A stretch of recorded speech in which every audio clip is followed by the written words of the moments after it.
Did you know? Grand Theft Auto V holds 7 Guinness World Records, 4 of which were achieved within the first 24 hours of its release. On the very first day of sales, GTA V moved 11.21 million units and generated $815.7 million in revenue.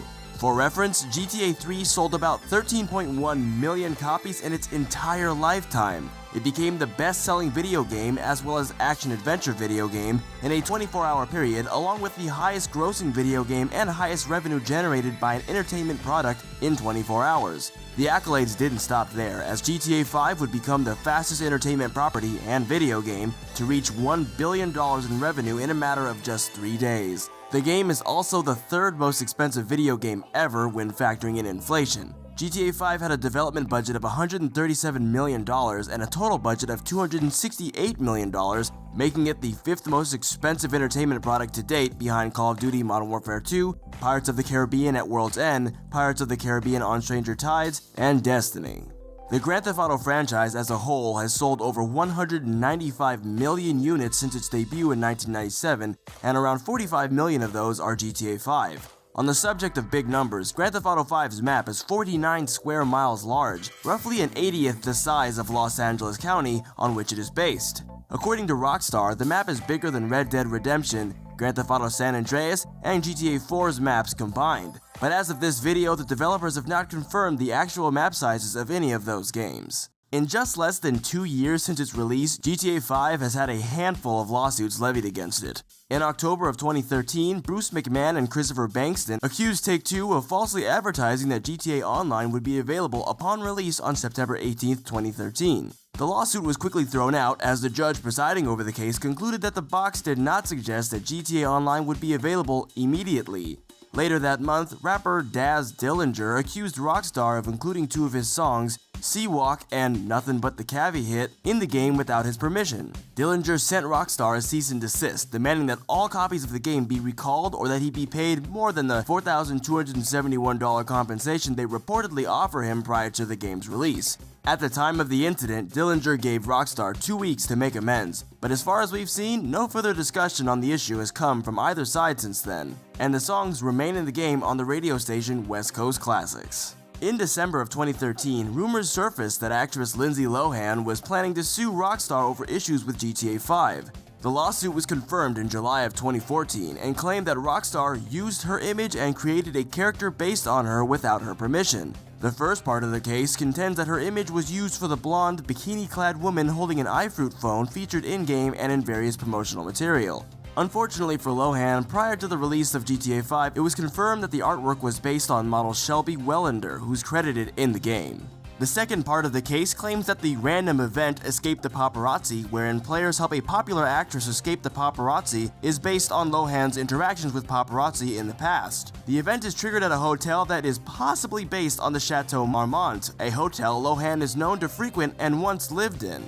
Currently, Take-Two is attempting to have the lawsuit dismissed and Lohan and her attorneys sanctioned, claiming the lawsuit is being made purely for publicity claims. The case was filed in New York, where a statute grants works of art, such as video games, protection from publicity claims. Finally, in February of 2014, former Mob Wives star Karen Gravano filed a suit against Take-Two, claiming her image and life story was ripped off in GTA 5. One of the other random events in the game features a woman being buried alive just off the road in North Point. Upon rescuing her, should the player choose to do so, while taking her back to Vinewood, the woman will start discussing her past. Her name is Antonia Bottino, and she's the daughter of Sammy Bottino, a former boss of the Gambetti crime family. She reveals that her father was arrested and became an informant on the Gambetti case as part of a plea bargain and thus has made a lot of enemies. Gravano's lawyer claims the event is based on Gravano's life, as her father, Salvatore Sammy the Bull Gravano, provided key testimony resulting in the eventual conviction of John Gotti, an American mob boss in the 80s. On top of that, Antonio explains her father won't let her star on the in-game show Wise Bitches, which is ostensibly a parody of Mob Wives, the show Gravano starred in. Rockstar called for a dismissal of the lawsuit, contending that life stories aren't protected by law, no matter how similar the living person's experiences are to the event in a produced work. They also contend that the major event befalling Bottino, being kidnapped and nearly buried alive, undisputably is not an element of Miss Gravano's life. Gravano also claims that Bottino resembles a thinner version of Gravano, but Rockstar disagreed with this. The Grand Theft Auto series features several jokes, characters, and organizations which span multiple games in the series, a few of which are expanded on in GTA 5. One of the most popular myths surrounding Grand Theft Auto is that Bigfoot could be found in GTA San Andreas. Very shortly after the game's release, rumors of him being found in a heavily forested area of the game called Back-O Beyond surfaced, but all evidence of Bigfoot so far has been from modded games. Since GTA 5 takes place on a retooled and expanded take on San Andreas, there was hope that Bigfoot would be sighted this time. During the mission Predator, the player is given a rifle with a thermal scope in order to find each target hidden in the woods, an obvious reference to the movie Predator. In the lower right-hand corner of the designated area, a heat signature can be seen which resembles Bigfoot. However, he disappears almost immediately after being seen and ignores any shots fired at him. Perhaps in an effort to put the story to rest, there's another mission called The Last One, wherein Franklin meets a hunter who's been trailing Bigfoot for 9 years, the amount of time between the release of San Andreas and GTA 5. The hunter directs you to where Bigfoot should be, and upon shooting him, it's revealed that he's just a man in a Bigfoot suit. After removing his mask, the man says, "Shoot me, human. I'm the last of my kind," referring to Red Dead Redemption's Sasquatch mission, the completion of which unlocks the achievement 6 years in the making, called as such because Red Dead Redemption came out 6 years after San Andreas. Despite effectively laying the myth to rest, Bigfoot is still notably featured on part of the Los Santos City Seal, and a clothing company called Yeti, a play on Japanese clothing brand Bape, aka a bathing ape, features Bigfoot as their logo. Another carryover from Grand Theft Auto San Andreas is the Epsilon program. The Epsilon program first appeared in a teaser site for GTA San Andreas. The Epsilon program is essentially a pyramid scheme wrapped in a religious cult, though its in-game leader, Chris Formage, disagrees, calling it a fellowship of like-minded adults who tithe money in exchange for salvation and merit badges. Salvation or otherwise, the Epsilon program is all about making money. In San Andreas, the Epsilon program is a background element often talked about by pedestrians or on a few of the radio stations, but in GTA 5, it's a very real part of the game. Leading up to the release of Grand Theft Auto 5, the Epsilon program teaser site once again went live, but with updated assets as well as a community participation component. On April 23rd, a downloadable screensaver was posted to the Rockstar Newswire in an article stating, "We invite you to visit one of our enlightenment centers. Directions will be provided in 1 week's time." For almost the entire duration of May, anyone could apply through the Epsilon program website to attend the Los Santos area Enlightenment Seminar in September, implying they'd be visiting once the game released. On September 6th, the 5 winners of the contest were featured on a supplementary teaser site called Cult Stoppers. The Cult Stoppers insist that the 5 contest winners were kidnapped by the Epsilon program, some of whom can be seen in-game as part of the Epsilon program group once infiltrated. At first, it appears as though the Epsilon program is again just background dressing, though the organization does have a headquarters within Los Santos now. However, while playing as Michael, you can apply to join the Epsilon program by visiting their in-game website, thereby unlocking a series of completely optional missions culminating in a search for the Epsilon program tracks buried all over Los Santos. Grand Theft Auto 5 prominently featured 3 playable protagonists, Franklin Clinton, Michael Townley, and Trevor Phillips, as portrayed by Sean Fontano, Ned Luke, and Stephen Ogg, respectively. Their likenesses were used to form their characters, and their performances were captured both in voice and in motion. In the mission Fresh Meat, the opening cutscene shows Trevor approaching Franklin, presumably to discuss the mission, but Ogg tripped during filming, and Fontano started laughing. Ogg reacted in character, improvising most of the scene, and then ended up being in the game as such. Trevor's personal vehicle, the Canis Body, is named after Ogg's son, Body Ogg. To help get into character, Luke put on 25 pounds prior to beginning his work as Michael. He's in a midlife crisis. I knew it would be physical. To handle the physicality of it, I thought it would be good putting on the weight. Out of the 3 actors, only Ogg and Fontano are credited doing video game voices prior to GTA 5. Ogg voiced Vinny in Alone in the Dark, and Fontano voiced Tarnell in Grand Theft Auto San Andreas. While Tarnell was just a generic Grove Street Family's member, Fontano and Young Melee, the voice of San Andreas protagonist Carl Johnson, are actually family, as the 2 are cousins. Hello and welcome to Did You Know Gaming Extra. Today we're walking the plank and seeing what happens. We're talking about anti-piracy measures in PC games. When it comes to piracy, PC games are particularly vulnerable to being taken without payment. Traditionally, pirating a console game involved some form of modifying a system's hardware. In a few cases, this wouldn't be too hard, such as with the Dreamcast, but in others, it can be a real blockade for those without the technical know-how. However, PC games can typically be pirated by simply replacing a couple of files with patched versions, which can prevent the game from checking whether it was purchased legitimately. This is important, as this process of verifying whether a PC game is legitimate is why these anti-piracy measures we're about to show you exist at all.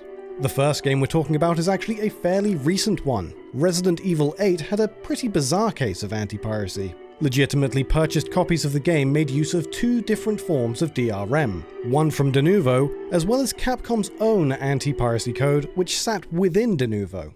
What makes this case interesting is that the game was considered to be in a pretty poor state performance-wise on PC, with constant stuttering making it a desperate struggle to get a good aim. It turns out that these performance problems are a direct result of the game's anti-piracy DRM. This was realized after pirated copies of the game were seen to be running in a significantly better state than the purchased release, all a result of the crack removing the game's DRM. This is a case which proves what many players have been saying for years. Putting in code which is meant to deter piracy, more often than not, targets and negatively affects actual paying customers, more so than it does for those who will wait for a release group to publish a cracked version of a game online.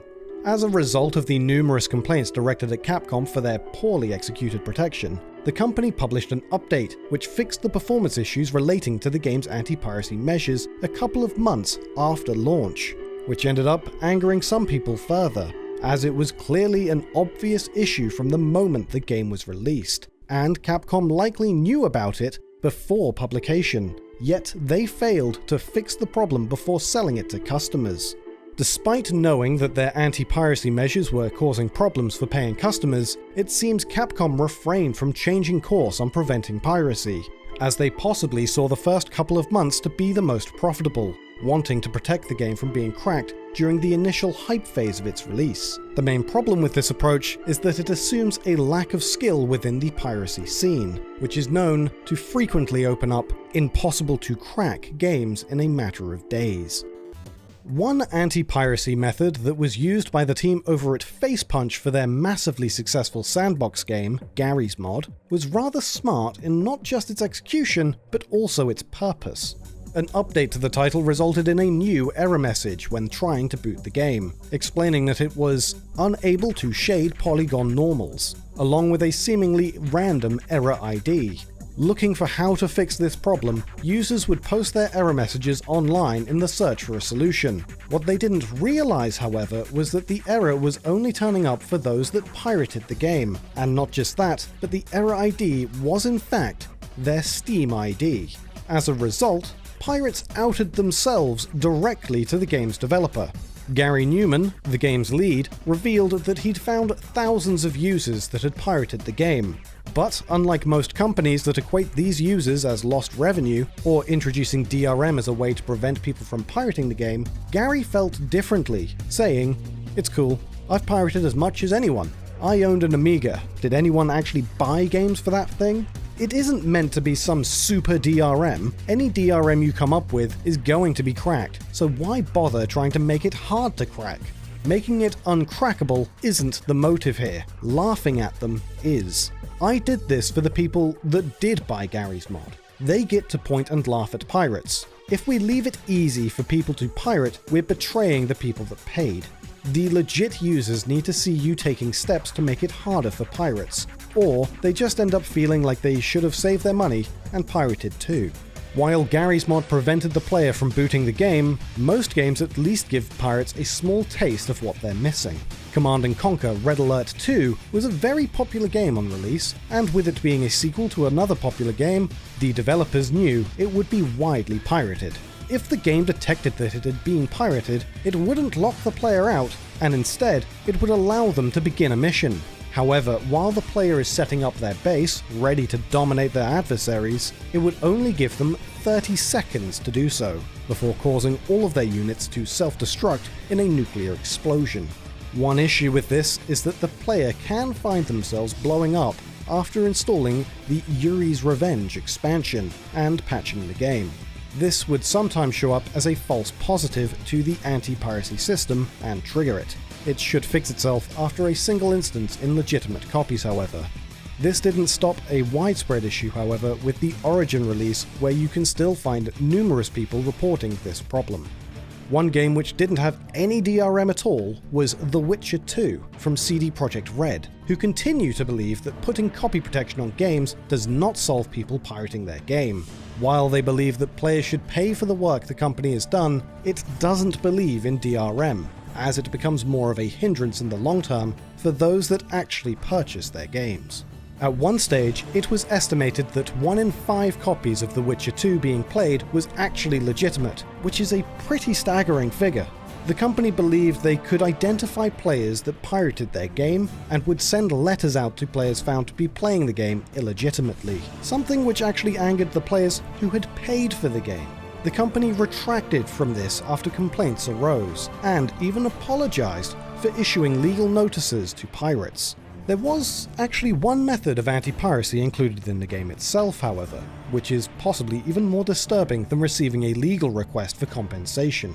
If the game detects that it has been illegally obtained, scenes which involved romantic relations with Geralt and any of his would-be lovers would be modified, taking away what should be scantily clad ladies for the boys, and replacing them with Mariette Laredo, the rather creepy, deranged old lady. While she will, thankfully, remain fully clothed, it can result in some rather strange moments that would have, without a doubt, caused pirates to deeply ponder their actions in one way or another. While we're talking about fantasy titles, The Lord of the Rings: The Return of the King knew exactly how to deter fans of the franchise from wanting to play its pirated content.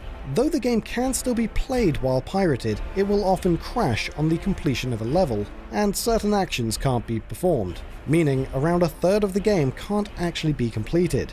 The game's difficulty is also fixed on hard mode, and experience point rewards are hugely limited, making even some of the easiest parts of the game into a real mission. Co-op is just entirely broken, but above all else, the player is forced to play the entire game as the brave, but unbelievably useless hero, Samwise Gamgee. Sam is possibly the worst character in the game, so combined with a lack of experience points and the difficulty being locked to hard mode, it almost feels like just taking the ring to Mordor yourself would be an easier feat than completing the title. Yet another fantasy title on our list is an early Mac title called The Quest, which had a small change for its pirated release. After the player sets out from the kingdom, they're normally greeted by a scene which has the player encounter a dragoon who imprisons you. This scene is reused, but appears immediately after leaving the game's opening castle instead. Here, they're greeted by a screen which reads, "Suddenly a huge red dragoon and company appear from nowhere. What's this? Software pirates? They'll make fine fodder for our dungeon vermin. Men, take them away, and be wary, they're naughty rascals." Normally, hitting a key will provide the option of restarting the game, but instead, this pirated version will simply immediately reboot the computer entirely. And now for this episode's random piece of trivia. And today, we'll be talking about the hugely popular Mortal Kombat series. We've had some trivia provided to us courtesy of Outworld over on Twitch about Mortal Kombat 2. MK2 for arcades was a big hit with audiences on its release. Not only did the game get many positive reviews, but it was also a great financial investment for arcade operators at the time, with players constantly pumping out coins into the machine to keep the violence rolling on. However, in more recent years, exploits for the machine have been discovered which, if they had been recognized earlier when arcade gaming was the norm, it could have easily spelled disaster for Midway's profits. During the game's attract mode, when no money has yet been inserted into the machine, if the player hits the block button for the first player's controls and then the second player's controls alternating 5, 10, 2, 8 and then 2 times, a secret menu will boot up called the EJB menu. This menu was a development test menu created by Ed Boon, thus its name being the Ed John Boon menu, which under normal conditions wouldn't provide much use besides seeing diagnostic and statistical information about player habits on the machine.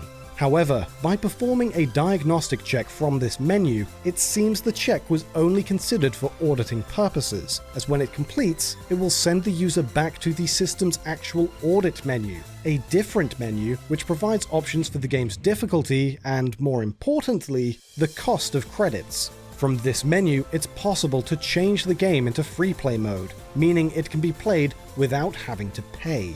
This was only discovered a couple of decades after the game's release, so while there are still Mortal Kombat 2 arcade cabinets out in the wild, they aren't exactly in as active circulation as they once were. However, with this knowledge, you can now play any Mortal Kombat 2 cabinet without having to fork out your coins. And I'm talking about coins with a K, of course. Hello, and welcome to Did You Know Gaming Extra. In today's episode, we're looking at developers who facilitated the use of piracy or even pirated media themselves. There has been a large amount of game compilation titles released over the years. These compilations are usually a collection of games from an earlier generation, re-released for a modern console and its new audience. Many of the compilations are simple in structure, containing a selection of ROM files which are emulated on the newer hardware. Because of their reliance on emulation, some of them have been used in questionable ways. The Sega Smash Pack Volume 1 for the Dreamcast had a total of 12 games that could be emulated on the console. While being called Volume 1, it was in fact the only Smash Pack released for the Dreamcast, being released on the same day that Sega announced their move away from the console market. Gary Lake, one of the programmers who worked on the Smash Pack emulation code, included an extra unused file within the game's data. The file, called echelon.txt, contains instructions from Lake on how the compilation emulates the ROM files on the game disc. The file covers that the game is emulating a US Genesis console, and that the SGA files on the disc are just renamed Genesis bin files. There are then details on what command line parameters can be used to change how the emulator runs each ROM file. Gary then signs off the document with, "And don't forget to pay your respects to Uncle Sonic. Sony just doesn't get it, Gary." The name of the text file, Echelon, is in reference to a wares group who distributed Dreamcast releases. Gary had specifically made the file to tell them how to create their own Sega Genesis emulator for the Dreamcast. A few days after Sega Smash Pack hit shelves, Echelon posted their pirated rip of the title, including several notes about the release, signing off with, "Regards to Uncle Sonic for his help, you know for what."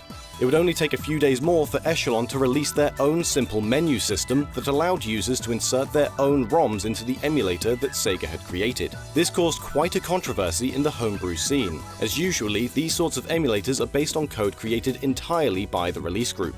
Including the Sega-made code would deem their release piracy, as it distributes the intellectual property of Sega. Smash Pack was the last game Gary Lake worked on with Sega, but he continued to work in the games industry. Lake went on to become a technical director at Vivendi Games, EA, Midway, and Capcom, before his current role as VP of Game Technology at Warner Bros. Entertainment. Most companies are strongly against piracy of their games for obvious reasons, but in one case, it seems a company took it upon themselves to pirate part of their own product. Before making a game about pirates, somebody at Ubisoft illegally downloaded their own soundtrack so that they could give it away to customers who pre-ordered Assassin's Creed Brotherhood. Reddit user PL Ginger pointed out that after the pre-order extras had been uploaded for customers to download, the MP3s supplied for the game's soundtrack had a comment left in their metadata, which read, "Encoded by ARSA 13. Through searching online, PL Ginger uncovered that these files were converted from FLAC files that had been illegally distributed through torrents. The company updated the soundtrack given to users soon after, altering the track order and the quality of the rips, presumably to vindicate themselves. Other developers have taken this concept a step further. Polish game developers Acid Wizard Studio actually uploaded their entire game to the infamous website The Pirate Bay. Darkwood is a popular horror game initially released in Steam Early Access in 2014 before its full release in 2017. Though garnering reasonable sales, the team was still inundated with emails requesting the Steam keys for free.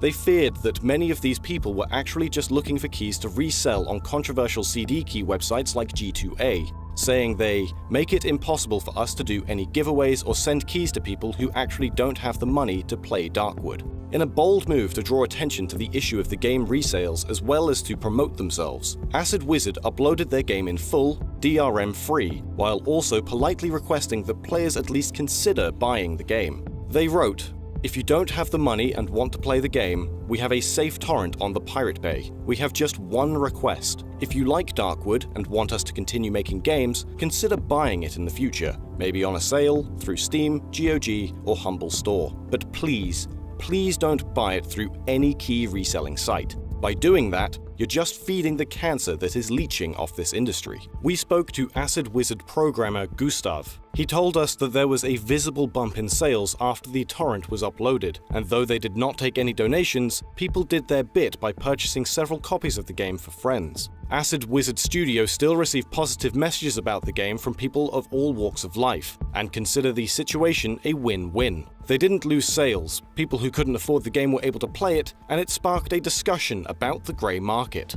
And now it's time for this episode's random piece of trivia. Today we've picked out some trivia from Relic Entertainment's 2006 PC real-time strategy game, Company of Heroes. The title of the game could actually be a reference to a letter written by a real World War II veteran. Sergeant Mike Ranney of the 101st Airborne Division wrote, "I cherish the memories of a question my grandson asked me the other day when he said, 'Grandpa, were you a hero in the war?' Grandpa said no.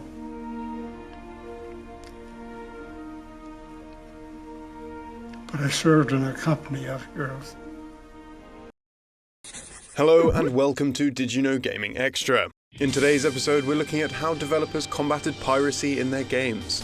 Piracy is considered a controversial and nuanced topic by many, but to video game developers and publishers it's a fairly cut and dry issue. The gaming industry loses billions of dollars to piracy every year, though many argue these figures have to be taken with a grain of salt, as many pirated downloads wouldn't have ultimately resulted in a sale anyway. One standout example of rampant piracy can be demonstrated with the Nintendo DS in 2009. In just 2009, in just Japan and just on the DS, it's estimated that around 20 million games were pirated, which resulted in almost an estimated $1 billion lost sales. And Pokemon Platinum was illegally downloaded over 2 million times just in the region. With piracy affecting their games, it's understandable why Nintendo began implementing more anti-piracy features in their bigger titles. Pokemon Diamond, Pearl and Platinum had almost no anti-piracy features, but Pokemon Heart Gold and Soul Silver would be a turning point for the series. If the game detects that it's running on unofficial hardware or being played through emulation, battles will become impossible to complete. The fight will begin, but everything on screen will become static besides the player's Pokeballs, which will continuously spin. However, pirates quickly found a way around these measures and the game now runs flawlessly via emulation. Nintendo upped the ante again with Pokemon Black and White, which both have a special infrared communicator within them that isn't found in ordinary DS cartridges. The game would check the status of this infrared communicator at certain points in the game. If there was no response from the communicator, the game would assume it was an illegal copy, as pirated copies of the game wouldn't have this infrared communicator. If the game believes it's an illegal copy, the player's Pokemon would stop gaining experience, limiting progression of the game. The titles would also crash at random points during play. Cheat codes and other hacks were eventually found to enable pirated copies to function properly. Creators of the erotic visual novel Cross Days tried some different tactics to combat piracy. Any copy that was illegally downloaded online came with a Trojan virus disguised as an installer for the game. This install presented a survey to the players asking them for their personal details and would take a screenshot of whatever was on the person's screen at the time. Both this screenshot and the user's personal information would then be posted online for the whole world to see. The only way of getting this taken down was by publicly admitting to illegally downloading the game. Some developers had a more technical approach to anti-piracy. Like most ZX Spectrum games, Jet Set Willy was stored on a cassette tape. Simply making an audio copy of the cassette tape allowed people to easily copy Spectrum games. But Jet Set Willy was one of the first games to come with copy protection, a card with 180 color codes on it. Although the cassette could be duplicated, a code from the card had to be entered before the game began. And at the time, home color reproduction was hard to do. This made copying Jet Set Willy trickier than most Spectrum games. However, means of circumventing the card were quickly found, and featured in the June 1984 issue of the popular UK outlet, Your Computer magazine. Although anti-piracy features can be effective, some game makers have found success in simply asking pirates to support them. Hidden in the files of the 2D Sonic-inspired platformer Freedom Planet is a message from the characters Lilac and Carol. The message is fully voiced in character and attempts to encourage pirates to donate to the developer's official website. Torque's radar says that this game might have been pirated. Yarr, matey. Please help us by donating. Visit freedomplanet.galaxytrail.com/donate to get started. And you can donate as much as you want. Some developers have even tried appealing to a pirate's sense of humor. Pirating the action platformer No Time to Explain results in every character in the game wearing a pirate hat which can't be removed. The pirated version was released by the developers Tiny Build themselves, with the hopes that people would appreciate the joke and purchase the game. In rare situations, a few developers have actually condoned piracy. Hotline Miami 2 is banned from sale in Australia due to a scene where the player enters an adult film set, kills everyone inside, including the people on set who are having relations. In response to the ban, the game's co-designer and programmer, Jonathan Soderstrom, told Australian fans to simply pirate the game if they couldn't get hold of it. Interestingly, the game's publisher Devolver Digital came out in support of Soderstrom's comments, and told ScrewAttack.com, "We're big fans of Jonathan and we stand behind him on his support for his fans." And now it's time for this episode's random piece of trivia. Today we're talking about Dragon Ball Z Boo's Fury on the Game Boy Advance. The game has several unused elements within its data. One of the more interesting pieces of unused text are 3 Scouter entries for Android number 13, Android number 14, Android number 15, and Super Android number 13 from the movie Dragon Ball Z Super Android 13. This seems to imply that a scenario with the characters was planned to unfold in the game at some point during development.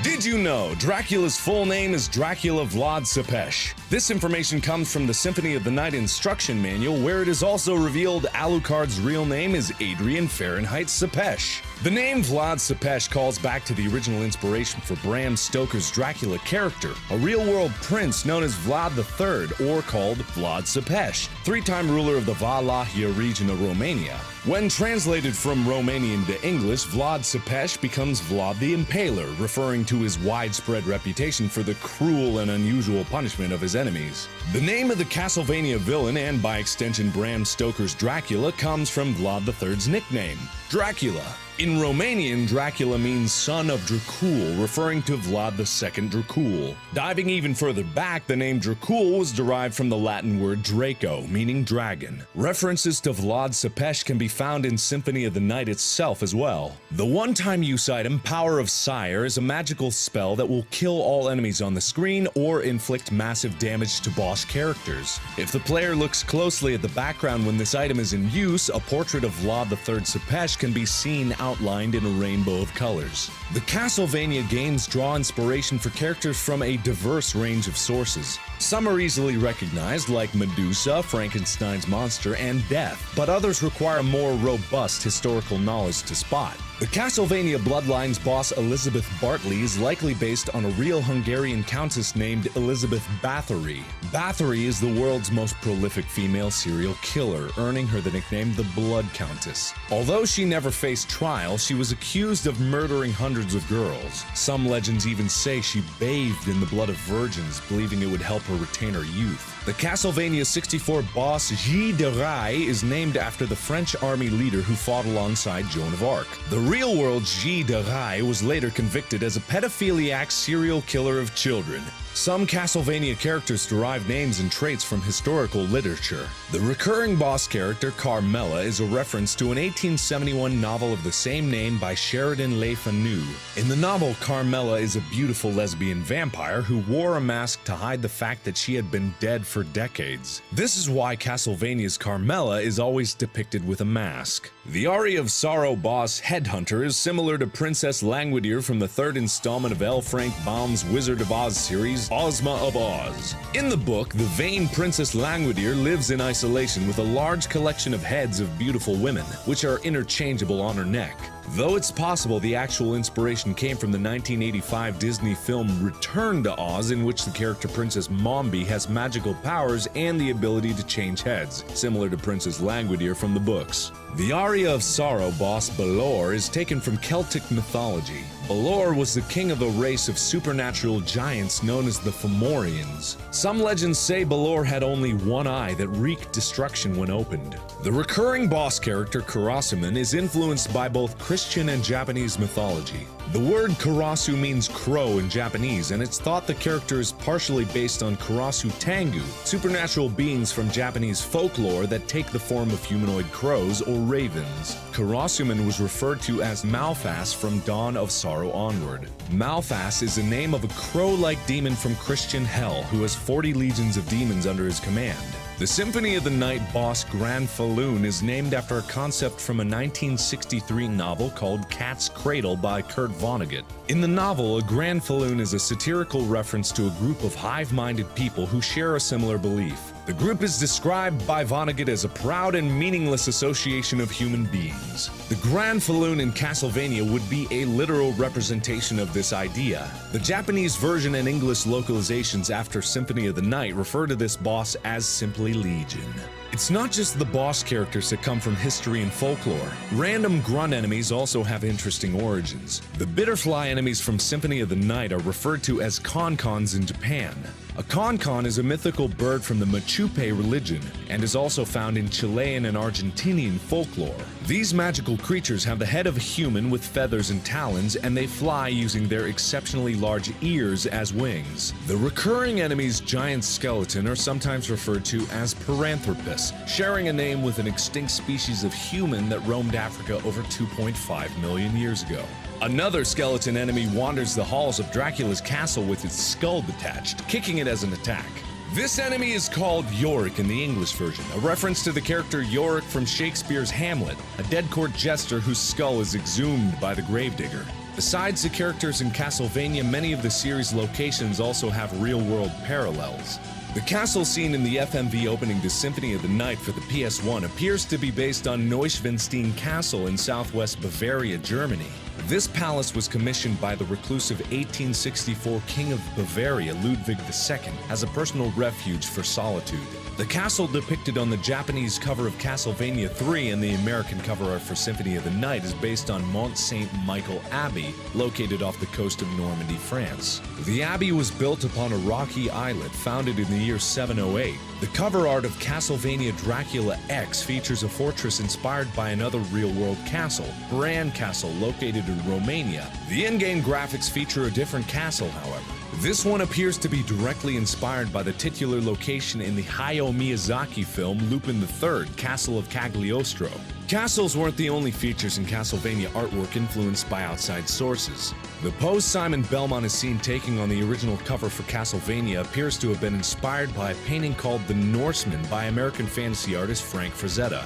The cover art for Castlevania 2 also drew inspiration from unrelated artwork. The background depicts Dracula posing in a manner that appears to have been based on a vampiric figure from the cover of the Dungeons & Dragons Ravenloft module. The background image of Dracula was removed from the European release of the game, possibly due to copyright concerns.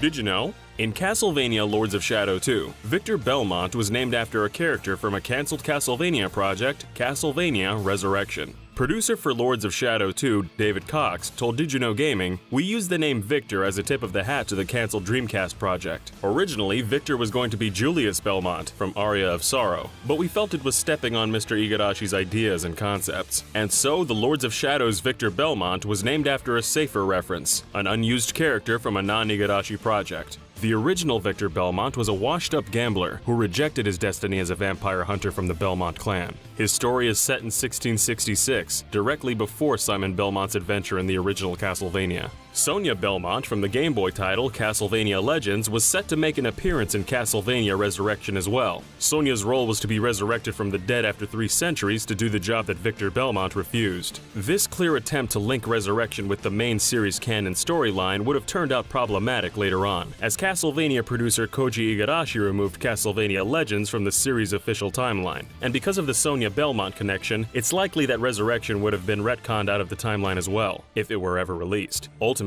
Castlevania Resurrection was cancelled due to multiple delays and the demise of the Dreamcast. Resurrection wasn't the only cancelled Castlevania game for a failed Sega console. Konami also developed a Castlevania game for the Sega Genesis 32X add-on. Fans refer to this cancelled project as the Bloodletting, in reference to the previous Sega Genesis entry, Castlevania Bloodlines. However, according to Koji Igarashi, the 32X iteration was cancelled before the name was actually decided. Igarashi also confirmed that after the team working on this game disbanded, several members went on to work on Symphony of the Night. Konami later shared 3 sprites from the cancelled 32X game online, which led to the discovery that some of Symphony of the Night's assets were reworked from the 32X game's assets. Richter Belmont's sprites in Symphony of the Night are modified versions of sprites for an unnamed rival character, and Fake Trevor from Symphony of the Night is a reworked version of Richter from the 32X. The ending credits for the original Castlevania feature allusions to other horror-themed media and literature, but the final listing in the fake credits, the mistranslated Simon Belmondo, is the only entry that is mysteriously listed without a parody actor. This is because of the lesser-known fact that the Japanese version of Castlevania originally listed this credit entry with the player's name. In Japan, Castlevania was released for the Famicom Disk System and allowed players to save their progress to a named profile. The international NES version of the game had this feature removed. Interestingly, the Japanese version's save game select music is still present in the cartridge version, hidden within the game's data. The Japanese release of Castlevania 3 had the most alterations when it was downported to a cartridge. The disc version contained an additional microprocessor chip named the Konami VRC6. This chip allowed for performance enhancements, as well as 3 extra audio channels on top of the Famicom's existing 5. When comparing the music between the Japanese and international version, the Japanese version's music sounds fuller, with more instruments and layers.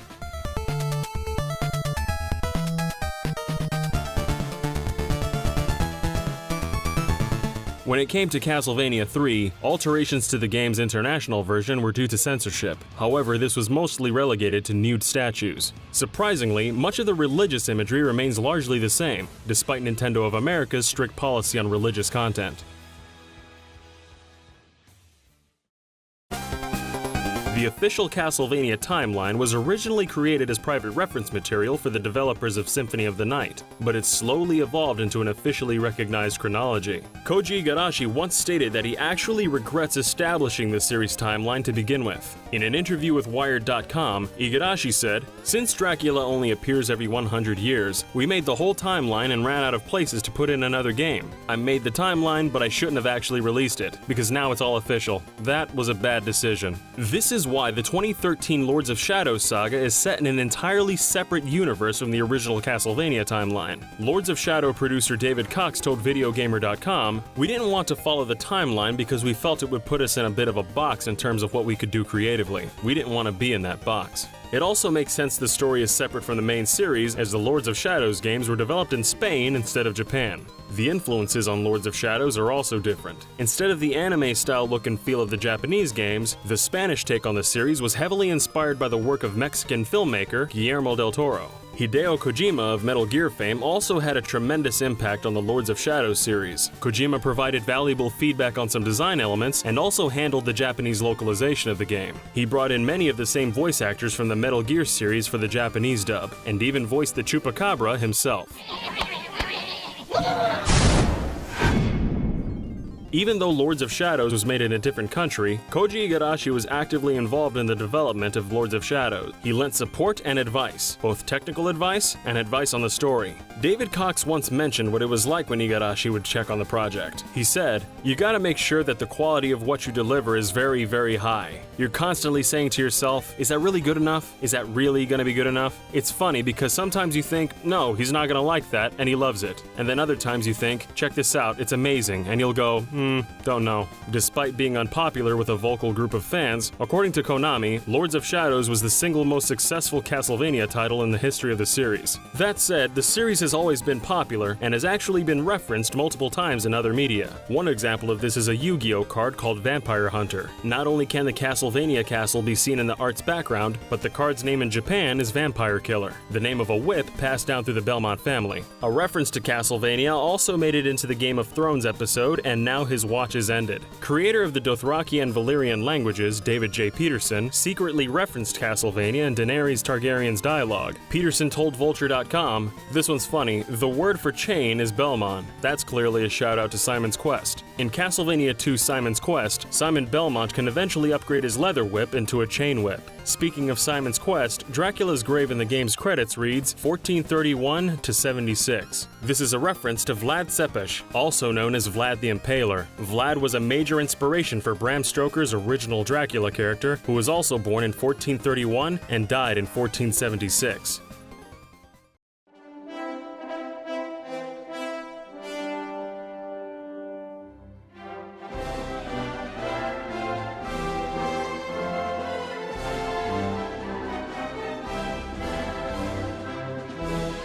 Did you know? In the original Dragon Quest, also known as Dragon Warrior in North America, stat growth is determined by the first 4 letters of the player's name. This means some names will cause the player to be naturally stronger than other names. Dragon Quest's use of stat-oriented menu-based battles was inspired by the early Apple II RPG, Wizardry. Dragon Quest programmer Koichi Nakamura commented that Wizardry was popular in his office, and that he wanted to make a game like it. However, Dragon Quest designer Yuji Horii was hooked on a different RPG, Ultima. This game influenced Dragon Quest's overworld and towns. Another game that contributed to Dragon Quest's inspiration was an adventure game called the Portopia Serial Murder Case. The Famicom port of this game was the first project Dragon Quest creators Yuji Horii and Koichi Nakamura worked on together. They redesigned the interface of the PC version to work with the Famicom Simple Controller, and in doing so crafted the menu-based command system that would go on to be used in Dragon Quest. The character design and artwork for Dragon Quest was drawn by Akira Toriyama, the creator of Dragon Ball. Yuji Horii and other staff sent in ideas and rough sketches for monsters, and Toriyama would send back illustrations in his signature style. One of the monsters, Slime, was initially inspired by slime-like monsters from Wizardry.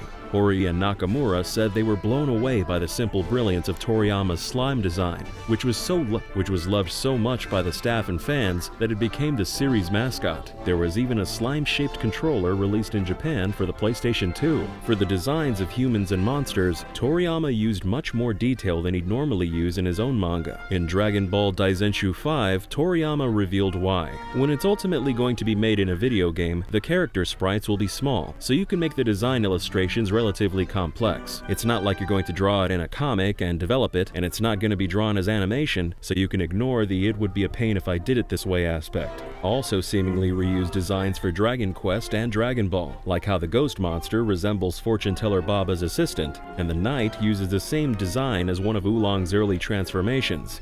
The skeleton monster also resembles the Dragon Ball pirate robot, and Dragon Quest characters frequently cameo in the background of the Dragon Ball manga and anime. Toriyama once mentioned in a weekly chapter note of Dragon Ball that he played too much Dragon Quest and wasn't getting any work done, so his wife had to take the game away from him. In North America, the name Dragon Quest was changed to Dragon Warrior due to a trademark conflict with the pen and paper role-playing game Dragon Quest. But the name wasn't the only thing to change when the game was shipped overseas. The international version contained extra space for graphics. This allowed for 4-directional sprites for every overworld character instead of only facing them forwards, as well as coastlines transition tiles, drastically improving the game's overworld. The North American game also features saving via battery, as opposed to the password system of the Japanese version. Another change in the North American version of Dragon Quest was due to censorship. In the Japanese Game Boy Color version, in the town of Cole, a woman can be found offering the player a puff puff in exchange for gold. The term puff puff, or pafu pafu, comes from Japanese onomatopoeia for sexual contact with a woman's breasts. In the international release, the woman offers players a powder puff massage. The puff puff girl became somewhat of a running gag in the series, appearing in almost every subsequent Dragon Quest title, and it was censored in each Dragon Warrior translation. compilation. The international version of Dragon Quest VIII for the PlayStation 2 was the first entry not to censor this segment. However, this is possibly due to the fact that it's later revealed the Puff Puff girl is not using her breasts, but instead 2 slimes. Dragon Quest VIII was also the first title in the series not to be renamed Dragon Warrior in North America. Dragon Quest had a huge impact on gaming. As a result, several popular RPGs pay homage to the series. In the Famicom Disk System version of Zelda 2: Adventure of Link, a grave hidden in Saria Town reads, "The hero Loto rests here." Loto being the name of the legendary hero in Dragon Quest, who was renamed Erdrick in Dragon Warrior. Square got in on the gag while creating Final Fantasy, and included a reference to Zelda with a gravestone that reads, "Here lies Link." When Final Fantasy was brought over to North America, however, the text was changed to reference Dragon Warrior. It reads, "Here lies Erdrick." The Final Fantasy series has more references to Dragon Quest. In Final Fantasy XII, an item called the Worm Hero Blade can be equipped to any character. This blade is also known as Tolo's Sword, and when the syllables in the name Tolo are flipped, it spells Loto. The Final Fantasy character Cid, who appears throughout the series in various forms, makes an appearance in Dragon Quest Heroes Rocket Slime as Ductor Cid, taking the form of a platypunk. Additionally, this game features a slime character called the Crystal Chronicler, a nod to Final Fantasy Crystal Chronicles. Rocket Slime even references Chrono Trigger, with an enemy tank in Forwood Forest named Chrono Twigger.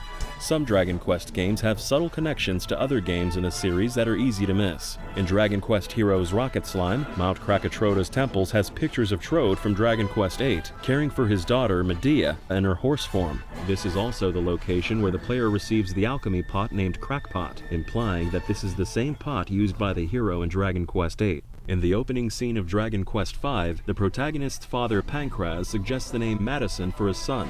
If the player already entered the name Madison, Pancraz will suggest Erdrick instead. In Dragon Quest III on Game Boy Color, if the player tries to name the character Loto, an NPC will not allow it, stating that it's blasphemous to use a name reserved for a true hero. Another connection in the color version of Dragon Quest III is hidden in the game's data. In addition to the medals for all the game's monsters, there's also monster medal graphics for every monster in Dragon Quest IV. These can't be seen in normal gameplay, and why they're in the game at all is a mystery.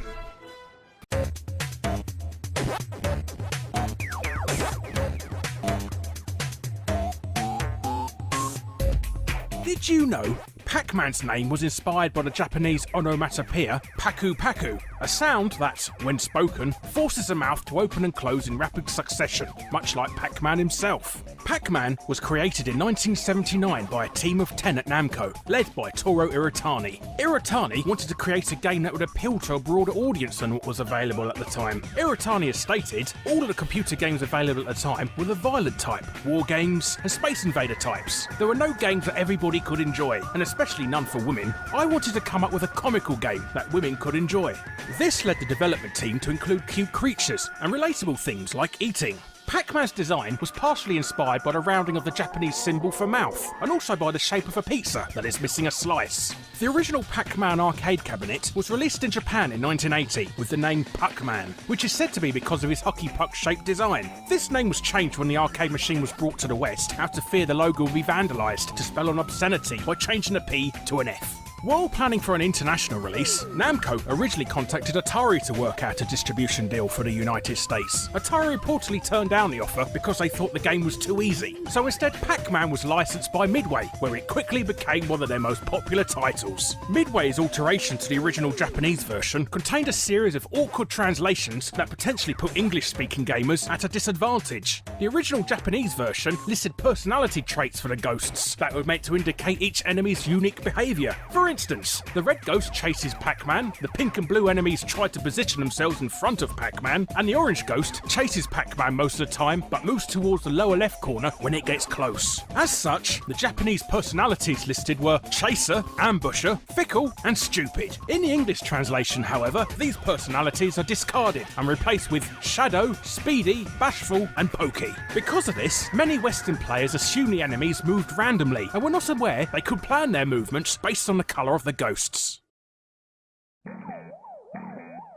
The original Pac-Man is regarded as the most influential game of all time. For one, it was the first video game to feature power-ups. Iwatani stated this concept was borrowed from Popeye the Sailor Man, a character that becomes much more powerful after eating a can of spinach. Pac-Man was also the first game to feature cutscenes in between gameplay. According to the Davy Brown Index, Pac-Man has the highest brand awareness of any video game character, recognised by 94% of American consumers. The arcade machine is included as part of a collection in the Smithsonian Institution in Washington, D.C., as well as the New York's Museum of Modern Art. In 1982, the books Mastering Pac-Man and How to Win at Pac-Man were both in the New York Times bestseller list. Interestingly enough though, it's not actually possible to win Pac-Man in the traditional sense. The game has no ending programs and simply increases in speed after each level. After the 256th level, the game is broken by a glitch that makes it impossible to continue. In 1999, the highest possible score of 3,333,360 points was finally reached over the course of 6 hours by professional gamer Billy Mitchell.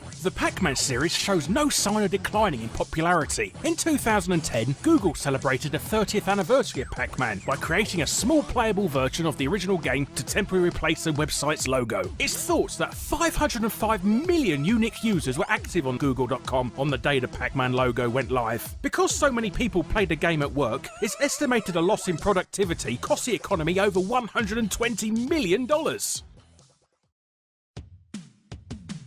The sequel to Pac-Man, Ms. Pac-Man, was originally called Crazy Otto and was developed as an elaborate enhancement of the original game by a small American company called General Computer Corporation. This modification featured different characters, new maze designs, and extra warp tunnels. General Computer Corporation presented their enhanced version to Midway in hopes of gaining permission to sell it. Fortunately, Midway had grown impatient for Namco to develop a sequel to Pac-Man and immediately purchased the rights to the modification. The game would then be further modified into what we know now as Ms. Pac-Man. Ms. Pac-Man was chosen to replace her male counterpart as a response to the growing female audience the original game had attracted. After the success of Ms. Pac-Man, General Computer Corporation and Midway entered a legal battle over royalties for the game. However, since neither company had obtained permission from the original license holder, all rights were turned over to Namco. Ms. Pac-Man was the first in a series of unauthorized sequels which would eventually lead to Namco revoking Midway's distribution rights for the Pac-Man franchise. These unauthorized sequels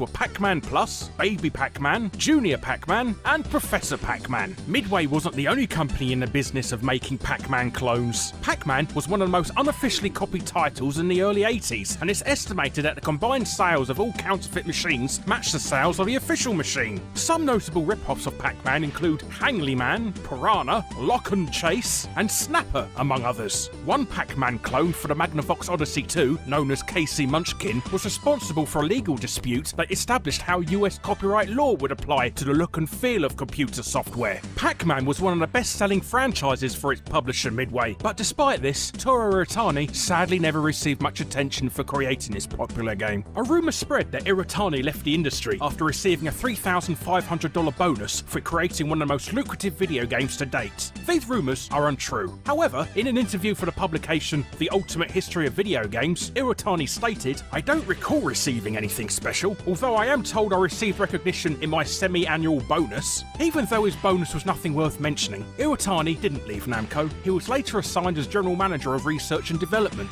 Since the series' debut in 1980, Pac-Man has appeared in over 30 officially licensed sequels and spin-offs. Beside the original, only one of these were designed by Toru Iwatani. This game was Pac-Man Championship Edition, originally released for the Xbox 360 arcade. As a pre-release promotion in 2007, Namco held the Pac-Man World Championship in New York City. 10 competitors from 8 countries were invited to participate, including Pac-Man record holder Billy Mitchell, who was defeated in the second round. The representative from Mexico, Carlos Romero, won the championship and was given a one-of-a-kind Pac-Man themed Xbox by Toru Iwatani himself. While handing over the prize, Iwatani told Romero, "Please do not utilize eBay or you'll have all of Microsoft as your enemy." Iwatani retired after the release of Pac-Man Championship Edition, making it the last game he ever designed.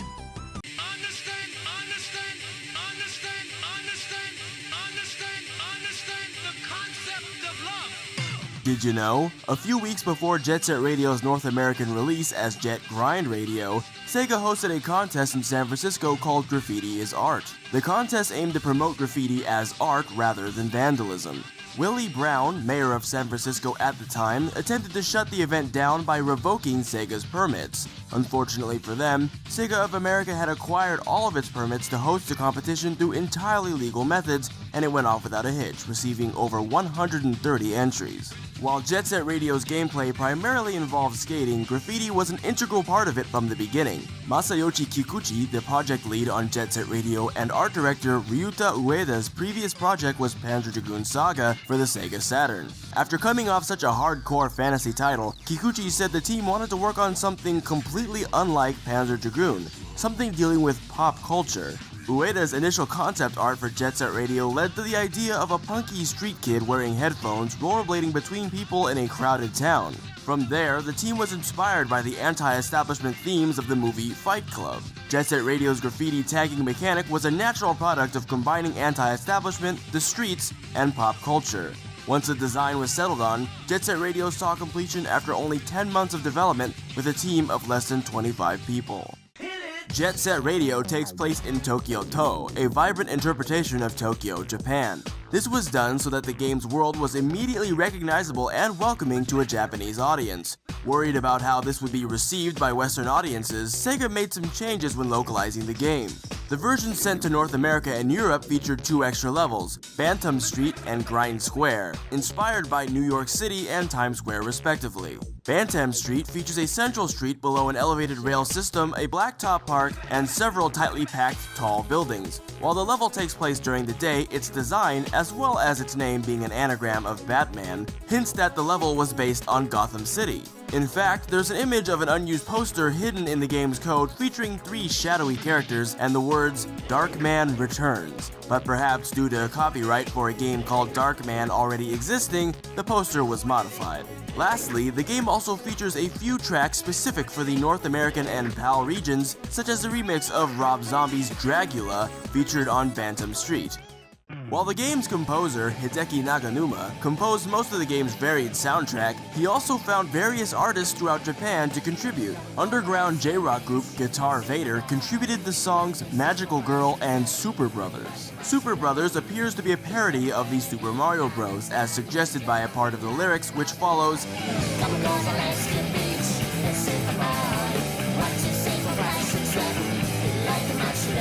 At the time, Sega and Nintendo were fierce competitors, making this a strange reference to Frame. However, since the song predates Jet Set Radio, it's unclear whether or not Naganuma chose the song for that reason or was even aware of it. That's not it for soundtrack Easter eggs either. In one of Naganuma's tracks titled Let Mom Sleep, a sample of the phrase, "Will you stop playing that radio of yours? I'm trying to get to sleep," can be heard from an old British sitcom called Hancock's Half Hour. Would you stop playing with that radio of yours? I'm trying to get to sleep. Would you stop playing with that radio of yours? I'm trying to get to sleep.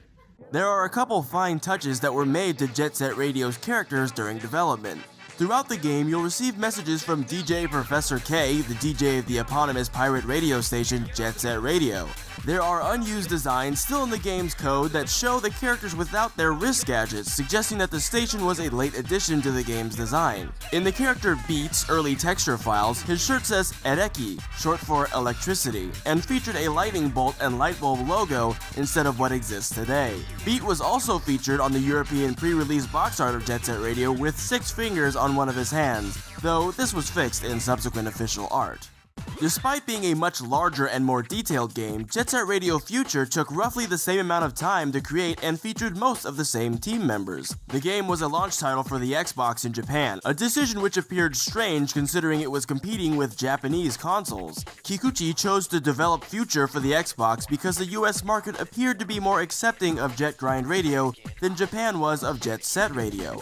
Jet Set Radio Future was created as a restructuring of the original instead of a sequel, as the developers didn't want to feel restricted by the previous game. Among a myriad of gameplay changes, the game's main mini-boss, Captain Onishima, is replaced by Commander Hayashi. Though the characters are quite similar, there appears to be a weapon swap for Hayashi's in-game model, which would replace his revolver with a katana.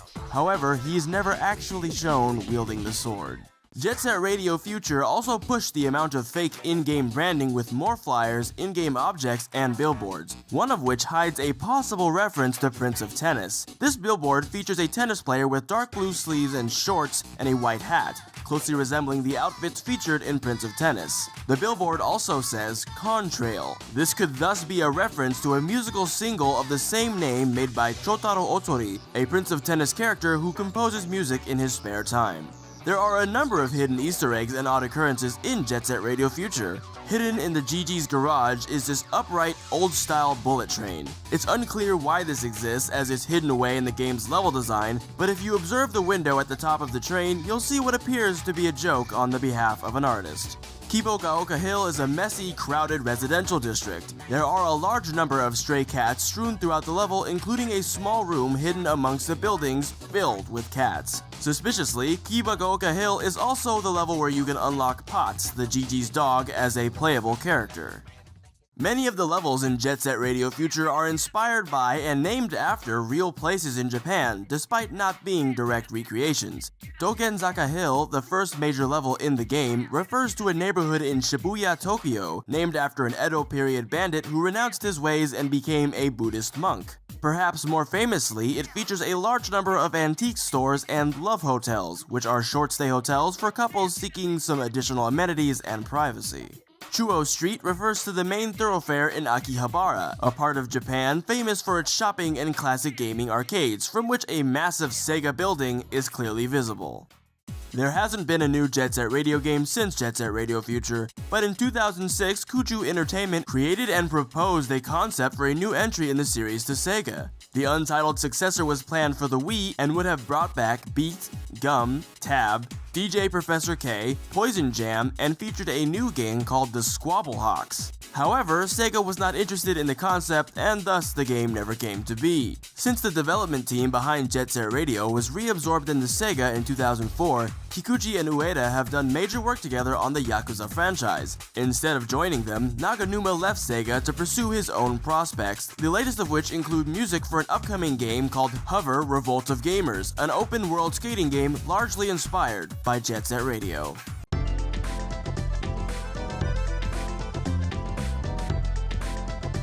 Did you know? The original design of Bomberman was very different to what we see in the games. The first two titles in the franchise, Bomberman and 3D Bomberman, feature a human character donning suspenders and a bowler hat. While these games didn't originally release in Western countries, a censored version of Bomberman was published as Eric and the Floaters in Europe. However, for the 1985 Famicom release, Bomberman's design was changed to that of a robot. This may have been done to save money, as the sprite for the White Bomber was a reused asset from 1984's Lode Runner. This is probably because the Famicom port of Bomberman was created in a mere 72 hours. Game developer Shinichi Nakamoto took the concept of the original game and updated it for Nintendo's console in a single marathon development session. Nakamoto was known for chewing a lot of gum. He eventually ran out in these 72 hours and resorted to chewing on pencils until the end of development. Bomberman went on to sell nearly 1 million copies on the NES, which was an unprecedented success for Hudson. Because of the reused Lode Runner assets, the ending of Bomberman may suggest it's a prequel to Lode Runner. In the NES original manual, it stated that one day Bomberman heard a rumor that if a robot were to escape the underground compound and make it to the surface, they would become human. This is supported by the North American and Japanese versions of the game. Once completed, the English game states the player succeeded in helping Bomberman become a human, and that they might recognize him in a future game. The Japanese version is a little less subtle, with the ending text being, "Congratulations, Bomberman becomes Runner. See you again in Lode Runner." The concept of these two titles being connected was dropped after the initial games, as developer Hudson Soft wanted to separate the universes. But in 2006, this concept was revisited in Bomberman Act Zero for the Xbox 360. Act Zero contains a more modern approach to the franchise, but has many parallels to the original one. Both took place in an underground factory where the titular character was fighting to get to the surface. The Nintendo 64's Bomberman Hero was initially going to be a new entry in the Bonk franchise. The Bonk series is known as the Genjin series in Japan,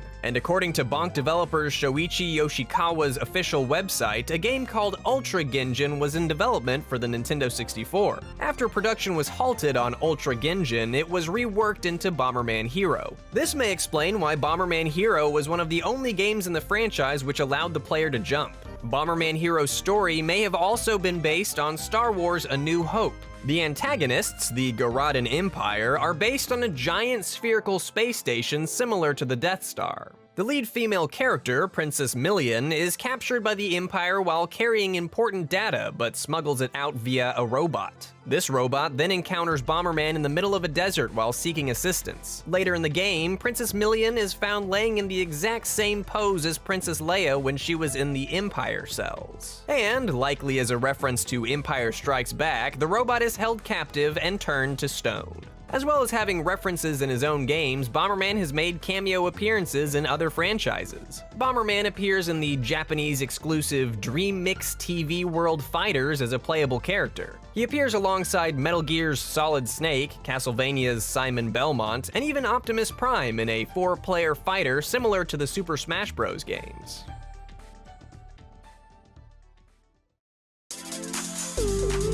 Despite being a fairly tame and family-friendly franchise, the Bomberman series has plenty of cut and censored content. The American-made Atomic Bomberman was unusually produced, as it was the first game in the series not to be made in Japan. It used extensive voice samples by popular voice actors Charlie Adler and Billy West, but there are many recordings that went unused. Some of these include voice clips of the bombers swearing. This includes lines such as, "Yeah, don't make me come out there and stomp both your asses." That's right there, tits. And, "I am so f***ing proud of you, I could just shit." In World 1 of Bomberman Generations for the GameCube, there's a species of native octopus enemies. These creatures are purple, have big pink lips, and use basic weapons such as spears. Within the game's data, there's an unused texture for the enemy depicting them with brown skin. It's likely that these creatures were originally brown but were changed to purple to avoid comparisons to racial stereotypes of black people. Super Bomberman 5 on the Super Nintendo also has cut content.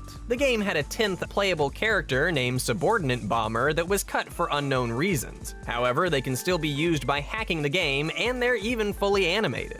The fate of the Bomberman franchise seems to be up in the air, and the frequency of game releases has diminished since Hudson was acquired by Konami in 2011. In a 2007 interview with Gamasutra, a straining relationship could already be seen between Hudson Japan and Konami US. This was alluded to by then Hudson president John Grainer and marketing director John Lee. The two were asked how they felt about Bomberman Act Zero's largely negative reception and poor sales. Grainer believed that poor communication between Hudson and Konami US was the cause, and that Konami should have focused their marketing on the game's multiplayer. Grainer elaborated, stating, "When you look at the way the Japanese intended the game to be marketed and how it was marketed, there is a disconnect. And I think it's an unfortunate thing that happened because Japanese Hudson and Konami US don't speak to each other. So that needed to be properly explained because the game is made as a multiplayer battle game, which is what the Japanese Hudson people thought American people really wanted." Lee echoed Grainer's view, stating there was a logic to how they built it, but that was never conveyed properly. The poor relationship between Hudson and Konami can be seen elsewhere. A 3DS game called Bomberman 3DS was planned for release and even shown off in 2011. It would have had the series' flagship multiplayer mode as well as a single-player campaign. This title was canceled without an official reason, and since several other Hudson games were canceled around the same time, it's believed that Bomberman 3DS was canceled by Konami after they bought out Hudson. Another, much older canceled game is Virtual Bomberman for the Virtual Boy. After being shown off at Famicom Space World 95, it was delayed and ultimately canceled due to the failure of the Virtual Boy. However, elements of the game carried over to the PlayStation exclusive Bomberman World. This includes a few of the animal partners and mechs from promotional artwork. The most notable reused element comes from the mysterious character God Bomber. While different in overall appearance, the God Bomber in Virtual Bomberman and Bomberman World share the same name and even the same emblem on their helmets. As a long-standing Japanese property, Dragon Ball's popularity cannot be overstated. From its origins as a serialization in Weekly Shonen Jump magazine, it immediately captured the attention of manga fans and served as inspiration for other vastly popular titles, such as Naruto and Bleach. Today, it stands behind One Piece as the second best-selling manga series of all time. Though, it's worth noting that One Piece creator Eiichiro Oda has cited Dragon Ball as a guiding influence over his work. That said, for all the success of a series currently sitting in the top 20 highest grossing media franchises with a revenue of over $20 billion, the truth is that it took several attempts for the series to gain a strong foothold outside of Japan. It wasn't until the mid-90s that anime and manga were considered marketable in the West, having previously been dismissed as a niche interest with a limited audience. In Japan, however, attitudes could not have been more different. The franchise was thriving almost a decade earlier, with spin-offs, merchandising, and of course, video games, most of which never reached Western shores, and most of which we'll be looking at in today's episode. Suffice to say, we have a lot of ground to cover. This video will contain spoilers for numerous sagas throughout the Dragon Ball manga, anime, and video games. Also, due to the nature of Dragon Ball's fight scenes, this video includes materials that strobe and flicker and may not be suitable for viewers with photosensitivity. But hey, before we get started, I'm Kaiser Neko of Team 4-Star, and if you like Dragon Ball, definitely check out Dragon Ball Z Abridged over on Team 4-Star. Yay! Now let's get started. We'll start this deep dive with the first game ever released for the franchise, Dragon Ball Dragon Daihikyo, a relatively standard overhead shoot-'em-up. It seems a foregone conclusion that Dragon Ball would sit most comfortably in the fighting genre, right? But back when Dragon Daihikyo hit the market in 1986, the manga had only been running for about 2 years, and Journey to the West remained a prominent influence on the series.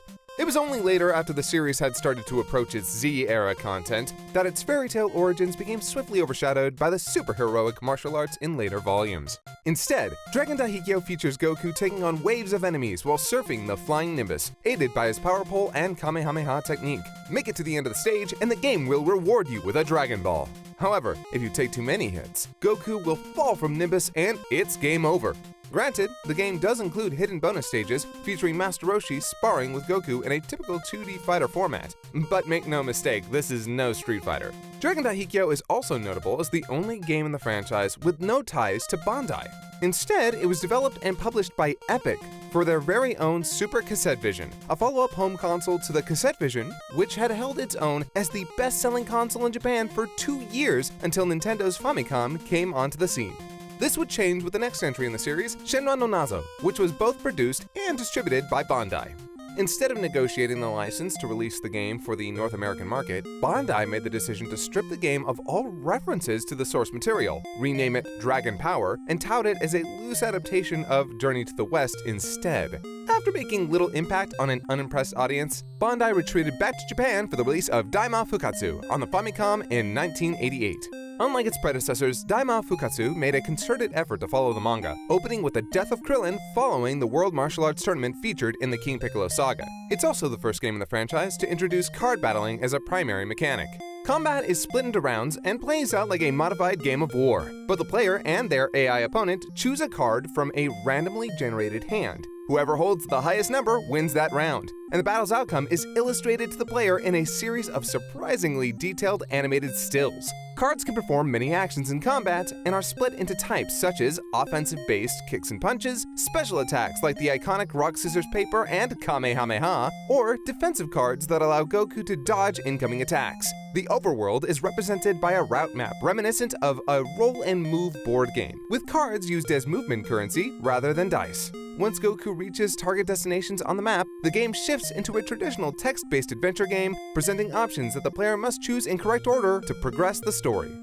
While Daima Fukatsu may seem like an eclectic direction for the franchise to take, it certainly captured the attention of the Japanese audience, with 1.25 million copies sold. After hitting a winning formula, Dragon Ball 3 Gokuden released the following year with the same gameplay structure as its predecessor, albeit with more dynamic animations and a brighter color palette befitting the franchise. Released in 1989, 6 months after the debut of Dragon Ball Z on Japanese screens, it was clear that retreading a single saga from the original Dragon Ball manga would not be enough. Instead, Gokuden spans the entirety of the events preceding the anime, albeit with a barrage of alterations made to the source material. Some were fairly minor, such as the option to choose Baby Gamera to travel the map instead of using the flying Nimbus. A more egregious example is the introduction of King Piccolo as his younger self from the offset, thereby omitting the summoning and subsequent death of Shenron, the wish-granting dragon.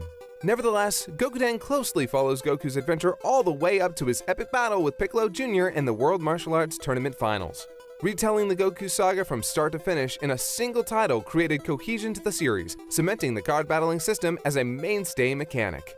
With Dragon Ball now in the rear-view mirror, Bandai were able to look ahead and capitalize on the burgeoning popularity of Dragon Ball Z with Kyoshu Saiyajin in 1990, the second installment to what would become the Gokuden game series. Broadly speaking, the game is an adaptation of the show's first season, culminating in the battle against Great Ape Vegeta. However, Kyoshu Saiyajin is not without its own variations to the official continuity. By this time, the franchise already had 3 movies under its belt, but the first bearing the Dragon Ball Z moniker had only been released less than a year prior. Known as Dead Zone in the West, the movie is set in the interim between Dragon Ball and Dragon Ball Z, but in Kyoshu Saiyajin, the events of the film kick into gear immediately after the battle with Raditz, with the introduction of Dead Zone's Garlic Jr. and his posse of loyal henchmen. In terms of gameplay, the card battling system remained, but the linear route system was scrapped in favor of a freely explorable, tile-based overhead map common to Japanese RPGs at the time. What's more, while Gokuden provided players with the brief opportunity to play as Krillin and Yamcha, Kyoshu Saiyajin makes the regular occurrence in service to Dragon Ball Z's numerous story arcs, with the inclusion of 7 playable characters over the course of the game. It also introduced a party system, lifting the restriction to exclusive one-on-one fights to include a whole team of heroes going up against powerful foes, a combat structure more befitting the series. Instead of being confined to single animations, combat plays out dynamically in front of the player, with cards serving the same functions as items in other RPG battle systems. For example, healing a party member or freezing an opponent for a turn. A limited edition gold cartridge of Kyoshu Saiyajin was available to purchase at release, a testament to just how quickly the franchise took off in just a couple of years. With Dragon Ball rapidly growing into a household name in Japan, it was inevitable that a direct sequel to Kyoshu Saiyajin would be right around the corner.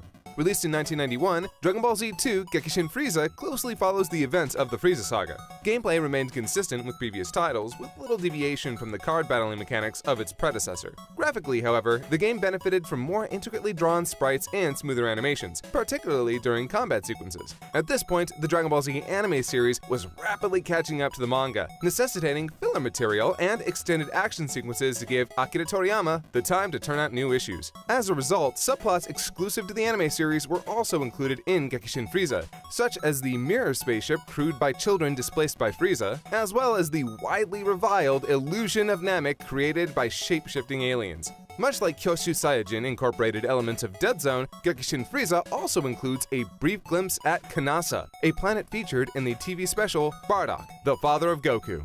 The game features some major divergences from the source material, however. First, the game includes each of Frieza's transformations in his fight against Goku.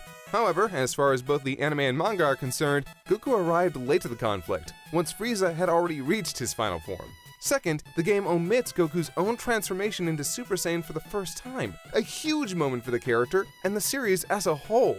We can't put too much blame on the game's development team, however. The concept of Super Saiyan had only been included in the manga a mere 4 months prior to the game's release.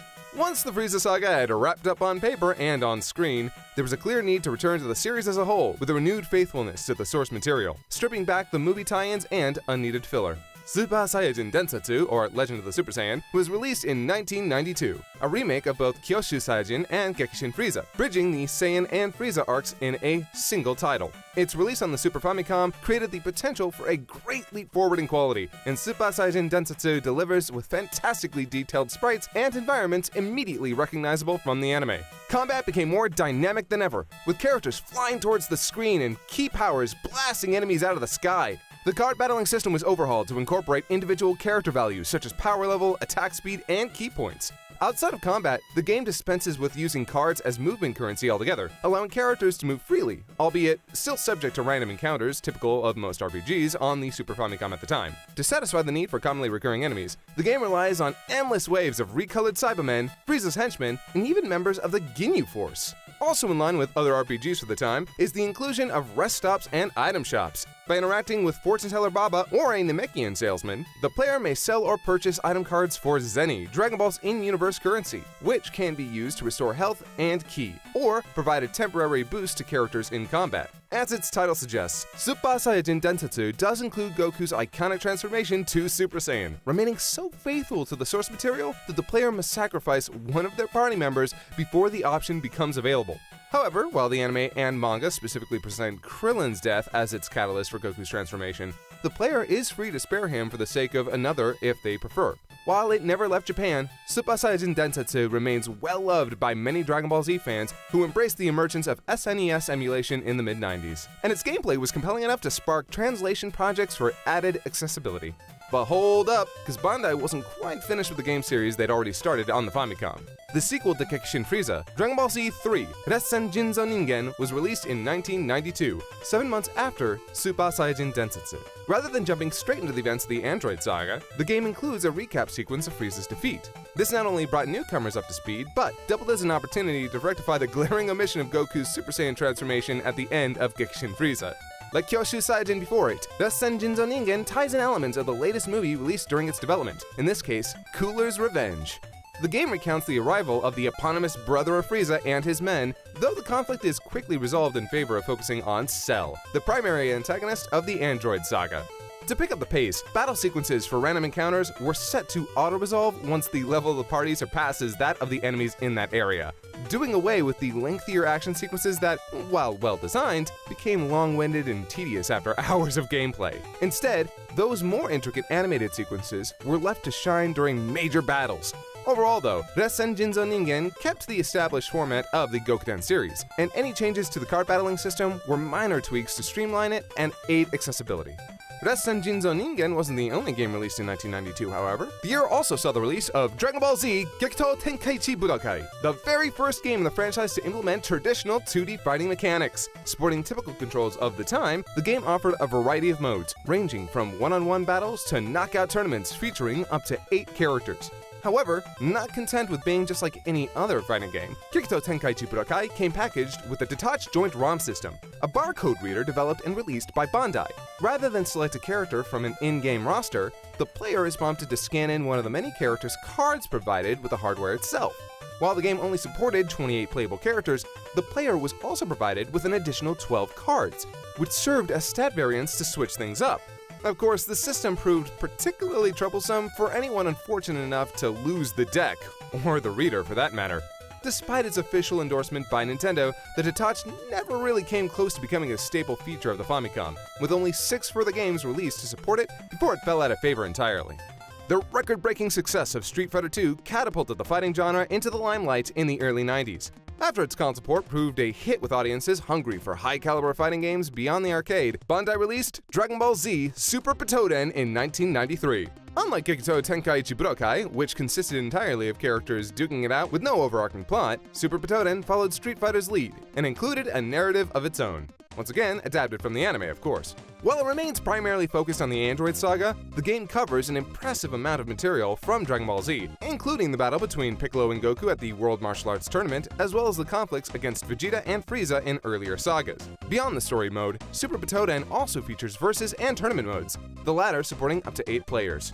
It goes without saying that the detached was left behind in favor of an easily accessible in-game roster. While many of these features are par of the course for any title building off the back of Street Fighter's success, Dragon Ball's unique aspects demanded a degree of innovation unto itself. For example, as the characters could fly through the air, each stage comes equipped with a radar map displaying where the fighters are in relation to one another. Once fighters are too far away to accommodate a single screen, the stage display shifts seamlessly into an actually dynamic roaming split screen, which moves from horizontal to vertical depending on the player's position, and occasionally dilates to feature fighters executing special moves. At this point, Dragon Ball was on an upward trajectory in Japan, and Shonen Jump was well on its way of hitting its peak circulation of 6.5 million copies. And to say that Super Butoden did well is an understatement. It sold 1.45 million copies in Japan, and remains the best-selling video game in the franchise to date at the time of this video. With such a runaway success on their hands, Bandai made the decision to finally step outside of Japan with a bona fide licensed Dragon Ball title, releasing Super Butoden in France and Spain just 8 months later. At this point, Dragon Ball was so established in Japan that it could shift units on its name alone, as Bandai would go on to prove with Dragon Ball Z Gaiden Saiyajin Zetsumetsu Keikaku. The last Dragon Ball title released for the Famicom, it's also notable for being the first game in the franchise to feature an original story. Saiyajin Zetsumetsu Keikaku introduces antagonist Dr. Lychee, a brilliant Tuffle scientist hell-bent on exacting revenge upon the Saiyans after the annihilation of his race at their hands. After releasing a toxic gas capable of destroying all life on Earth, it's up to the Z-Fighters to put a stop to his scheme. Saiyajin Zetsumetsu Keikaku follows the Gokuden card battling formula, the last game in the series to do so barring the remake of Dragon Ball 3 Gokuden, released on the Wonder Swan Color in 2003 and simply titled Dragon Ball. Zetsumetsu Keikaku was adapted into a two-part official video animation that functioned as a visual walkthrough for players released a year later on VHS. By effectively demonstrating the correct sequences of events to see the narrative to its conclusion, it also provided players with a guide to optimally complete the game. The footage was later repurposed for the only two Dragon Ball Z titles released on Bandai's multimedia entertainment system, Playdia. These two FMV games, Chikyuhen and Utsuhen, remained near identical to the animation but incorporated player choice at specific moments. For example, when Goku plays rock, scissors, paper with Korin. Incredibly, this OVA was remade in its entirety, its hour-long runtime halved, and came bundled with the widely released Dragon Ball Raging Blast 2 in 2010, the closest it's come to an official global release 16 years after its debut in Japan. With the Gokuden series more or less put to bed, and fighting games having finally found a solid footing on home consoles, it's no surprise that Bandai quickly turned its attention to chasing Butoden's success. Dragon Ball's popularity had picked up traction in Europe after the release of the anime's French dub, and while notorious for its questionable changes, it was the first dub available for the series, serving as the foundation for many of the European dubs that would follow. It would also inform the release of the third entry in the Butoden series, Buyu Retsuden. After the Super Famicom's runaway success in Japan, most licensed games were released on the platform in an effort to maximize sales. However, this was not the case in Europe, where Sega had decidedly edged out Nintendo. In order to capitalize on Dragon Ball's growing global audience, Buyu Retsuden released on the Mega Drive instead. With the reasoning that most European fans of the time were more likely to be introduced to the franchise via the dub, the game was released in France and Spain with an exclusive French translation and revised title, La Paix du Destin. It was also sold in Portugal, but bizarrely, distributor Ecofilms chose to repackage the Japanese version of the game rather than the existing European product, and sidestepped the minor wrinkle that Japanese cartridges were incompatible with European hardware by releasing it with a region converter cartridge. After a superficial re-release that swapped out the typical Mega Drive blue box cover art for one of the Dragon Ball Z VHS cassette covers, the game saw a third and final release in Portugal that did away with the converter altogether by including the localized French cartridge instead. Nowadays, those Portuguese variations are fairly rare commodities, and of some value to collectors, with open auctions sitting at a respectable $99.99. While Buyu Retsuden bears a near-identical resemblance to Super Butoden in how it looks and plays, it was not so much a direct sequel as it was a Mega Drive variant. Bandai refrained from bringing it fully under the Super Butoden umbrella, likely in an attempt to avoid alienating the existing fans of the game series on the Super Famicom. The official sequel, aptly titled Super Butoden 3, released on the Super Famicom as anticipated, rounding out the Super Butoden trilogy despite technically being the fourth in the format. Unlike its predecessors, Super Butoden 3 dispenses with a story mode, allowing the tournament mode to take center stage. The intention was to follow from Super Butoden 2's adaptation of the Cell Game saga, however, the game released at the tail end of 1994, slap bang in the middle of the subsequent Majin Buu saga's first airing in Japan, which rendered a faithful adaptation literally impossible. As a compromise, the roster of characters used in the Versus mode are based on those featured in the saga, such as Kid Trunks and Shin, as well as Majin Buu himself. Special attention was paid to honing the already kinetic gameplay, a major factor being the implementation of a quicker charge time for Ki, allowing more frequent uses of energy blasts and iconic special moves.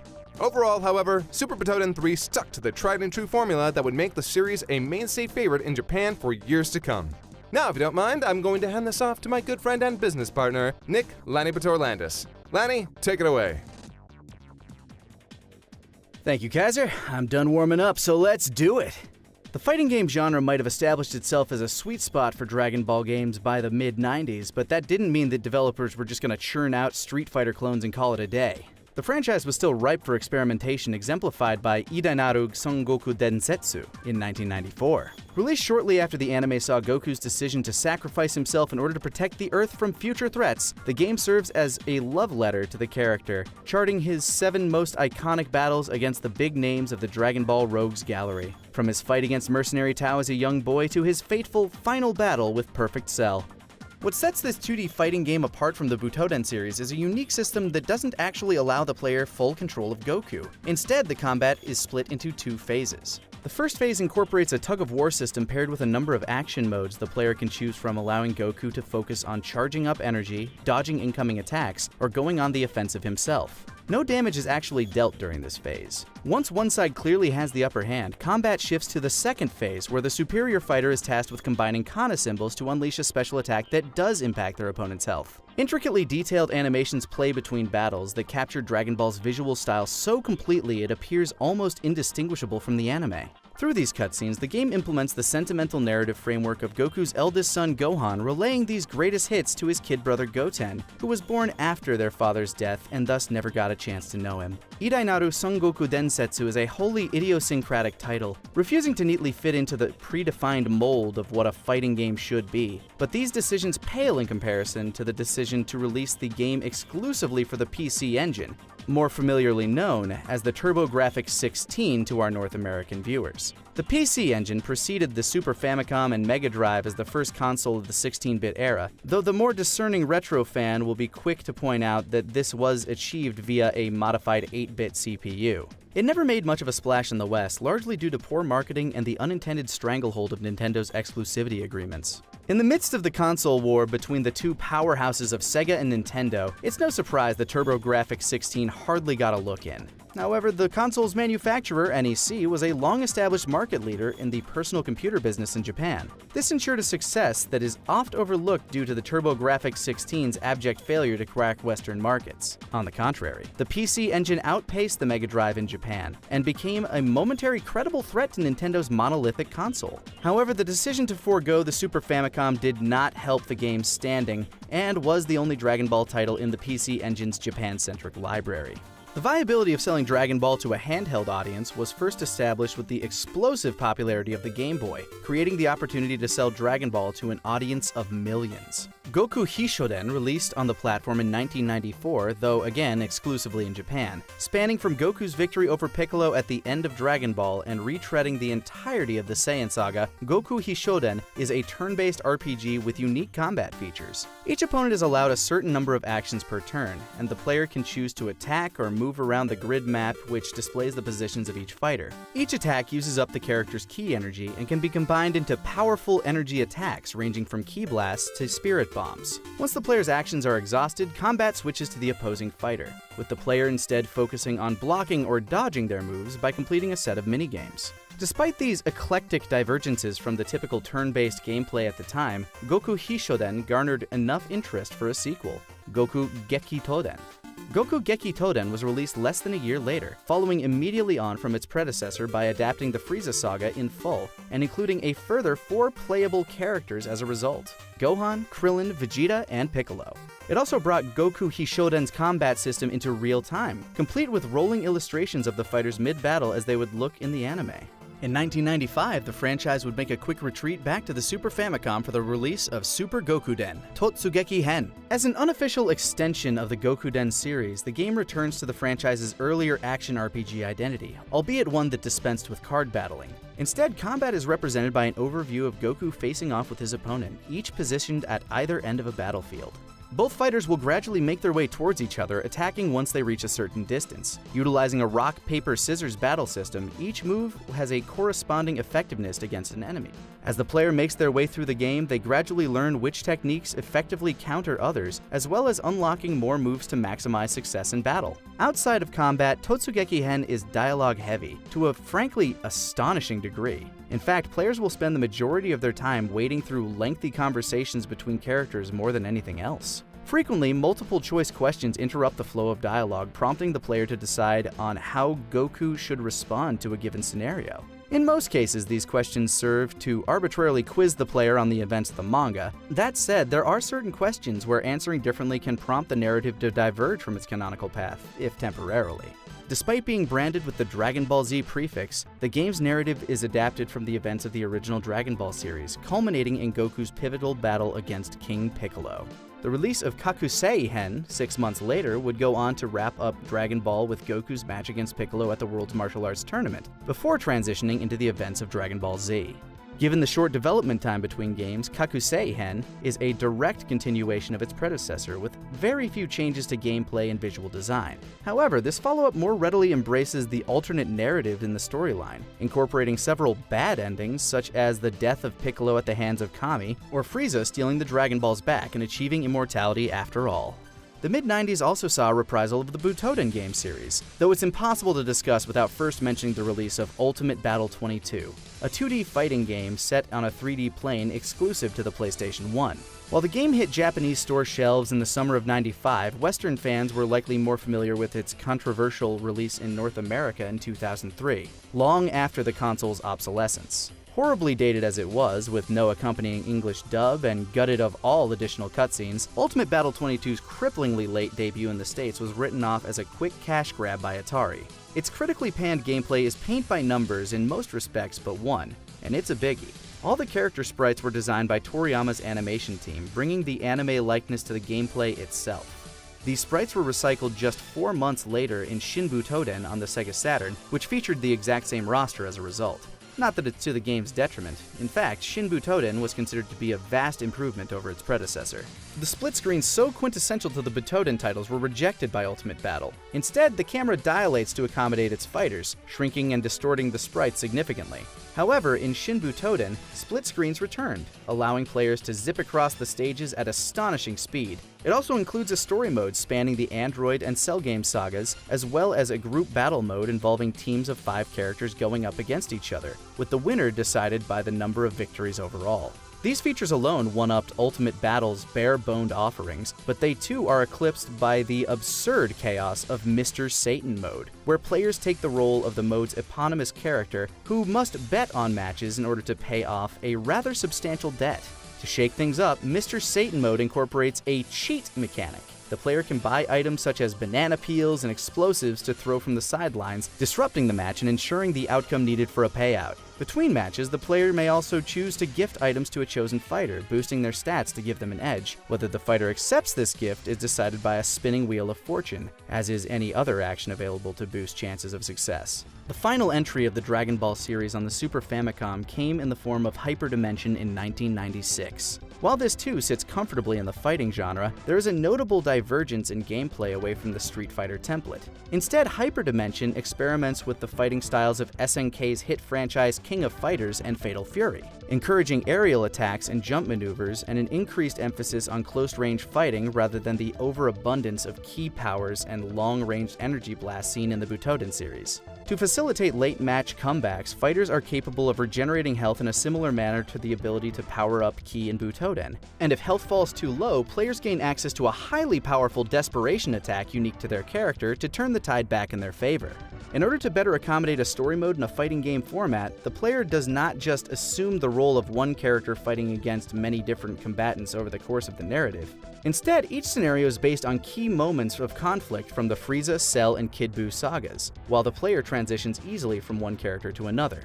For example, the player will take the role of Majin Buu to go up against Kid Buu, despite having played as both Goku and Vegeta in order to take down Buu just a few battles earlier.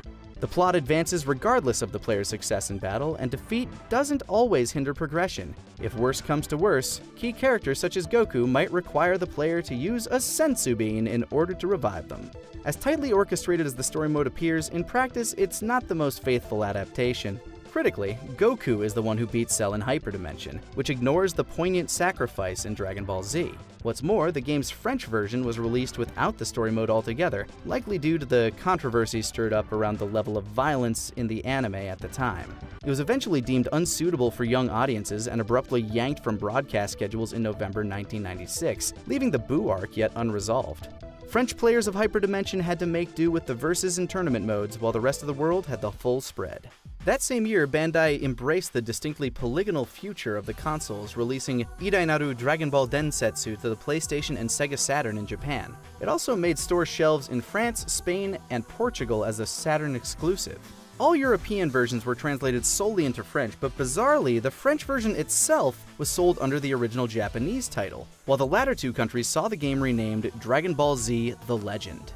The gameplay has a distinct variation from all other fighting games in the franchise. Rather than the standard one-on-one skirmishes, battles in Idainaru Dragon Ball Densetsu consist of two teams of up to 3 fighters pitted against each other simultaneously. While it uses 2D sprites on a 3D plane in much the same way as Ultimate Battle 22, Idainaru Dragon Ball Densetsu utilizes the previously neglected foreground and background to create dynamic mid-battle cutscenes showcasing devastating key powers. The tug-of-war mechanic makes an unlikely comeback in the form of the power balance gauge, which swings in favor of the team that's gaining the upper hand. Once the gauge is fully filled, the active fighter on the winning team will perform a deadly meteor attack for a decisive victory. As far as the story mode goes, though, yet again we're going back to the early days of Dragon Ball Z, kicking off immediately with the arrival of Vegeta and Nappa. In fact, Idainaru Dragon Ball Densetsu is the first game in the franchise to incorporate all sagas from Dragon Ball Z, taking the player right through to the defeat of Majin Buu's evil form. With a whopping 35 playable characters and the opportunity to play multiple fighters per battle, the game allows players more freedom in shaping how key moments of the anime play out, as well as room to experiment with alternative matchups.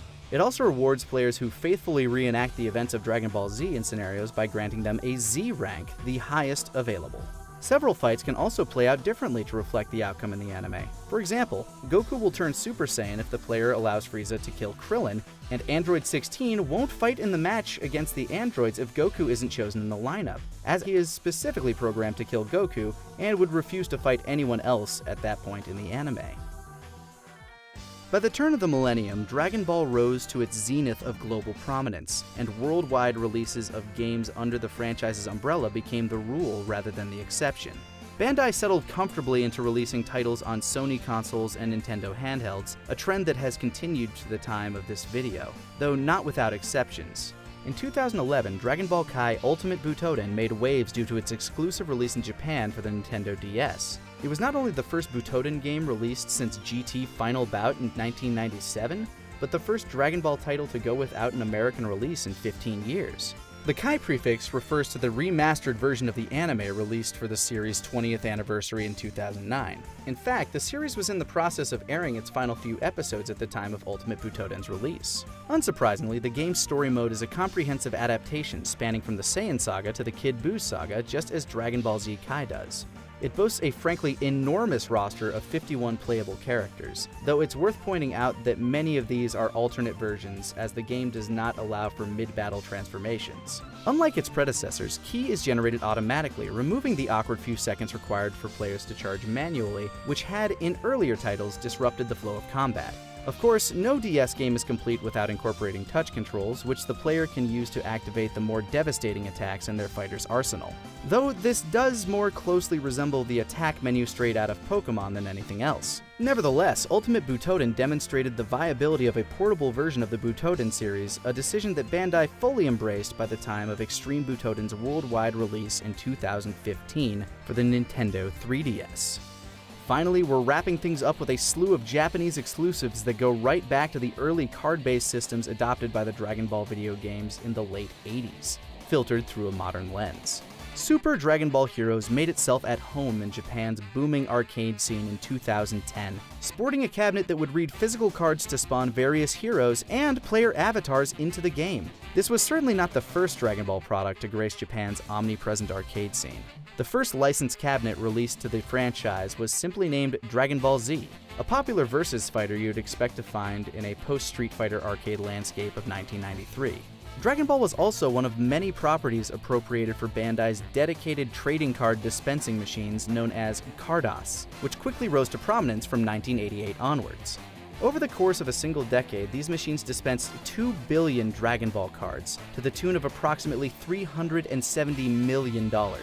These two big moneymakers collided in the mid-2000s with Bandai's Data Cardos machines, which integrated card-reading technology into classic arcade cabinets. Instead of picking fighters from a pre-existing roster, players scan in the physical cards in their collection to play as specific characters.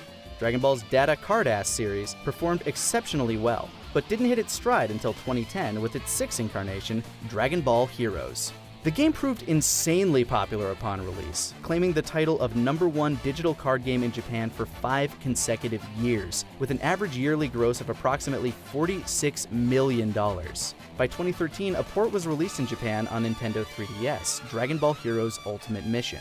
Featuring an enormous library of 200 characters spread across nearly 1,000 virtual cards, the game's developers made a concerted effort to recreate the interface and gameplay found in the arcade for a portable platform. By utilizing the 3DS's wireless support features, players could battle and trade with friends and even connect to the cabinets in the arcades. To keep up with the constant updates rolling out in the arcade version, it was followed by a further 2 3DS titles, Ultimate Mission 2 and Ultimate Mission X, which endeavors to keep up with the ever-expanding story content and card sets that keep players flocking back to the arcade. By the time of Ultimate Mission X's release in 2017, the series had developed its own expanded universe via the introduction of mission packs and story arcs that arcade players could unlock and experience through various sets. While entirely separate from the official Dragon Ball canon, the in-game story proved so popular it was adapted into several manga volumes, as well as the promotional anime Super Dragon Ball Heroes in 2018. After the longtime clamoring of Western fans who were itching to get their hands on what was an unquestionably well-polished and addictive Dragon Ball card game, a worldwide port became available for Nintendo Switch and PC in April 2019. Titled Super Dragon Ball Heroes World Mission, almost a decade after its original debut in the arcades. Looking ahead to the future of Dragon Ball, it's difficult to imagine little more than a smattering of region-locked exclusives on the horizon. After clawing its way out of obscurity in the 80s, the franchise is an undoubted global phenomenon, a mainstay of popular culture, and unquestionably profitable. Dragon Ball Z Kakarot's worldwide release in January 2020 was reported as a commercial success, with 1.5 million copies sold in its first week.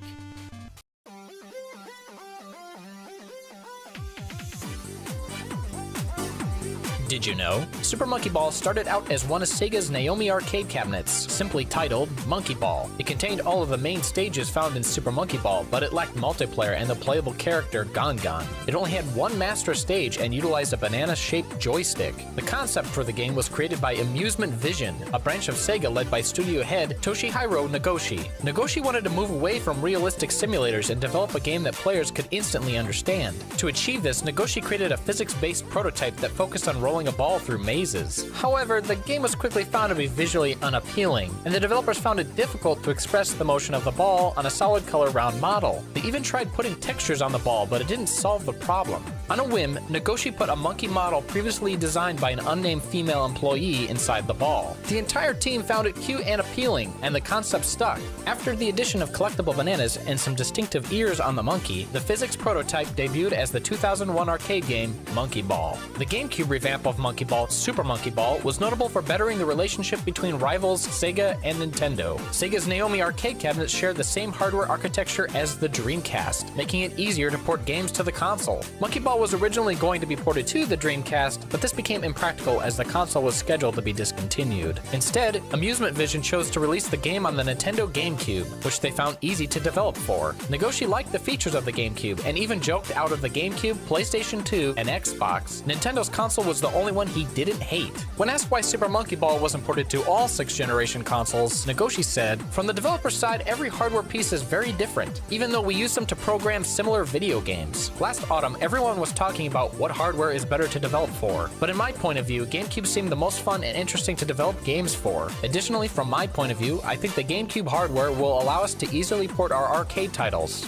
There was actually a third main series Super Monkey Ball game planned to be released on the GameCube, called Super Monkey Ball 3 Banana Crazy. It was announced at E3 2003 and planned to be released the following year. The game was rumored to have LAN mode capable of supporting up to 8 players. Why Super Monkey Ball 3 was cancelled is unknown. The franchise is famous famous for its product placement, with several games having real-world brands featured in them. In the original Monkey Ball, Super Monkey Ball 1, and Super Monkey Ball 2, Sega partnered with Dole to cover many of the game's models with their logo. This branding was removed in future games such as Super Monkey Ball Deluxe. The branding on the series bananas was eventually replaced by a new company logo, Chiquita. Sega's affiliation with Chiquita was actually part of a larger deal. Along with the game's release, over 180 million Chiquita bananas featured special stickers promoting the game. The two companies also held a Super Bonanza sweepstakes, where a family could win a 50-inch TV, a Wii, the Wii Balance Board with Wii Fit Plus, and a copy of Super Monkey Ball Step and Roll.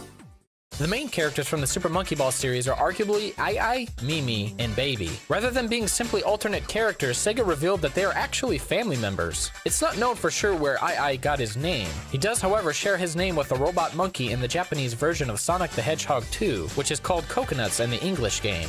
The series has other secrets. In Super Monkey Ball 2's beginner stage, Bumpy, there are small bumps throughout the stage that serve as obstacles. From above, the bumps are revealed to be Braille and read, "Hi, this is Jamad." That's right, Braille alphabet. I respect you. Jamad is most likely the nickname of Junichi Yamada, the game's stage design director. This isn't the only secret hidden in Super Monkey Ball 2's stages. In 1975, computer graphics researcher Martin Newell of the University of Utah created a mathematical model of his wife's teapot. His model became known as the Utah Teapot and is used extensively to test lighting and geometry in 3D scenes. The advanced extra stage in Super Monkey Ball 2 named Teapot is based on Newell's model. Another hidden detail relates to Super Monkey Ball 2's villain, Dr. Bad Boon. In the cutscenes for the game, the Doctor seems to speak in gibberish. If each word in the audio is individually reversed, it becomes clear that he's speaking the actual lines in English, only backwards and slightly distorted. Even the manual for Super Monkey Ball holds an Easter egg. On the upper corners of the manual for Super Monkey Ball 1, a small image of Ai can be seen. If the manual is quickly flicked through, it is revealed to be a flip book. Super Monkey Ball has been a major success for Sega. References to the series can be found everywhere, including other games. The World of Warcraft Super Simian Sphere trinket is an obvious reference to Super Monkey Ball. Upon using the trinket's ability, the player is transformed into a gorilla and surrounded by a purple ball for 5 minutes. Hyperdimension Neptunia also has a reference to Super Monkey Ball. The in-game monkey bracelet description reads, "A cute bracelet with a monkey trapped inside a clear ball. Rumors say making it take part in races is a popular gambling sport on the Wii." Other games paying tribute isn't the only example of Super Monkey Ball's impact. The games were also used to test the efficiency of surgical doctors. Florida Hospital Celebration Health conducted a series of experiments where over 300 physicians played Super Monkey Ball 2 before performing simulated laparoscopic surgery. Dr. James Rosser, the general surgeon behind the research project, found that surgeons who warmed up to the game were more efficient and were able to suppress errors. Additionally, he discovered that surgeons who played video games in the past for more than 3 hours per week made 37% fewer errors, were 27% faster, and scored 26% better overall than surgeons who had never played video games.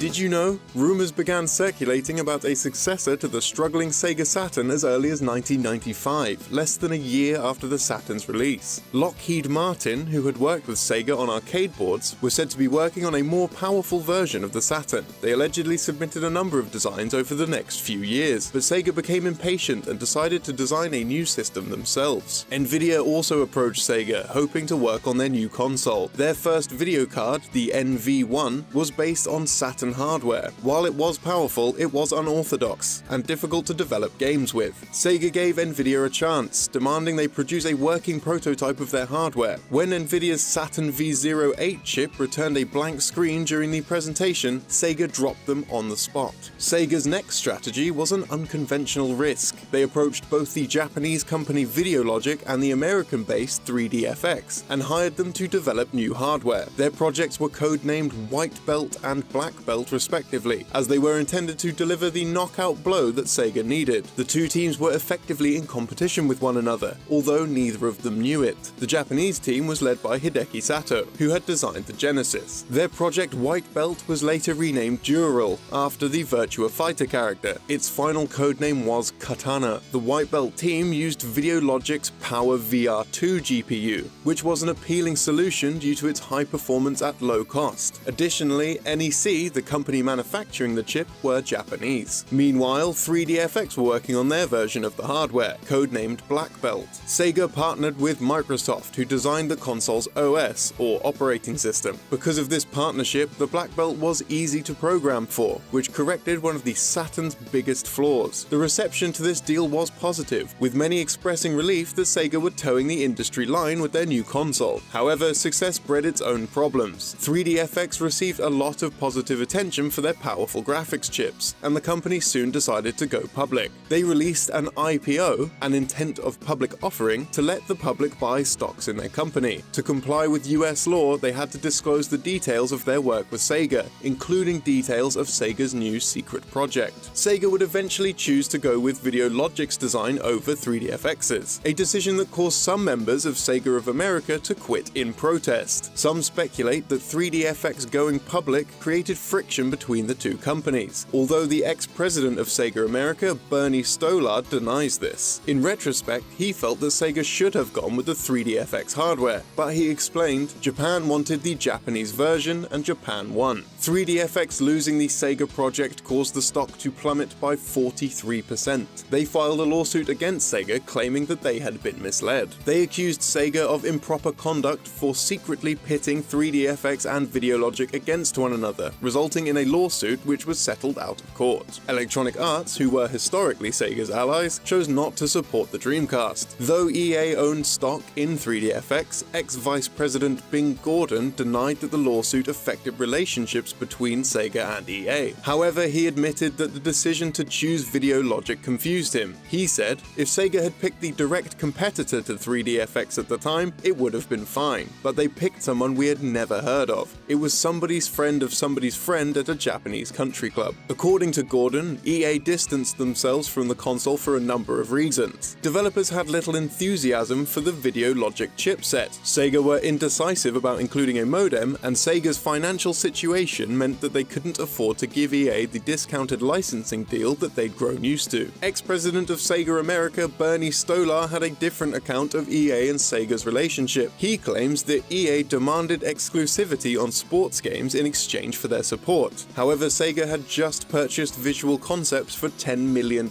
and their sports games were a key part of Sega's Dreamcast strategy. Stolar offered EA third-party exclusivity, and later Sega Japan would try to entice the company with lower royalties. EA, however, stuck to their decision and turned their back on the Dreamcast. Sega had a much stronger relationship with Microsoft. After their work on the Black Belt's OS fell through, Microsoft again approached the company, offering to port Windows CE to the console as an optional OS. Windows CE was widely considered to be less versatile than the native OS, but Stolar was convinced Microsoft had ulterior motives, saying they got to learn the business and then walk away.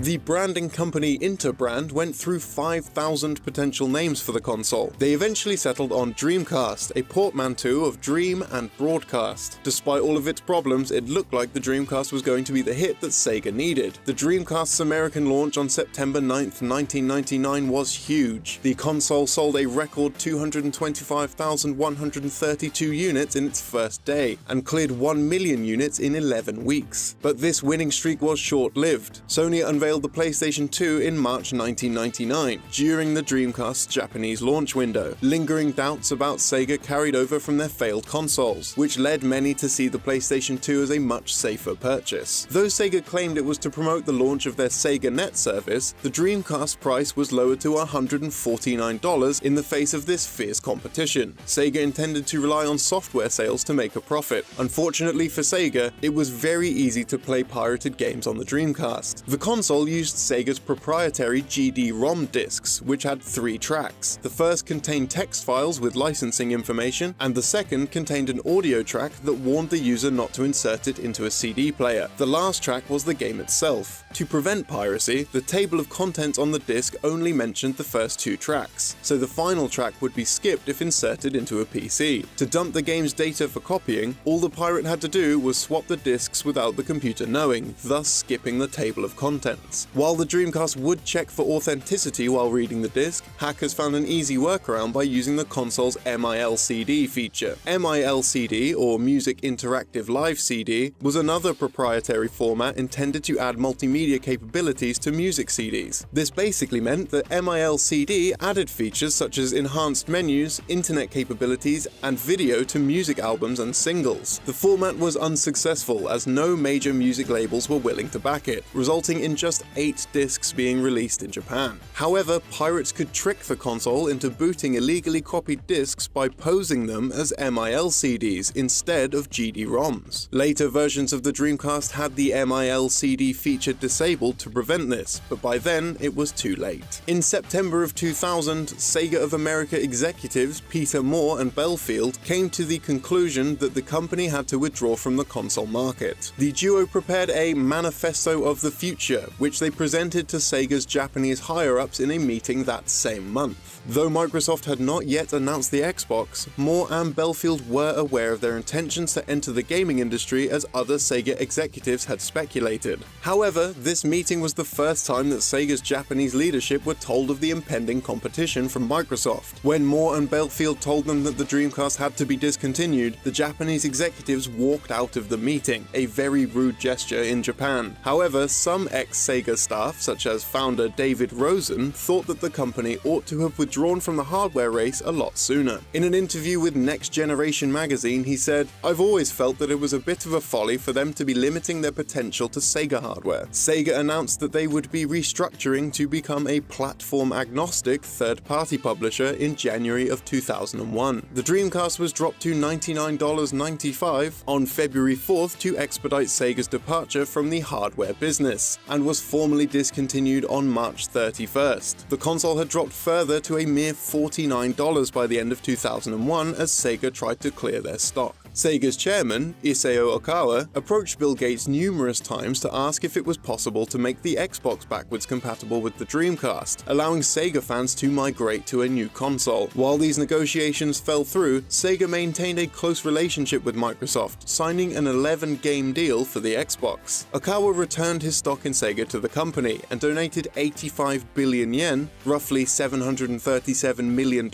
the time, to keep Sega afloat. He passed away soon thereafter of a heart failure in March 2001. Before it was discontinued, Sega tried to keep the Dreamcast afloat in other ways. Sega stated that they would talk about DVD playback in early 2000, hoping to mitigate backlash from the announcement that the PS2 would play DVDs out of the box. At E3 2000, Sega showed off the Dreamcast DVD player. However, Sega never addressed the DVD player after this, and many in the industry speculated that the DVD player was simply an empty plastic shell. Sega also planned to release a VMU MP3 player that could hold over an hour of 128 kilobytes per second MP3 music. Sega had apparently partnered with the online store mp3.com, but the device never came to fruition. Hello and welcome to Did You Know Gaming Extra. There's nothing quite like a competitive one-on-one bout against someone of similar skill, especially when you don't have to actually get battered and bruised in real life, which is probably why fighting games have become so popular. So, what better way to spend your Easter than watching a trivia video about facts and Easter eggs from fighting games, instead of having an actual brawl with the boomer uncle that gets on your nerves. The first fighting game we're talking about is somewhat controversial in this context, as many gamers don't consider it a fighting game at all, for some reason. Super Smash Bros. Ultimate has an abundance of Pokémon within it. Some are playable, some are in the background of stages, and some can be summoned from Pokeballs. Dragonite can be seen in the Kalos Pokemon League stage, but the Pokemon has a second, unused model within the game's data. This model is located in the folder for Pokeball Pokemon, suggesting Dragonite was originally a summonable Pokemon too. The model in question is slightly different from the Dragonite seen in the Kalos Pokemon League stage, with a higher resolution texture shaded more like the assets that were made specifically for Ultimate. The next fighting game we're talking about isn't exactly a traditional example of the genre either, Sonic the Fighters. Due to his excessive boredom, character designer Masahiro Sugiyama once added Sonic and Tails into the arcade title Fighting Vipers. When producer Yu Suzuki saw this, he decided to pitch a 3D Sonic fighting game to executive manager Hiroshi Kataoka, and later Sonic producer Yuji Naka. Kataoka thought the concept of Sonic characters beating each other up wouldn't be approved by Naka, but Naka actually encouraged him. Developers were also worried about translating Sonic's design into 3D, so Naka gave them a Sonic figure as a reference. Since nobody had made Sonic in 3D yet, Sonic the Fighters was Sonic's 3D debut. The game ultimately released in Japanese in May 1996 and was also planned for the Sega Saturn, but this version was canned. This isn't the only interesting detail about the game. The original version has an unused character called Honey the Cat that is only playable through hacking in the initial arcade version.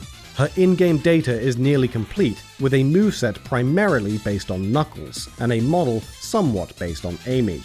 Since the game was initially designed around Fighting Vipers, Honey the Cat was based on the Fighting Vipers character, Honey, as an homage. Unlike other characters, when both characters select Honey, there's a full alternate costume instead of a grayscale alt. This alternate design, known as Mirror Honey, appears in the intro of Fighting Vipers on Sega Saturn, suggesting Honey may have been playable in the Sega Saturn version of Sonic the Fighters. In the Xbox 360 and PlayStation 3 ports of the game, Honey has been added as a secret selectable character, and can be chosen by highlighting Amy and pressing the start button, then selecting Honey. Another fighting game fact comes from the long-running King of Fighters franchise. The series is known for its characters being inspired by other properties, but sometimes these characters are literal copies. Kay and Maxima, who debuted in the King of Fighters 99, are not only inspired by Cool and Harry Ness from the unfinished arcade game The Fallen Angels, they would be actual plagiarism if it weren't for the fact the same artist designed both. The designer for the Fallen Angels characters, Shinichi Morioka, migrated to SNK shortly after the game was cancelled, and reused the designs of Cool and Harry Ness to create the King of Fighters duo. Inspirations for fighters in a game can come from anywhere. Why, one could even find inspiration from within oneself. Tobal No. 1 was Dream Factory's first ever release, and was published by Square in 1996 for the original PlayStation. The game was recognized not just because of a sample CD of Final Fantasy VII that was distributed within its case, but also because famed Japanese manga artist Akira Toriyama designed all of the game's characters. Director Seiichi Ishii knew that the game was being made as a console release as opposed to an arcade release, as had been the norm up until that point.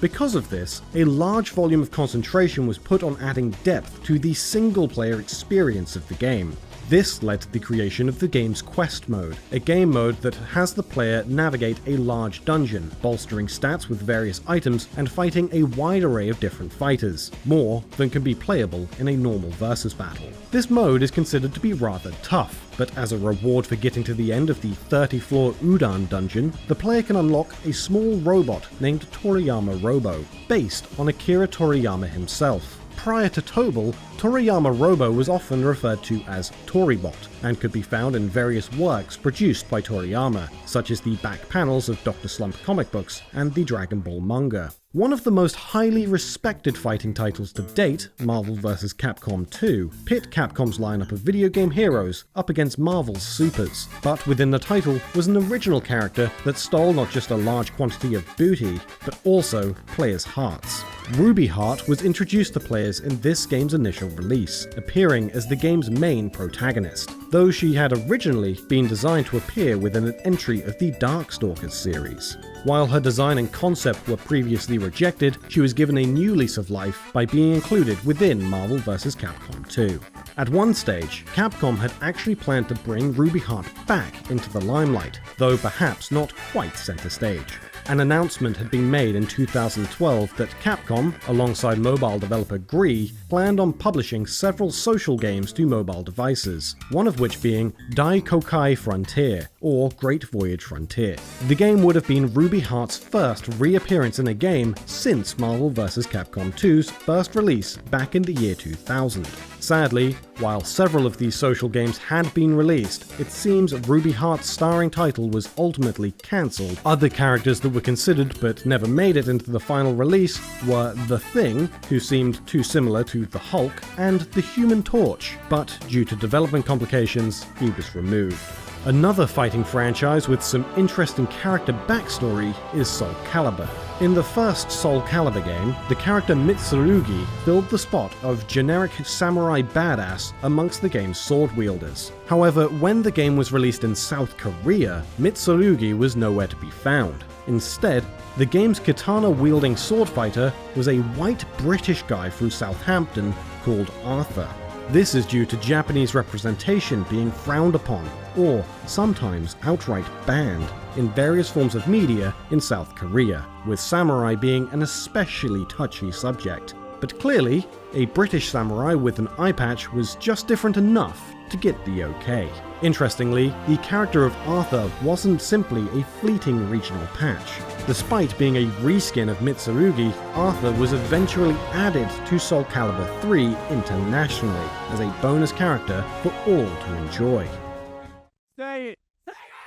And now it's time for this episode's random piece of trivia. So today, we're going to be taking a look at a rather lewd and incredibly hard to find Easter egg in the Sega CD platformer Wild Woody. At the title screen, holding A and C on controller 1 and left and B on controller 2 will enable some debugging features, sometimes known as the game's master cheat code. A sound effect will chime to confirm the features have been enabled. The player must then go to Pirate World Act 2 and hold C to move Woody around freely with the D-pad. From here, the player has to grab the power-up in the upper left corner of the level at coordinates 004 by 005, then move to the far right edge of the stage and pick up a power-up buried in the rock to the right of the level exit at 446 by 054. The player must then pick up the health at 026 by 007, followed by the extra life at 433 by 014. Then get the mermaid sketch near the level's entrance at 033 by 005. If the player has done all of this correctly, they can then press Start to open the sketchbook, select the mermaid, and press C to draw it. The busty mermaid will then pop out, showing her bare breasts to the player.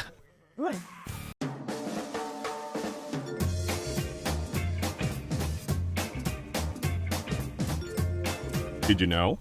Although most commonly referred to as Nicktoons games in US territories, all Nickelodeon crossover games in Europe are distributed as SpongeBob and Friends. It isn't known exactly why this is, but since many Nicktoons series have aired on channels other than Nickelodeon itself internationally, something could have prevented them from being officially referred to as Nicktoons in Europe. It could also be that SpongeBob's international popularity dwarfs other Nicktoons franchises so much that rebranding Nicktoons games as SpongeBob games is necessary to make a profit. This may have been a wise move, as some Nicktoons franchises haven't been featured in any of the games, including the X's and Mighty B. Nicktoons games also aren't afraid to make obscure references. The SpongeBob episode Plankton from Season 1 features a gag where Plankton shows SpongeBob his lab, as in his Labrador, and only then leads SpongeBob to his laboratory. The same Labrador can be seen in one of the SpongeBob levels from Nicktoons Unite. Some other characters, like SpongeBob's idol Kevin, make cameos in the game as a statue in one of the Jellyfish Fields levels, and the game's boss fight with Plankton can even be seen within the first level of Nicktoons Battle for Volcano Island. Although Nicktoons Unite is widely regarded as the first proper Nicktoons crossover game, Nickelodeon characters have appeared together in software since 1996, with the release of the Windows 3D Movie Maker spin-off, Nickelodeon 3D Movie Maker.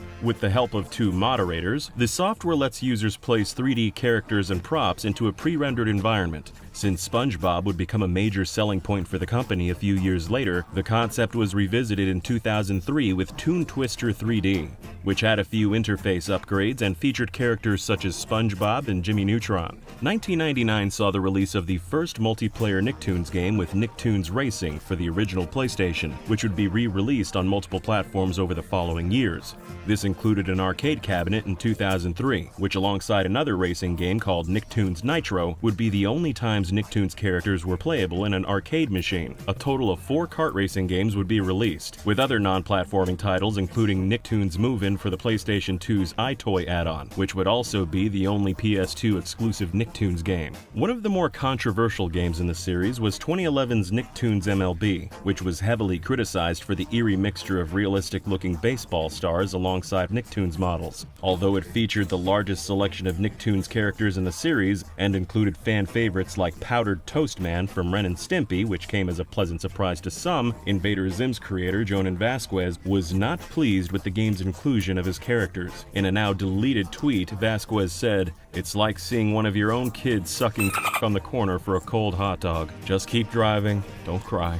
Another Nicktoons game is the Pokemon Snap-styled Game Boy Advance platformer Nicktoons Freeze Frame Frenzy. Freeze Frame Frenzy mislabeled quite a few Nicktoons characters, such as Bill from Invader Zim, who was referred to as Professor Membrane, and Sheldon from My Life as a Teenage Robot, who was labeled as Tuck from the same series, despite both characters being in the game. Freeze Frame Frenzy is the only platforming title in the series not to be released on multiple systems at once, as they were usually released on most current consoles and handhelds at the time. Nicktoons Unite was also supposed to get an Xbox release at some point during production, but this was scrapped for unknown reasons. Similarly, the minigame collection Nickelodeon Party Blast for the Xbox was supposed to get a PlayStation 2 release as well, but this was also cancelled early on. As well as cancelled games, the series has plenty of cut content. Nicktoons Unite may have had more playable or non-playable characters at one point in development. A file in the game's data titled actors.ini has a comprehensive list of characters that appeared in the game. The list includes characters that don't actually show up in the title, such as Vicky from Fairly OddParents. It also includes characters like Gary from SpongeBob and Cindy Vortex from Jimmy Neutron, and although these characters appear in a few pre-rendered cutscenes, they never show up in-game.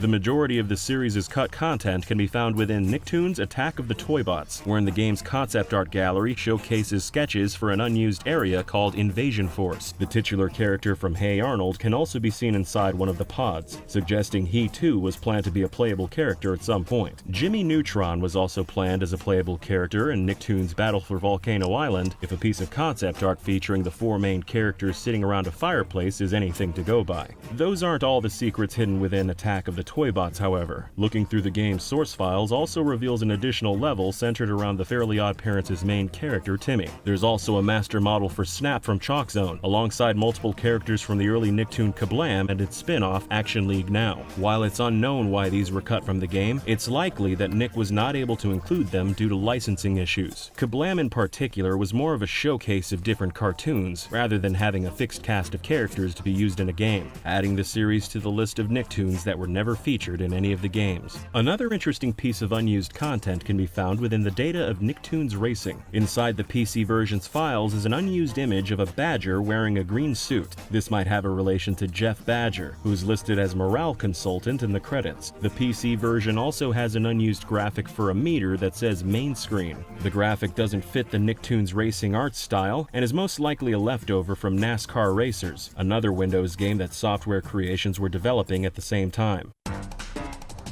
Aside from currently inaccessible folders containing areas cut from the final product, Attack of the Toybots also features quite a few lines of unheard dialogue. This includes lines for whenever the player enters one of the master model chambers, or when the player finds one of the unlockable characters Gurr, Stimpy, XJ9, or Rocco. Even though no dialogue is used for these segments in the final game, it also includes a set of lines from the Fairly OddParents characters Cosmo and Wanda that were seemingly intended to act as tutorials during production, though all their lines are replaced with simple text messages in the final game. Control panels are so breakable! Hint, hint! Some old screenshots of Nicktoons Globs of Doom also feature several character combinations that were not possible in the final game, implying that a manual character selection was considered at some point during production. However, none of these give any indication as to whether Timmy Turner was supposed to be a playable character, as this is the only entry in the Nicktoons line of games not to include characters from the Fairly OddParents. One reason for that might have been that the original developers for the previous games, Blue Tongue Entertainment, were not involved with the development of Glob Globs of Doom. Although each of the game's main characters got a main stage centered around the world their show takes place in, Invader Zim's world is the only one being referred to as just that, while SpongeBob, Jimmy, and Danny all get unique names for their respective locations. This is because, although the main premise for the series involves Zim trying to take over planet Earth, we never actually got to know what part of the planet the show takes place in, hence the title Zim's World. This would later be improved on with the Nicktoons Nitro arcade cabinets, where Zim's racetrack is referred to as Irken City, Irkens of course being the race of aliens Zim is a part of. This game would also turn out to be the last in the Nicktoons Unite series as a result of poor reception, with many people criticizing the unpolished gameplay and abundance of bugs. While a few Nickelodeon console games were released since Globs of Doom, it seems the company has since moved on to the mobile and online market. The most prominent of these games are the Super Brawl line of mobile and flash games, which sees characters from a wide selection of Nicktoons facing off in a Street Fighter-style fighting game. Interestingly enough, these games actually started out as a holiday event on Nick.com called Jingle Brawl, which was released alongside the lesser-known mini-game Merry Mayhem. As of the time of writing this video, the most recent Nicktoons console release was Nickelodeon Kart Racers in 2018. Although this game was the first to include characters from the Teenage Mutant Ninja Turtles series, its selection of Nicktoons is as small as the one from the 2006 title Winners' Cup Racing, as only 4 shows are present, with Rugrats, SpongeBob, Hey Arnold, and TMNT. There was a rather severe miscommunication while marketing the game. Advertisements stated that 12 different characters would be available to play as, and this was believed to mean the game would include characters from 12 different franchises instead of only those shown in trailers. The game's developer Bamtang later tried correcting this error by promising DLC, which would allow new characters from other Nicktoons to be added to the game, but a year after the game's release, it's unknown whether new updates are still in the works. After it became apparent no more video games centered around Nicktoons characters crossing over would be in development, rumors surrounding a theatrical adaptation of the events of Nicktoons Unite started circulating around the web. The movie news outlet TrackingBoard.com stated back in 2015 that Nickelodeon's movie distributing company Paramount Pictures had been in the early stages of developing a Nicktoons live-action and animated crossover movie along the lines of Space Jam. And although many of the speculations surrounding the movie and potential Nicktoons revivals such as the Rocko's Modern Live TV movie Static Cling have since been proven true, no new information regarding the Nicktoons movie have come to light since.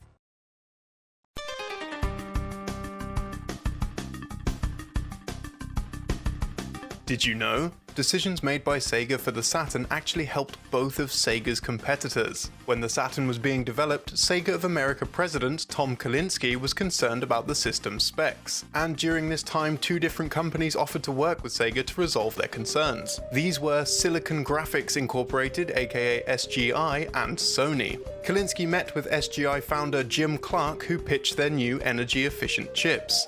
Kalinske then presented these chips to Sega of Japan, who declined based on the cost and size of the chips. Although no deal was made, Kalinske appreciated the work SGI had done and suggested to Clark that he approach Nintendo with the chips.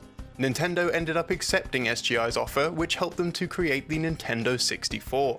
When Sony approached Sega, they proposed a collaboration on a disc-based console. The 2 companies had a shared enemy in Nintendo, as Nintendo had spurned Sony by abruptly cancelling a deal for Sony to make a disc peripheral for the Super Nintendo. Sony's Ken Kutaragi and Sega's Tom Kalinske were enthusiastic about the team-up, but president of Sega Enterprises Hayao Nakayama was unimpressed. He declined the deal due to Sony's inexperience in the console market. Afterwards, Sony decided to enter the console race independently with the PlayStation. Sony also poached many of Sega's top staff, such as Kalinske's right-hand man, Steve Race, who would offer them valuable insights into Sega's strategies. If this wasn't bad enough, Kalinske was right to be anxious about the Saturn. Sega thought they'd have the late 1994 launch window all to themselves, but in November 1993, Sony announced they'd be launching the PlayStation around the same time. News of the PlayStation's impressive 3D graphics allegedly terrified Sega, and led to Nakayama demanding a second CPU to be added to the Saturn. This second CPU would be to boost the console's 2D and 3D capabilities so that it could compete with Sony. Such a huge upset so late in production led to doubts about the system making its launch date. Not only this, but the dual processors made the Saturn difficult to develop for. At the time, Sega had 2 consoles in development, one codenamed Jupiter and one codenamed Saturn. Jupiter was intended to be a cartridge-based alternative to the Saturn that shared many of the same specifications, but it was dropped to make way for yet another console project. A group of Sega employees attending CES in January 1994 were invited to a conference call with Nakayama. He demanded an immediate response to Atari's Jaguar, instructing the team to create an upgrade for the Genesis. The decision seemed to make sense, as delays looked likely for the Saturn and the Genesis was still performing well in America. This upgrade would come to be known as Mars and would eventually be released as the Sega 32X. In practice, however, the 32X only ended up hampering the Saturn's launch. The two consoles shared a lot of hardware, including their Hitachi SH2 processors. This led to shortages, with many of the chips intended for the 32X being used instead for the production of more Saturn consoles. Another problem was the launch window for the two consoles. The 32X launched in November 1994 in the West, the same month that the Saturn launched in Japan. This eroded goodwill towards Sega, with consumers wondering why they should buy the 32X when the Saturn's launch was imminent. In the words of ex-Sega employee Scott Bayless, "It made us look greedy and dumb to consumers." The move also confused developers, who had to choose between developing for the peripheral or for the Saturn. The US release of the Saturn was intended to be on Saturday, September 2nd, 1995, dubbed Saturn Day by Sega. However, they ended up launching much earlier, announcing a surprise release on May 11, the first day of E3. The Saturn had been performing well in Japan since its release in November 1994. Its advantages were clear. It had a roster of strong titles, with Virtua Fighter in particular being the most popular arcade game in Japan. It had also launched ahead of the PlayStation. Nakayama hoped to recreate the same ingredients for success in America and instructed Kalinsky to announce the console's launch date. Kalinsky opposed the decision, but was told he had no choice in the matter, so the announcement was made. Releasing the console so early gave magazines and retailers no time to publicize the launch, making it hard to advertise. Sega also had to choose only a few retailers to receive the console at first because of limited stock, which upset some of the other retailers. KB Toys in particular refused to stock the system in response.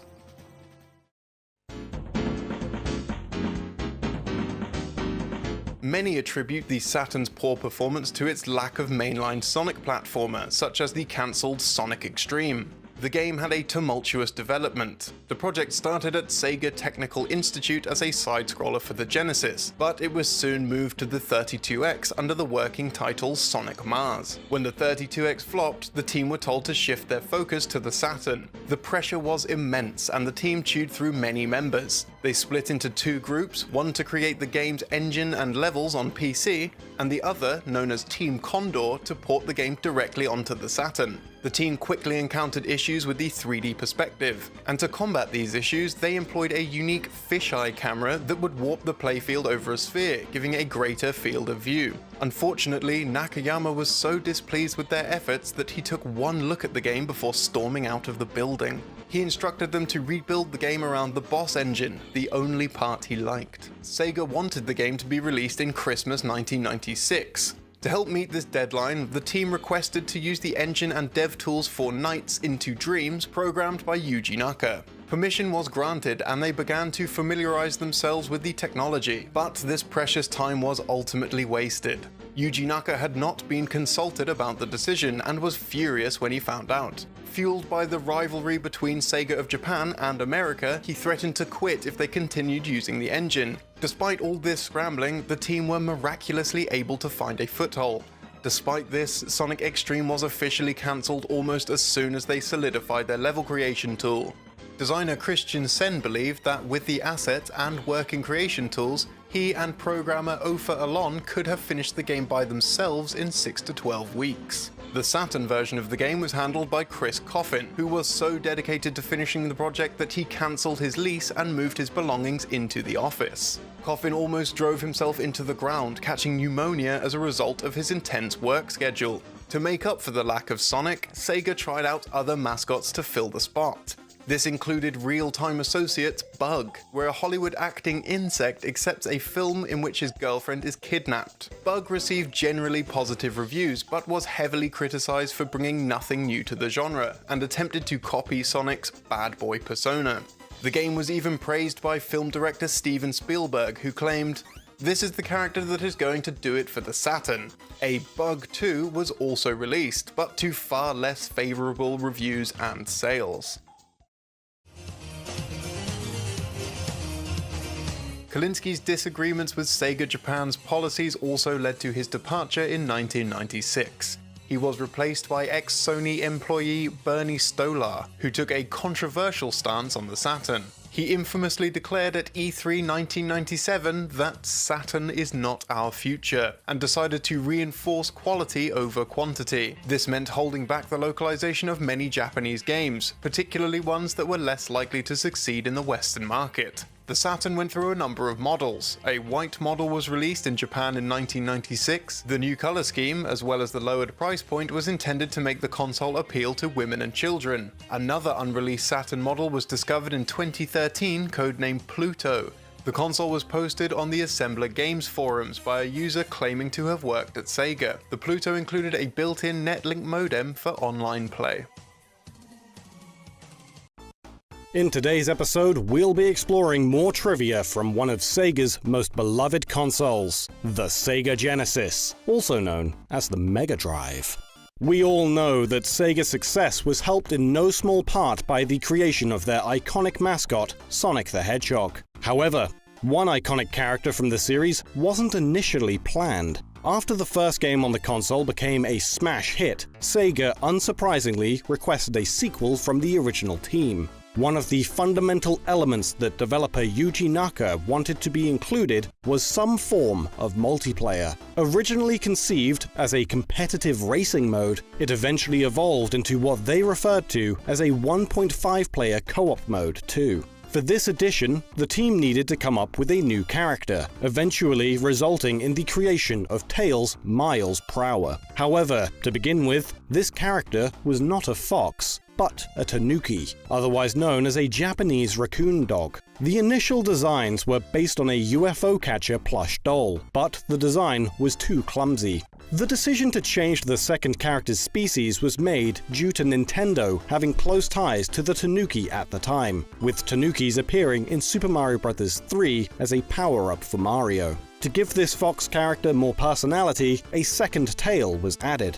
Making a character for any game can take time, and while most companies follow standard practices when including characters they don't own the rights to, this isn't always the case. This process can sometimes be overlooked, causing problems for companies. Sega referenced characters from other media in their initial release of Revenge of Shinobi, with one boss fight featuring Spider-Man, who, after enough damage, would transform into Batman.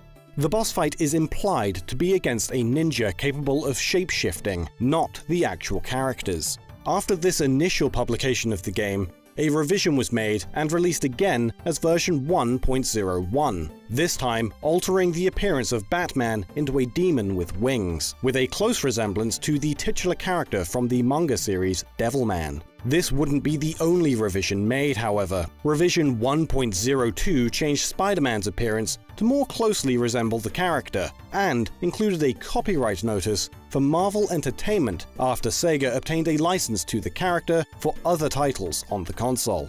This change also altered the fight so that, upon being defeated, Spider-Man wouldn't shapeshift. He would flee instead, implying he was the actual character and no longer a shapeshifter. After the license for the character expired, another version was made for the Wii Virtual Console. This version changed Spider-Man to have a pink costume instead, making him a totally different and unique character. This 1.04 version is now used for all re-releases of the title. The reason for Spider-Man's original appearance in the game was explained by Noriyoshi Oba, who said Sega had already acquired copyright permission for the Spider-Man arcade game they were developing. We were actually asked by Sega to include Spider-Man as part of the promotional effort for that game. In that case, we were actually told to make him look more like Spider-Man. Other characters were also altered in these subsequent versions. In the game's initial release, enemies with flamethrowers were named Rocky in the Japanese manual, and took on the appearance of Rambo, two characters portrayed by Sylvester Stallone. After the first update, their design was changed to feature sunglasses and male pattern baldness. The boss of Round 7 was also changed, with the original release being a representation of Godzilla until it was changed in Revision 3 to simply remove his skin. Speaking of legal changes, one title released by Sega had the license changed after creative differences between then Sega Studio Camelot and Climax Entertainment. Landstalker, The Treasures of King Knoll, wasn't initially created as a new property, and was actually intended to be the third entry in the Shining Force franchise, before Shining Force 2 under the name Shining Rogue. Fans of Shining Force have noted that many references to Shining Force can be found throughout the Landstalker series, such as Yogurt's Ring making an appearance in the Dreamcast sequel, Time Stalkers. Going back to Landstalker, there's actually a scene which was cut from international releases. At one point in the game, it's possible to stumble across Kayla enjoying a nice, relaxing bath, before she offers Nigel the opportunity to join her. Though given the option to say yes, Friday will prevent the player from doing so. While this scene was cut during localization, the scene was still translated in the game's code, but was impossible to encounter due to a maid being placed in the bathroom's doorway.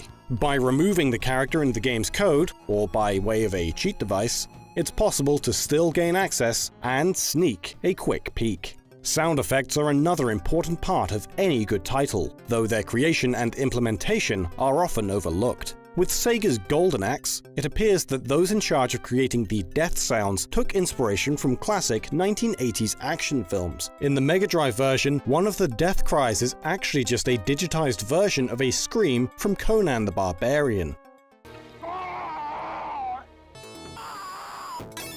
It wouldn't just be first-party Sega games found to be lifting content from strange places. Metal Fangs, by Victor Musical Industries, was released exclusively in Japan, following a group of cyberpunk-styled races. Hardcore Gaming 101 has uncovered a major inspiration for many of the game's characters: the music industry. Many portraits were simply traced from photos of iconic musicians, and given the cybernetic treatment. Some of these may be speculation, but the website suggests the images include Johnny Rotten of the Sex Pistols, Madonna, David Bowie, Angus Young of AC/DC, MC Hammer, Robert Smith from The Cure, Morrissey, and Adam Horovitz from the Beastie Boys.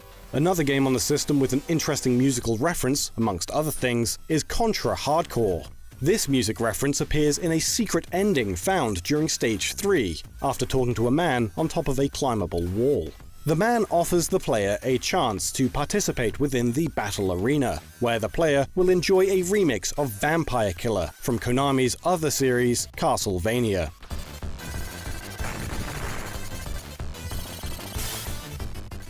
Here, 3 bosses must be defeated. They include a disco robot who, after being defeated, will explode into fish pastries, a robot zombie dinosaur pushing a carriage holding a machine gun with a large slime monster inside, and a robot brain which can warp around the room. After defeating these bosses, the player is sucked into a magical portal and sent back in time to the age of dinosaurs. Several years after, the player finds themselves as the king of monkeys, before the game's credits roll. Another Mega Drive game which makes reference to another game on the system is Ranger X. In the game's Japanese release, there's a secret easy difficulty mode that can be unlocked by going to the options screen and inputting ABC, ABC, ABC. Not only does the whole game become significantly easier, but an additional stage is added prior to level 1, which differs from the title's usual dark and moody tones to a more light-hearted parody of several Sega titles like Alex Kidd and Sonic the Hedgehog. Another interesting, and slightly bizarre cheat, comes from the Genesis release of ESPN National Hockey Night. The game contains a cheat that strips the game down to a one-on-one game of Pong. This can be done by entering B, C, C, C, up, down on the main menu. However, the original aesthetic of the classic Pong isn't present. The puck does remain the same, but the paddles have been replaced by 2 hockey players. If this still resembles Pong just a little bit too much, the player can enter an additional code on the main menu, ACB, up, right, and up, to replace the puck with an octopus for some reason.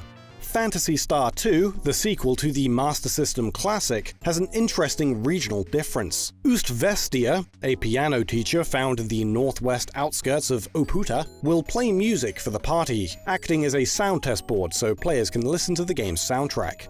He's also capable of teaching the music technique to anyone in the party. In the game's English version, if a male party member wants to learn the skill, Ust-Vestia will state he looks smart and gives the character a reduced fee of 2,000 compared to the 5,000 he charges for female characters. The Japanese version of the game reveals the reason for this gender disparity. Ust-Vestia will instead state he looks cute and is openly homosexual. This was altered for the game's English release, possibly to avoid contention from players who find the image of two men having steamy, passionate coitus uncomfortable. Hello and welcome to Did You Know Gaming Extra. In this episode, we'll be exploring trivia from games on Sega's last foray into the world of consoles, the much-loved Dreamcast. Sega was in a tough situation with the Dreamcast. Their competition was about to ramp up the console race into top gear, with consoles from Sony, Nintendo, and Microsoft on the horizon. This was partly brought upon themselves, as Sega inspired Sony to work extensively on 3D gaming. We'll start by dipping into one of the most recognizable and defining games on the system, Shenmue. When the game was released, the package contained 4 discs. 3 for the actual Shenmue game, and an additional disc called the Shenmue Passport. This piece of software acted as a sort of interface to connect to the internet. Users could download information regarding the game, or upload their best scores from Shenmue's various minigames. The system also allowed players to download character biographies, with 3D models which could be examined. By looking closely at the character of Xiu Ying, or more specifically, her eyes, a texture used for a reflection can be seen. On close examination and through camera trickery, it's possible to see the image of a real photograph of a person, likely used to show the reflection of an indistinct face. It's unknown who this is a photograph of, however. Another texture-related oddity is on the back of Xiu Ying's head, where her face can be found hidden underneath her hair. The Shenmue Passport was eventually discontinued, with Sega no longer updating their servers. That is, until one day in 2006, 7 years after its release, a new update message was posted. The message read, 22/02/2006. The Shenmue Passport is in update process. Come again and visit us. This led many to believe that Shenmue would be receiving additional content, or even a sequel. However, after trying to upload their scores for the forklift racing minigame, it appeared this part of the passport was inoperable. This was because someone had actually got a hold of the Shenmue.com domain address, and had decided to play a prank on unsuspecting players. The user, known online as Sakura Gaoka, had uploaded a number of files which could be used to download content for the Shenmue Passport, but also wanted to inspire hope to players that a third entry in the Shenmue series was being planned and created. Many people online became furious, as Sakura Gaoka had lied to fans of the series. To their credit, they had at least made then-expired content available for download once again. In an attempt to calm the situation, Sakura Gaoka posted a message on the Shenmue Dojo message boards. I want to say sorry again to all. If anyone has reached to a Sega person, tell him to contact me, and I'll transfer the domain as the people of this forum told me. Sorry again. Don't lose the hope in Shenmue. Sega Intellectual Property Department staffer Takemi Suzuki responded to these issues in an email to Sakura Gaoka, saying, "My name is Suzuki and I am handling domain name issues at Sega Corporation. We very much appreciate your kind offer to return the domain name Shenmue.com to Sega. Our company had no intention of abandoning the website Shenmue.com, and we would like to proceed with transfer of the domain name shortly in the hope that you will understand and agree to the transfer. Thank you again for your support for our games, and wish you all the very best." While this prank resulted in no real damage being done, one game published for the Dreamcast posed a very serious risk to consumers. In November 2001, the Atelier compilation title, Atelier Marie and Ellie, The Alchemists of Salberg Episodes 1 and 2, was released for the Sega Dreamcast exclusively in Japan. In this release, fans were treated to a small sampling of extra content if they inserted the game's disc into their Windows PC disk drive, including specially created screensavers. Unbeknownst to not just players, but also Sega and the game's developer Cool Kiz, there were major problems with the screensavers. Although the Dreamcast would be left unaffected by playing the game, when booting the bonus screensavers in a Windows environment, the computer would become infected with an incredibly damaging virus known as Kriz. The Kriz virus would delete the user's CMOS settings, and modify the Windows install's kernel32.dll file in a way that would prevent it from being repaired. The virus would remain dormant on a system until Christmas Day, December 25th, rolled around. Should the user boot their system on Christmas Day, the virus would execute its payload, overwriting any file it finds on all attached storage devices. Hard drives, floppy drives, network drives, it was ruthless. After replacing all available files with garbage data, the virus then attempts to flash the system's BIOS, effectively rendering the computer's motherboard useless until repaired. In response to this virus being discovered by the game's developers, Cool Kids alerted users to the possible dangers of inserting the disk into their computer. They warned, everyone who purchased this product should not perform any acts such as browsing, copying, executing, or installing the contents of the game disc and bonus disc of this product on a personal computer. Please stop using this product except on Dreamcast. Cool Kids apologized for the mishap and promised to increase efforts on quality assurance moving forward. Natasha Staley, a technology consultant for antivirus firm Sophos at the time, said it was likely that the virus ended up on the CD due to a developer working from an infected machine at their studio. With the Kriz virus being over a year old at the time, she suggested that quality assurance wasn't up to much.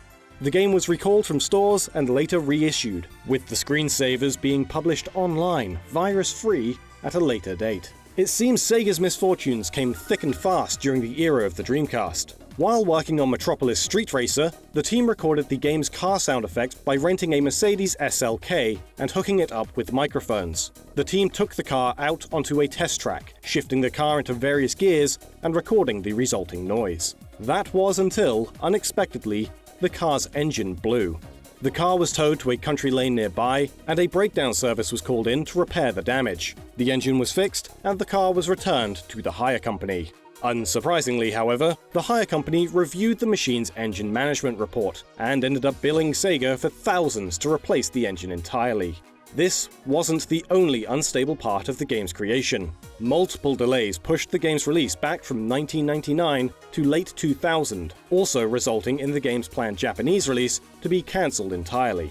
Upon release in Europe, a variety of bugs had been found, and thus Sega issued for the game to be recalled, and replaced with a new version. The reissued European release would ultimately become the version which was distributed within the US. Of course, we couldn't talk about Dreamcast games without mentioning the Sonic the Hedgehog franchise. We've mentioned various changes between Sonic Adventure's final release and its beta because of development starting on the Sega Saturn. Check out that video if you're curious. But there's actually several other changes made during development. The Windy Valley area went through dramatic redesigns between the release of the Sonic Adventure auto demo and its final release. The area was originally planned to be largely covered on foot, with wider open fields. The final version, however, has the player traverse more narrow, winding pathways. A number of textures in the level also differ. While the tornado did still make an appearance and sweep Sonic away, it is a completely different shape and color. It's speculated that the level was overhauled because its design didn't line up with the rest of the game. Members of SonicHacking.org have been working on properly restoring the original prototype of the area for Sonic Adventure DX as faithfully as possible. YouTuber Blaze Hedgehog has uploaded a complete playthrough of the project in 4K if you're interested in seeing the level in its entirety. Another element featured in the game's auto demo was Knuckles' uppercut attack. The attack appears to be similar to the punch attack featured in the final game. However, this flurry of punches ended in a spinning uppercut. It is as yet still unknown why this was removed from the game. Another piece of trivia surrounding Knuckles comes from his theme in the game, Unknown from ME. The track actually incorrectly refers to Knuckles as a porcupine with the line, "The new porcupine on the block with the buff chest." Presumably, the mistake was made because porcupine and echidnas are both little mammals covered in quills. The rap is performed by Marlon Saunders, who worked on the soundtracks for several Sega games like Nights into Dreams, among others. He was also joined by Dread Fox for the Sonic Adventure version of the track, who is also the voice of the rhyming dog Parappa the Rapper. Another Dreamcast title was Mortal Kombat Gold. Releasing exclusively for the system in 1999, the game was planned to showcase a new fighter, named Belloc. However, according to series co-creator Ed Boon, Belloc was cut due to developer Eurocom not having enough time to finish him. Although the character was scrapped, screenshots of Belloc were published in Game Informer magazine. And now it's time for this episode's random piece of trivia. Today we've decided to talk about Nicktoons Racing, which came out at the turn of the millennium. The credits has a Jeff Badger listed for his work as a morale consultant for the development team.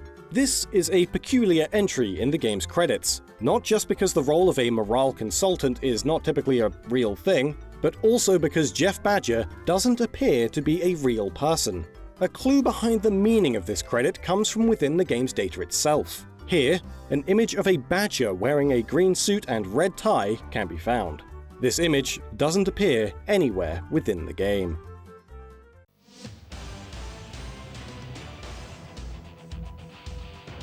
Did you know? The first Dragon Ball game in the United States was released in 1988, almost a decade before the TV show began airing in the country. Because most Americans hadn't heard of the series yet, the game was renamed and much of the game's content was changed. Dragon Ball Shenron no Nazo was released in the US as Dragon Power. Along with names and character designs, some notable changes included the Kamehameha being renamed the Wind Wave, then Dragon Balls being renamed Crystal Balls, and Bulma's panties being changed to sandwiches. Shenron no Nazo is notoriously difficult, and many players never saw the full game. One area that most gamers failed to see featured an exclusive character designed by the series creator Akira Toriyama. This character is called Krillin and is supposed to be an alien doppelganger of Goku's friend, Krillin. The second Dragon Ball game released in the United States was Dragon Ball GT: A Final Bout. This game was put on store shelves in 1997, only 1 year after the US debut of Dragon Ball Z, and 6 years before the American broadcast of Dragon Ball GT. Needless to say, the continuity between the show and the game became the source of significant confusion with the new American fans. Additionally, this release used a completely different voice cast from the anime. In Final Bout, Goku was voiced by Steve Blum, the actor who played Spike in Cowboy Bebop, and Amon in The Legend of Korra. You look strong. This should be a good fight. Another Dragon Ball game with strange regional differences is Dragon Ball Z Budokai Tenkaichi for PS2. The original Japanese version is named Dragon Ball Z Sparking, Sparking being a reference to the lyrics from the Japanese opening of the TV show. In the US and European regions, the game is named after the phrase Tenkaichi Budokai, which is the original Japanese term for the series' annual World Martial Arts Tournament, and roughly translates to Strongest Under the Heavens Martial Arts Tournament. It's thought that the wording of the phrase is reversed in the title to more closely associate the game with the popular Dragon Ball Z Budokai series, which was developed by a different company. Several games in the Dragon Ball Z series have some fascinating instances of cut content. In the Japanese version of Dragon Ball Z Budokai 2, there's a bonus level in the adventure mode that was removed from the international versions of the game. In this level, Yamcha and Tien Shinhan used the fusion dance to boost their power to face off against Frieza's son, Kuriza. Kuriza first appeared in Akira Toriyama's crossover manga Neko Majin, and was featured in the Japanese release of Budokai 2 as an alternative costume for Frieza. Data hidden within Dragon Ball Z Budokai 3 suggests that Bulma was originally intended to be a playable fighter. Some unused files contain audio of the tournament announcer reciting Bulma's name in the same way the names of playable characters are announced before a tournament match. Additionally, the collector's edition of Budokai 3 was released with a behind-the-scenes DVD that includes footage of Bulma's US voice actors recording various fighting sounds for the game. Despite the absence of playable Bulma, it is actually possible to use Bulma's character model from the training mode as an alternative costume for Videl. However, this can only be done in the Japanese version of Budokai 3 with the use of action replay codes. In Dragon Ball Z Budokai Tenkaichi 3, an Easter egg can be found in the Versus menu screen. If the player remains still for 20 seconds, Nappa will ponder the nature of Saiyan hair. Hey, think if I went Super Saiyan, my goatee would grow? Dragon Ball Z Legacy of Goku 2 contains a few subtle references to classic Super Nintendo games. While visiting the electronics store in West City, 6 video game boxes can be seen resting on a display table. These include Legend of Zelda: A Link to the Past, Final Fantasy II, Super Metroid, and Secret of Mana. It's possible the developers paid homage to these games because they inspired game mechanics used in the Legacy of Goku series. The third Legacy of Goku game, Boo's Fury, featured a reference to Star Wars in the stadium of the Otherworld tournament. Admiral Akbar, known for the line, "It's a trap," can be found among the crowd. Other popular games have direct references to Dragon Ball Z. Mortal Kombat Armageddon has a complete set of clothing and hair options called Anime 2 in the Create a Fighter mode that strongly resembles Goku's classic design. Dragon Quest IX features character designs drawn by Dragon Ball creator Akira Toriyama. As a result, many iconic clothing and hairstyles from Dragon Ball Z can be found in the game's Create a Character menu. In Naruto Shippuden 3 Ultimate Ninja Storm, Goku's orange dogi can be used as an alternative costume for Naruto. Dragon Ball Z Battle of Z on the PlayStation 3 and Xbox 360 returned the favor by featuring Naruto's Sage outfit as an alternative costume for Goku. In the Dragon Ball Z Budokai HD Collection re-release, many fans were surprised to find that the soundtrack for both games had been completely replaced with a score from the US versions of the Budokai Tenkaichi series. This is possibly due to the news that the Budokai series music composer, Kenji Yamamoto, became the subject of a plagiarism controversy in 2011. According to the dedicated Dragon Ball fan site Kaizenshuu.com, many of the songs composed by Yamamoto were found to include unofficial homages and sometimes unquestionable knockoffs of copyrighted material. The Budokai track Move Forward Fearlessly was taken directly from the song Glory of the World by Finnish metal band Stratovarius.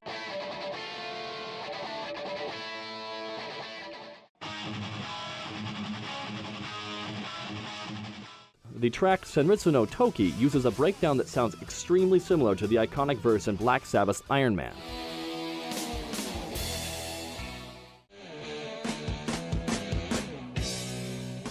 And parts of the Budokai 3 track Uzaru Ataka Shimite bears a striking resemblance to Be Good to Yourself by Journey.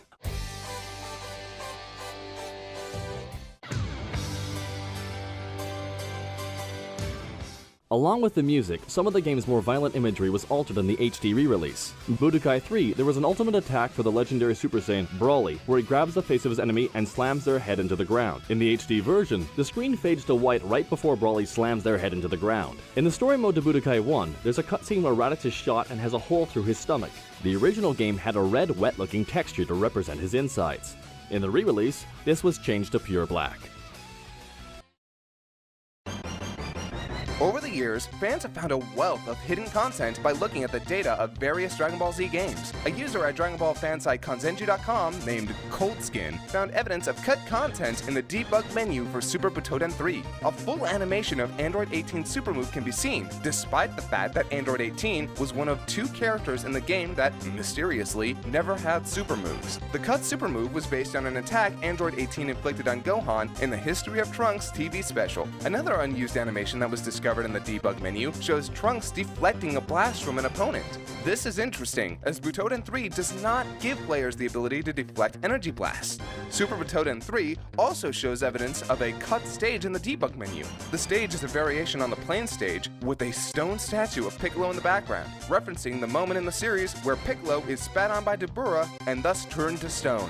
Kanzenju.com also reports on a series of uncovered audio files in Budokai 3 which point to characters that were cut from the final release. The names Android 19, Dodoria, Zarbon, Shin can be heard being called by the tournament announcer alongside the names of other playable fighters. Android 19, Dodoria, and Zarbon were playable characters in Budokai 1, but were cut from the roster in Budokai 2. Comparing the clips of the tournament announcer reciting these names in Budokai 1 demonstrates that Budokai 3's recordings were different and were not simply leftovers from Budokai 1. This fact suggests these characters were planning to make a return in Budokai 3, but didn't make it into the final game. The name Shin has been the subject of speculation, as it is not clear which character this name refers to, but it's likely that Shin is an alternate name for Supreme Kai. The audio file is listed directly under Supreme Kai's announcement clip, and in the English dub of the television series, Shin was a pseudonym Supreme Kai used to conceal his identity in the World Tournament. Additionally, Supreme Kai is given the name Shin in the World Tournament mode in the later Budokai Tenkaichi games. This is similar to Piccolo, who's referred to as Ma Jr. in the World Tour mode, referencing Piccolo's pseudonym from the series' 23rd World Martial Arts Tournament. tournament. Budokai Tenkaichi 2 also has an unused tournament announcer clip.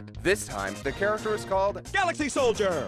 It's speculated that this name belongs to a test fighter, but it's possible that it was an unused planned character. It may also be an earlier name of the playable character Frieza Soldier. There are more strange details that are revealed by cut audio in the Budokai Tenkaichi series. In the English dub of Budokai Tenkaichi 1, the Ginyu Force member Jace had a crude battle taunt that was censored in subsequent releases. In Budokai Tenkaichi 2 and 3, Jace will sometimes begin a match by reciting a phrase that is abruptly cut off at the end. Don't play stupid with me! In Budokai Tenkaichi 1, the full quote can be heard, uncut. Don't play stupid with me, wanker! Another example of a crude taunt that was cut occurs when Android 18 is matched up against Zangia. Your man's kinda cute. Skank. In Budokai Tenkaichi 2 and 3, the exchange between 18 and Zangia was changed to Your man's kinda cute. Enough talk. Let's see what you've got. The character Cell also has an unusual audio quirk. When Cell reacts to being hit in his semi-perfect, perfect, or super perfect forms, the voice clip that is triggered is still of his base level form.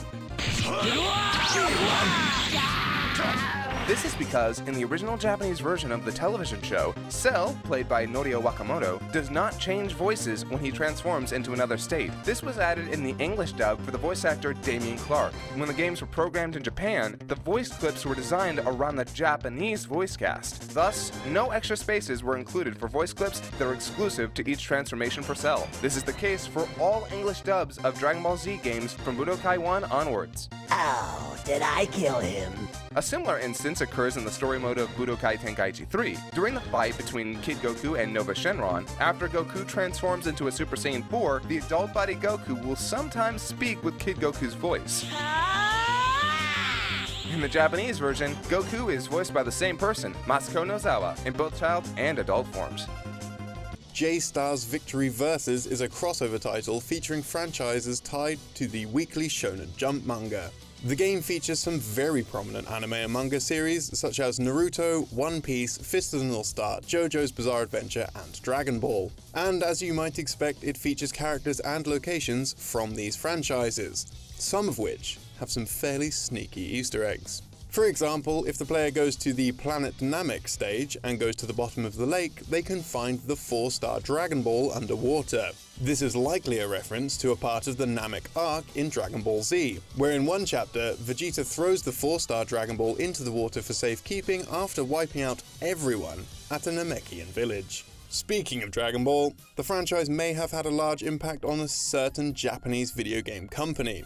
While Sonic would eventually take over as Sega's golden boy, it was Alex Kidd that Sega used as their unofficial mascot through the 80s. Miracle World was critically acclaimed upon release, earning high praise for its tight platforming and visual likeness that gave Sega fans a Super Mario-like experience outside of Nintendo. However, despite the long-running suspicions that Alex Kidd had been deliberately positioned to rival the world's most famous plumber, theories persisted that Sega hadn't initially set out to make a Mario clone at all. Some speculate that Alex Kidd was in fact a Dragon Ball tie-in that had to be hastily reworked due to licensing conflicts. Miracle World designer Kotaro Hayashida would go on to confirm this theory to John Szczepaniak in February of 2018. By Hayashida's own admission, Alex's primary weapon had originally been the Nyoibo, a mystical staff used by Dragon Ball's Son Goku, to whom Alex Kidd bears an uncanny resemblance. A boy with monkey-like features wearing an orange gi and blue boots. The resemblance doesn't stop there. Players will find a rice ball in the end of each stage, which Alex Kidd must eat before progressing, and each loading screen features a sprite of him happily munching down between stages. When quizzed on this detail in 2002, Hayashida couldn't place where Alex's love of onigiri came from, but given that there are countless scenes of Goku scoffing rice balls in a similar manner in Dragon Ball, we're willing to bet we know the real answer there. In later versions of the game, these rice balls were replaced with burgers. Goku and his grandpa also use an attack called Janken several times throughout Dragon Ball. This is an attack that incorporates a game of rock, paper, scissors to first confuse the enemy, and then strikes when they least expect it. Alex Kidd's boss battles play out in a surprisingly similar fashion. Instead of dialing up mechanics of regular stages like most other games, boss challenges are boiled down to a game of rock, paper, scissors, known in Miracle World as, wait for it, Janken. Hayashida recalled playtester reactions to this design decision. the majority of which were outraged that all progress could be lost in a game of chance. Despite all the negative feedback, he still refused to scrap it. When asked what a remake of Alex Kidd would look like, Hayashida shared his wish for something more along the lines of Shaolin Soccer, particularly telling considering the influence of Dragon Ball is present through the entirety of director Stephen Chow's work. Nevertheless, despite Hayashida's clear passion for a Dragon Ball project, the license would later go to Bandai, leaving Alex Kidd and Dragon Ball fans alike to wonder what might have been if the team hadn't been forced to refocus their efforts. Did you know? Dragon Ball Online has a detailed backstory that includes a long-term timeline for the entire Dragon Ball series. The timeline was designed to explain different aspects of Dragon Ball Online, such as why massive amounts of people can use ki attacks and why there's an entire race of Majin Buu-type characters. The story goes that Majin Buu discovered an erotic novel called Bob and Margaret's Forbidden Games. The novel causes Buu to get worked up, and he creates Miss Buu based on his ideas of the perfect woman. He and Miss Buu then tear off bits of their own body and fire a love beam to transform these bits into a new Majin child, the first member of the new Majin race. Hundreds of years later, the entire world is populated with their descendants. The story also tells of the death of Goku and Vegeta. The rivals leave Earth when they enter their early 70s and travel to a remote location in space to have one final battle and settle the score. Several years later, scientists on Earth detect the explosion of a supernova, which was thought to be the aftermath of their fight. Gohan, after reflecting on his father's death, developed a book called The Science of Ki Control. This helps spread the knowledge of ki power to the masses. The creator of Dragon Ball, Akira Toriyama, worked on designs for Dragon Ball Online for at least 5 years and supervised production during that time. The game was formally released in 2010, but official servers shut down only 3 years later, causing nearly 7 years of development to seemingly go to waste. This is thought to be one reason why so many elements of Dragon Ball Online were later recycled for both the Dragon Ball Heroes and the Dragon Ball Xenoverse series of games. If history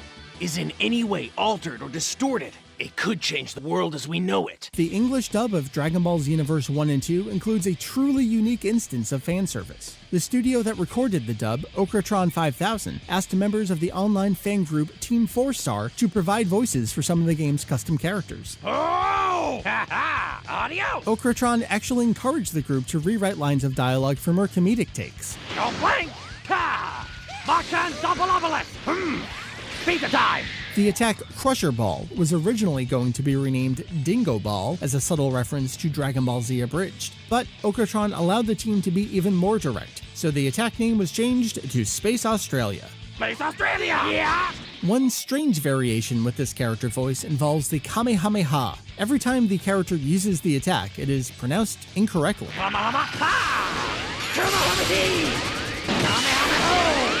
This was supposed to be a joke, and Team 4-Star planned to have the character only pronounce it correctly when using a perfect Kamehameha. Unfortunately, it was left out of the game. The correct pronunciation, though, can still be found in the game files. Kamehameha? Dragon Ball Z Budokai 3 has some of the most extensive evidence of characters that were removed before the game was finished. The game's code includes a reference list of all the playable fighters, but there is a series of names on the list that do not appear in the final game. These names include Bata, Jis, Gerd, Yamahan, Gotan, and 4 additional Buu absorptions. It appears as though the entire Ginyu Special Force was planned to appear in Budokai 3, but ultimately only Captain Ginyu and Raccoon made the cut. Yamahan and Gotan refer to the what-if fusions from Budokai 2, which were renamed Tiensha and Gokul in the North American release. They were likely planned to be carried over to Budokai 3 along with the additional Buu absorptions. There is more evidence of cut content in the data of Budokai 3, this time involving the Dragon Universe story mode. Some unused audio suggests that every character in the game was originally planned to have their own Dragon Universe story mission with brand new what-if fights. Kid Goku's story mission involved him traveling to the future in a time machine and mistaking the modern Piccolo for his evil father. You! King Piccolo, are you back for more evil? Huh? Who are... Goku? Is that you? The Saibai Man's missions feature one of them surviving the battle on Earth and helping the heroes on Namek. Come to think of it, you guys have it pretty rough, huh? Just a tool for those Saiyans. Cell Jr. likewise had a story where he rebelled and fought alongside the heroes. What? What is it, my son? You would turn on me, your own father? I know what you're planning! Future Trunks' cut storyline involved him fighting Broly and then traveling to the past to warn everyone of the villain's power. Who is this guy? Is he the one generating all this power? Kakarot! Kakarot! I better go warn Gohan. Trunks' what-if story actually does have some remnants left over in the final game. Broly's story missions featured this line from Gohan. Could this be the legendary Super Saiyan that future Trunks warned us about? The quote would have made sense in context if Trunks' story was still left in the game. Mining the data of other Dragon Ball games has led to many more surprising discoveries about their development. One of the most enlightening examples of this comes from the 1996 PlayStation 1 and Sega Saturn game, Idainaru Dragonboru Densetsu, or more commonly, just Dragon Ball Z Legends. The game disc actually includes a text file written by the developers with their thoughts and opinions about the game. Music composer Kenji Yamamoto wrote about how creating music for the PlayStation and Saturn was much easier than composing for the Super Nintendo, and that he was excited about having 3 times as many sounds to work with. He also explained that he chose a dark and mechanical sound for the music of Legends because he worked on pop music for his other job and wanted to branch out. Graphic artist N talked about some of the characters that were originally planned to appear in Legends, but had to be cut due to time constraints. These included Tenshinhan, Saibai-Man, Pui Pui, Yakon, and Gogeta. Additionally, there were early plans for Majin Ozoto, the original villain from the Sega arcade game Dragon Ball Z VR Versus, to show up in Legends, as well as a brand new character that would have been designed by Toriyama himself. Dragon Ball games are well known for introducing new characters, transformations, and fusions to the franchise. But one of the most bizarre examples of this comes from the 2005 Nintendo DS crossover game, Jump Superstars. The game includes a special team attack between Piccolo from Dragon Ball and Dr. Mashirito from Dr. Slump, another manga by Akira Toriyama, with the two characters fusing into one fighter and attacking by shouting out "Butsu" or "Rejected." At first, it might appear that these characters have nothing in common with one another, but in fact, both Piccolo and Mashirito were based on the same real-world person, the man who both discovered Toriyama and became his first editor, Kazuhiko Torishima.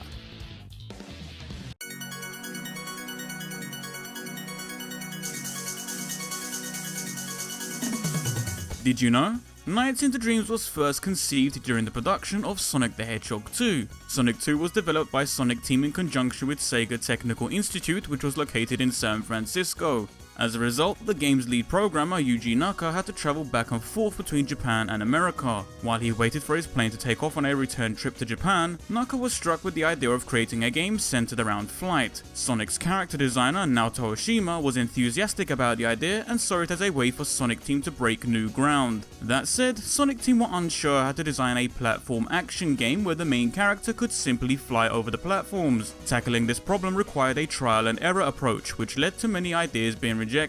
One scrapped idea centered around the protagonist being a little bird that was unable to fly, but would grow and gain the power of flight as the game progressed. The idea was ultimately scrapped, as an animal protagonist could have drawn close comparisons to Sonic. In the end, a humanoid design was chosen to distance this new game from the Sonic series. Sonic Team eventually focused on the idea of a game set in a dream world and wanted to create a world that reflected the experience of dreaming. The team researched dreams and a deep psyche. Takashi Iizuka's research was particularly thorough to the point that his colleagues started asking him to analyze their dreams. According to Iizuka, Nights represents what is known in Jungian psychology as the shadow. To heavily simplify, the shadow is an aspect of a person's character that they aren't consciously aware of. While this is often a negative aspect that is repressed, it represents unrecognized positive traits as well. Yuji Naka also claimed that the characters Clarice and Elliot were based on Jung's theory of anima and animus, an inner feminine personality for men and an inner masculine personality for women. Another interesting point is that Iizuka's favorite aspect about Nights was that fans might be able to meet the game's characters for themselves in their own dreams. Sonic Team wanted Nights to feel equally accessible to all players. The character Nights was made genderless so that the player could create their own impression of what gender Nights was.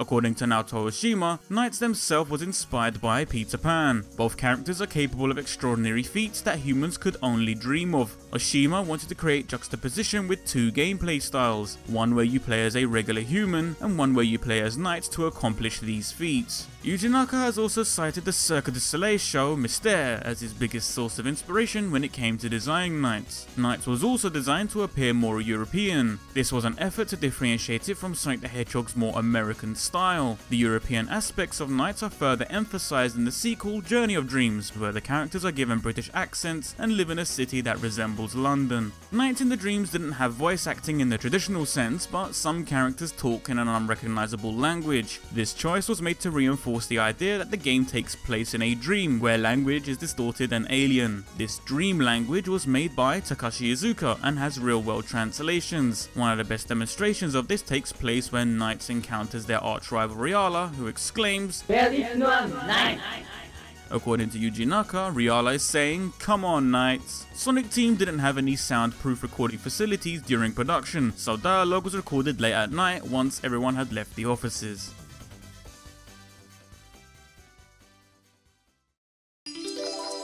The movement of Knights was supposed to feel smooth and graceful, and Sonic Team felt the Saturn's D-pad was too limited to capture the motions of the character. In response to this, Sega developed a new joypad specifically built with Knights in mind, and bundled it with the game upon its release. Dubbed the 3D Control Pad, this new controller featured an analog stick that gave the player full 360-degree control over Knights. The controller also had analog triggers, which were a novelty for home console controllers at the time. At one point, director Steven Spielberg visited the Sonic Team studio and was the first person outside of the company to play Nights in the Dreams using the prototype 3D control pad. As an in-joke, Sonic Team christened the pad the Spielberg controller and referred to it as such for the entirety of development.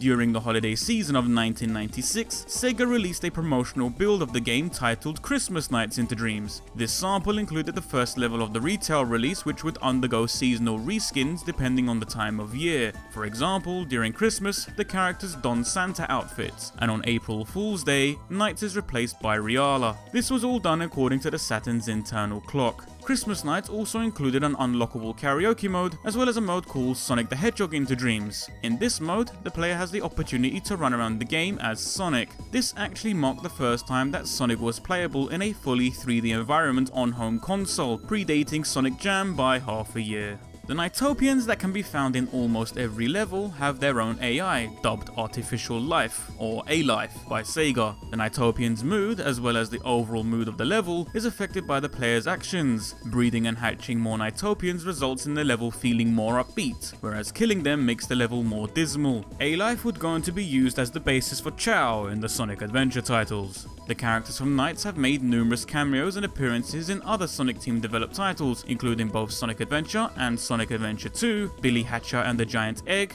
Phantasy Star Online, and Feel the Magic XYXX. Nights was also playable in Sonic Riders and its sequel. Nights and Riala even made a brief cameo in the 1997 Australian film Pause. The main character Nathan has a poster of them hanging on his wall. Although Nights wouldn't see a true sequel until 2007's Journey of Dreams, a sequel was planned for the Dreamcast. The project went under the working title Air Nights. During a 2007 interview, Iizuka revealed Sega had been experimenting with motion controls on their consoles. Air Nights was a prototype game to test that technology. When nothing came of the idea, development stopped. In a 1999 interview with official Dreamcast magazine, Naka mentioned how fans were very interested in a sequel. This included a certain high-profile game developer. Naka said, "I was asked about this by many fans during this year's E3. Even Nintendo's Mr. Miyamoto asked me if I was making it."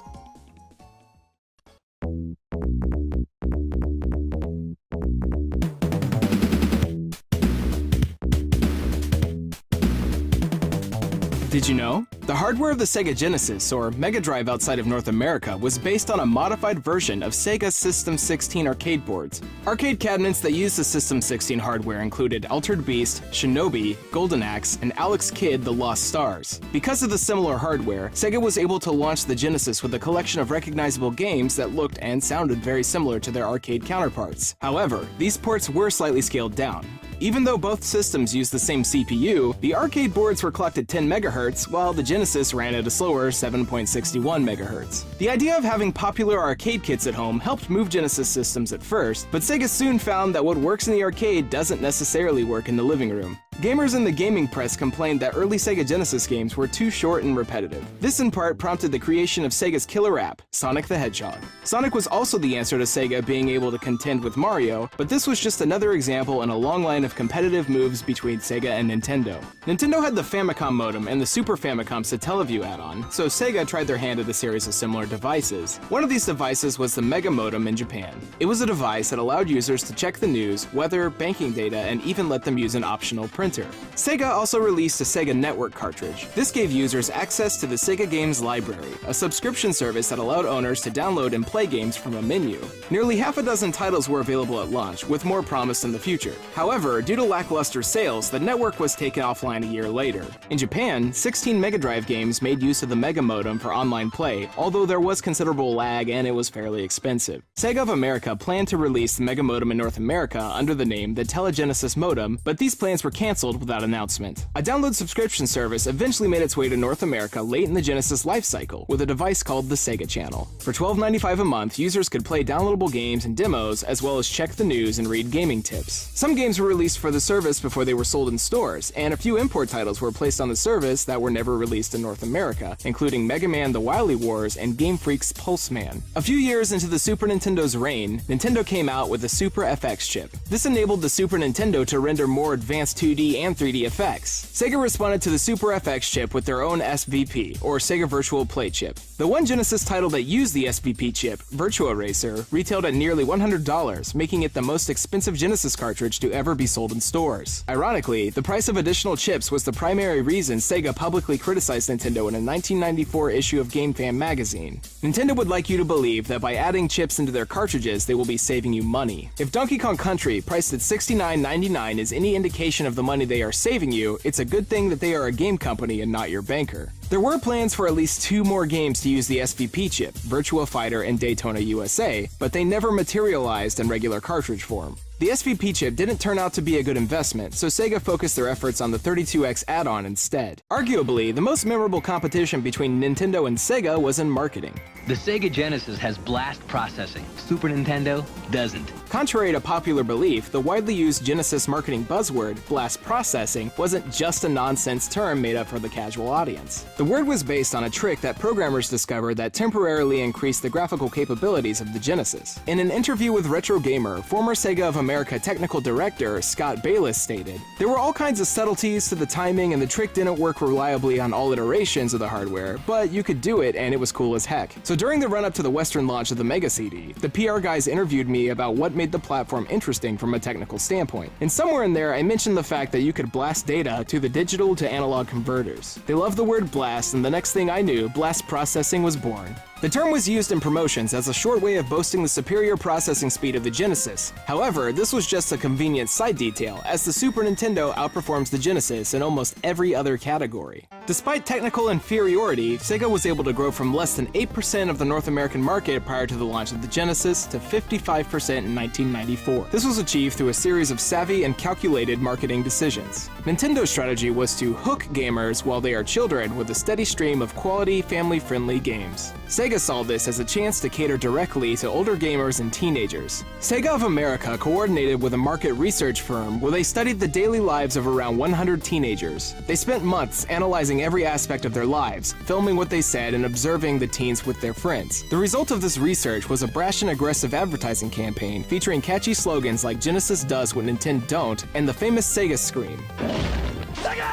This confrontational style of advertisement became the subject of a culture clash between Sega of Japan and Sega of America. Japanese culture tends to favor more subtle advertisement, and it's been reported that the board members of Sega of Japan hated the North American strategy.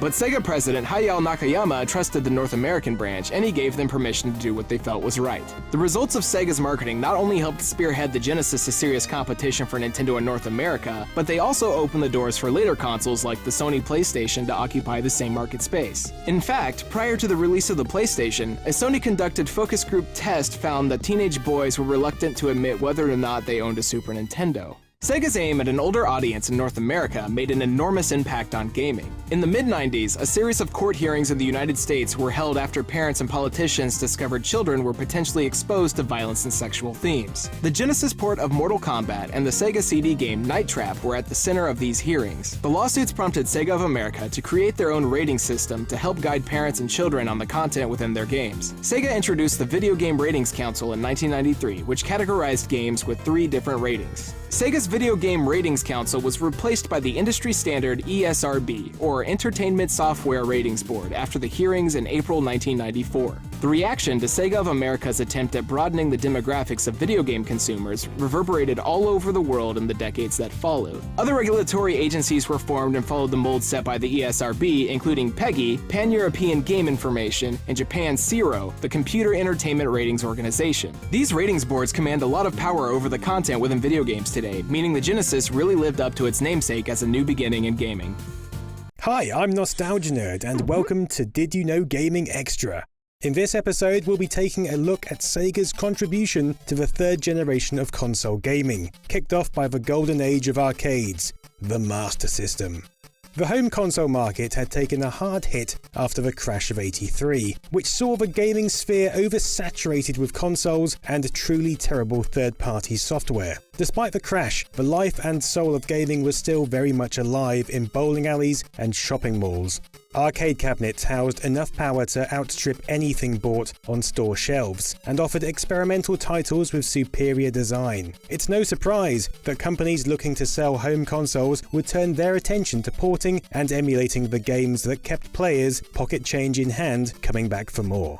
Japan quickly became gaming's market leader, most notably due to the overwhelming popularity of the NES, which offered highly polished titles produced in-house. However, as far as Europe and South America were concerned, it was Sega's Master System that ruled supreme. The system's library featured ports of Sega's more popular arcade titles, such as Golden Axe and Outrun, as well as of high-quality games that came built into the system's BIOS, including Hang On, Sonic the Hedgehog, and Alex Kidd in Miracle World. The console also had some incredibly rare and obscure titles, such as Game de Check Kotsuanzen, which may have had fewer than 1,000 copies printed. Co-developed by Sega and insurance company Marine Tokyo, the game's title can be roughly translated to Check the Game, Traffic Safety. It consists of 3 minigames aiming to promote road awareness, an interactive hazard perception video, much like modern-day theory tests, a 6-minute driving simulation, where players can lose points for failing to follow traffic laws, and demonstrations on safe usage of pedestrian crossings. This last one in particular is aimed at children, with parents and teachers encouraged to watch and assist. Edutainment games were growing in popularity as technology found its way into classrooms, and developers focused on the gamification of problem solving in an emerging new genre. This alone is partially responsible for Game de Check's rarity. The game was never meant to be sold commercially and was only available on loan for schools and residents associations that wanted it. Tokyo Marine outlined plans to keep a master system with Game de Check already built into the console at each branch of the company in Japan, totaling 1,000 units. However, whether this loan service was ever put into action remains unknown. A Japanese newspaper article published in 1988 was the only evidence the game even existed until January 2010, when a single copy went up for auction by a private collector. Despite the listing featuring only photos of the cartridge with no in-game screenshots provided, the auction closed at an offer of 800,000 yen, approximately $9,000. This large figure was actually something of a bargain, as the seller had listed their ideal price at 3 million yen or $32,000. There is very little else known about Game de Check, other than what this elusive private collector has relayed to us, that the game is surrealist, but nonetheless good-looking and well-made. And since the auction's closure, there has been no new information divulged by its new owner. Some unreleased Master System titles never even made it to cartridge to begin with, like Lemmings 2: The Tribes. The original Lemmings began life on the Amiga, but its status as a third-party title meant it had no console loyalty and was rapidly ported to just about every platform in existence. So it came as no surprise to fans that developer DMA Design would do the same with the sequel in 1993. However, it wasn't until 2006 that programmer Matt Taylor revealed that a Master System and Game Gear port had not only been in the works, but had actually been completed. Publisher Psygnosis cut the release short, deeming it no longer commercially viable to invest in Sega's 8-bit platforms. They were considered just too old to expect profitable returns, and these fears were exacerbated by the high cost of cartridge production in Europe. In fact, the only 8-bit platform release that Lemmings 2 saw was on the Game Boy, which was incredibly successful and still relevant at the time. Matt Taylor disagreed with the decision, and in his opinion the Game Gear port was the superior version above all others. He believed the game put the so-called outdated 8-bit consoles through their paces, pushing them to the limit and demonstrating just how much they could do. Taylor eventually released the ROMs of the Master System and Game Gear versions of Lemmings 2 in 2014, giving retro enthusiasts a new game to play on their platform of choice over 20 years after its release. We've talked a little about how the arcades shaped the Master System, but to get into some of the wider iterations of the console, we have to go a little further back, to the year 1945 to be precise, right after the end of the Japanese occupation of Korea. Tensions in the region culminated in South Korea enacting a law to restrict the distribution of media, primarily of Japanese origin. As a result, Sega couldn't publish their gaming products in Korea. In a bid to sidestep the embargo, Sega approached Samsung, a Korean company, to manufacture and distribute the Master System on their behalf to avoid causing any upset. This also necessitated a name change, and so the Master System was introduced to the Korean market as the Game Boy. Nintendo also struck up a similar agreement with Hyundai for the distribution of the NES, renamed the Comboy. These clone versions were of a far higher quality than the cheap knockoffs manufactured by many third-party companies, remaining almost identical to the real thing besides the obvious rebranding. The only significant difference between the Japanese and Korean versions of the Master System is its controller design. Its curved edges set it apart, and the cross-shaped D-pad is particularly striking considering this feature had already been patent protected by Nintendo. While there were several Master System exclusives released in Korea, the relaxed copyright laws encouraged piracy and the distribution of unlicensed products. This resulted in a games library resembling something of a Wild West, with a mishmash of Korean, Japanese, and English ports and translations. The agreement between Sega and Samsung would extend to the distribution of the Mega Drive and Saturn in later years, including a re-release of the Game Boy as the Aladdin Boy, possibly in a bid to align it with Samsung's Aladdin PC line. Eventually, Samsung would duck out of the console race after poor sales of the Saturn, with only 2,000 units sold in its first month. This is unsurprising considering its 550,000 won price tag, roughly $460, making it the most expensive console on the Korean market at the time. In contrast, the Game Boy sold incredibly well, moving an estimated 130,000 units in 1989. The South Korean ban on Japanese cultural imports would only begin to relax in 1998 with the allowance of manga, lifting further again in 2004 to include films, music, and indeed video games. As the rest of the world moved on to newer consoles, the Master System's lifespan in Brazil extended long after its decline everywhere else, and brand new titles were even ported over from the Game Gear, Sega's direct competitor to Nintendo's Game Boy. One such title was Sonic Blast. While the name may imply some kind of connection to the Mega Drive and Saturn's Sonic 3D Blast, the only thing the two games have in common is Sonic & Co. Sonic Blast was otherwise known as G-Sonic, the last first-party title released for the Game Gear in Japan. While the Master System's higher screen resolution allowed players to see more of the environment than they could on a handheld screen, the ports came with a raft of issues. High visual detail was sacrificed in order to accommodate the Master System's smaller palette, leading to a compression of colour that's not easy on the eyes. There were also very few changes that accounted for the increase in screen size beyond a few borders in menus and loading screens. This meant gameplay was frequently afflicted by graphical artifacts and screen flickering.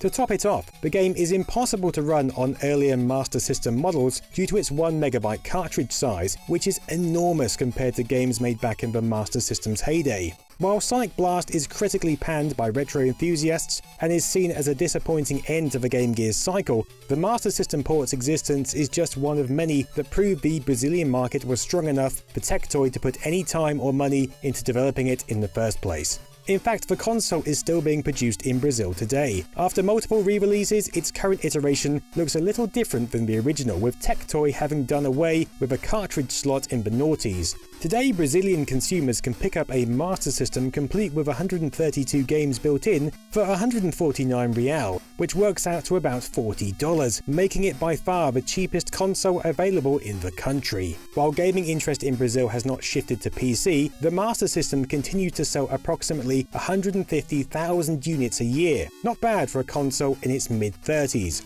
The Master System's extensive library, unsurprisingly, also includes an extensive selection of Easter eggs. Within Sega's Phantasy Star, hidden items called M-System and Zillion were uncovered by players, clearly references to the Master System, as well as Zillion, another first-party title developed for the console. Neither of these items can be used or sold, given that they can only be added to the player inventory via cheats or hacking. The arcade version of Space Harrier required the player to enter a specific button sequence at the beginning of a stage, before the stage name left the screen. If entered correctly, a hidden development credit is displayed for programmer Yu Suzuki, and signed November 1985.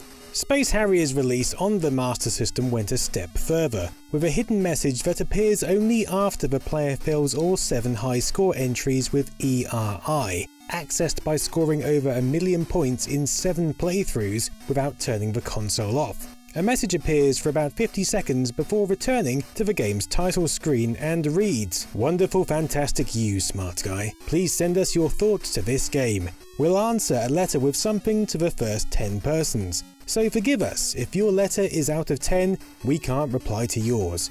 By the way, can you see why you can find this message?" Followed by Sega's Tokyo address. And now it's time for this episode's random piece of trivia. Today we're talking about Namco's Tekken Tag Tournament, which originally released exclusively for the PlayStation 2, besides the arcades, that is. According to the game's producer Katsuhiro Harada, Sega tried to swoon Namco out of its exclusivity, however. Sega told Namco that if they were willing to port Tekken Tag Tournament to the Dreamcast, they'd give Namco the right to put a Virtua Fighter character of their choice into the game for free. Namco declined their offer. Hello and welcome to the 5th annual PGA Tour Golf Tournament. That's the Patreon Golf Association for the uninitiated. That's right, Derek. You're joining us on the 69th hole of the Three Master Gamers Cup. First of all, we should thank our sponsors, Wymoop, Queen Maps, Patent Pencil Sharpeners. Because you know what they say, Tom, a sharp pencil in the hand is a Robert Cox in the pocket. It's a beautiful day here on the Marcavio course, and we have the absolute pleasure of watching Chad Barnon, Clefairy, Corey Nelson, and Gary CXJK stroke the ball. That's a lot of C's, Tom. It sure is, Derek. Yesterday we saw Arkady Skywalker trounce the competition with an easy eagle using his signature Jetasol 7 clubs. A tough day for Jackie H and Everett Lathrop though, who both equally saw an error 1355 and just couldn't get out of the rough. Sounds like they had a fair way to go to winning that tournament and wearing the awesome jacket, dude. Last year, of course, your boy Beowulf won the legendary garment, just trumping Trevor Wooten. Later on in our coverage, we'll be joined by Vitas Varnas for his thoughts on the proceedings, but for now, I guess we'll watch Guillermo Chavez swing that fucking club around. Stay tuned for Joshua Buck. Hello and welcome to Did You Know Gaming Extra. In this episode, we'll be exploring trivia for games released on Sega's penultimate console, the Saturn. Things initially seemed set for Sega in their race to dominate the video game console market. They already ran one of the most successful arcade machine manufacturing businesses and had previously made a home console with extensive third-party support, resulting in the overwhelmingly popular Mega Drive, or Genesis for the Americans. It seemed like all Sega had to do was just keep on the same track, but little did they know, a third player was set to join the race. Sony. Feeling the threat of the PlayStation's superior graphical capabilities, Sega couldn't think of a better solution to improve their chances of success than to simply stick in another graphics processing chip into their next-gen console. However, this could also be the exact reason why Sega failed so miserably. As a result of this additional graphics card, the Saturn became notoriously difficult to develop for. The system rendered geometry using quadrilaterals, while Sony and Nintendo opted to have their system render 3D using triangles. This led to many Saturn games using a workaround of rendering square-shaped geometry, but simply setting one side's length to 0. While this meant that shapes were capable of being less boxy on the system, it did result in issues of textures being warped or distorted. Another issue the system faced was transparency, with developers often opting to use a checkered dithering effect instead of having anything semi-transparent. Although with the reality of the television sets of the period, blurring would diminish this checkerboard effect, making it look closer to transparency than it would appear on a modern display. One game that suffered as a result of the console's limitations was the widely ported id Software title Doom. While there was the issue of monsters appearing semi-transparent in most versions of the game now being turned into some kind of chaotic checkers board, many other issues with the port could have actually been fixed, but it was the choice of John Carmack to not fix them. Jim Bagley, a coder who worked on the port, managed to achieve decent results on the game using the Saturn's 3D hardware, but since Carmack wasn't a fan of the effects this rendering style had on the game's visuals, he argued to have the feature removed. Because of this, the game had to run almost entirely on the system's CPU, resulting in a significant reduction in both the game's resolution and the frame rate. Carmack has publicly stated that he regrets this decision, and that in hindsight, he should have been more open to experimentation. The first Sonic the Hedgehog game for the Saturn, Sonic 3D Blast, was simply a port of the already created Sonic 3D released on the Genesis. That said, the port clearly had some extra care and effort put in, as there are some differences like all new weather effects, redrawn graphics to increase detail and colour depth, as well as new animations to the game's scenery. The special stage was also entirely replaced, with the Saturn using a fully 3D half-pipe minigame inspired by Sonic the Hedgehog 2's bonus stage. What's pretty amazing about the Saturn version, however, is that this edition only took 2 months to port across. The reason for Sonic 3D's existence on the Saturn is also due to the cancellation of another Sonic title that was being created, Sonic Extreme, which we've covered previously on the channel. Sega wanted to make sure a new Sonic title was available for the Saturn in time for the holiday season. Sonic 3D Blast wasn't the only well-received port on the system. Castlevania Symphony of the Night is perhaps one of the most highly praised games in the series, cementing the Metroidvania genre in the hearts of gamers worldwide. The game was initially released on the PlayStation, and of course the Saturn, although exclusively to Japan. Since then it's been ported to a huge array of platforms, but the Saturn version includes a number of extra areas and features unavailable in the PlayStation game. Most infamously, the Saturn version has the underground garden, the entrance of which can actually be seen in the PlayStation version, though it is inaccessible. The player can glitch the PS1 version into allowing access to this area, but it's unfinished, and only a glitched out save point is available. One reason many Saturn players actually bought the console was to get arcade quality graphics in their living room with titles like Virtua Fighter, a series that just so happens to have quite a few interesting Easter eggs and references. For instance, the character Lao Chan, who debuted in the original Virtua Fighter, was actually inspired by Mercenary Tao, also known as Tao Pai Pai, from the original Dragon Ball manga and anime. Lao was even once named Tao Chan, likely a combination of Tao Pai Pai and Jackie Chan. This connection also extends to Lao Chan's daughter, Pai Chan. Virtua Fighter's Jackie Bryant is also likely based on Trunks' Super Saiyan form from Dragon Ball Z.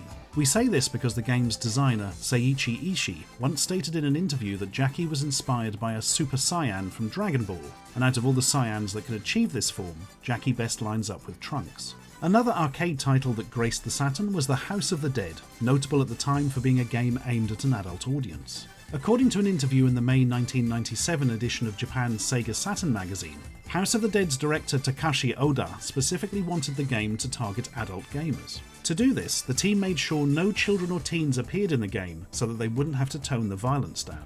Oda said, "I did that because our target audience was adults and up.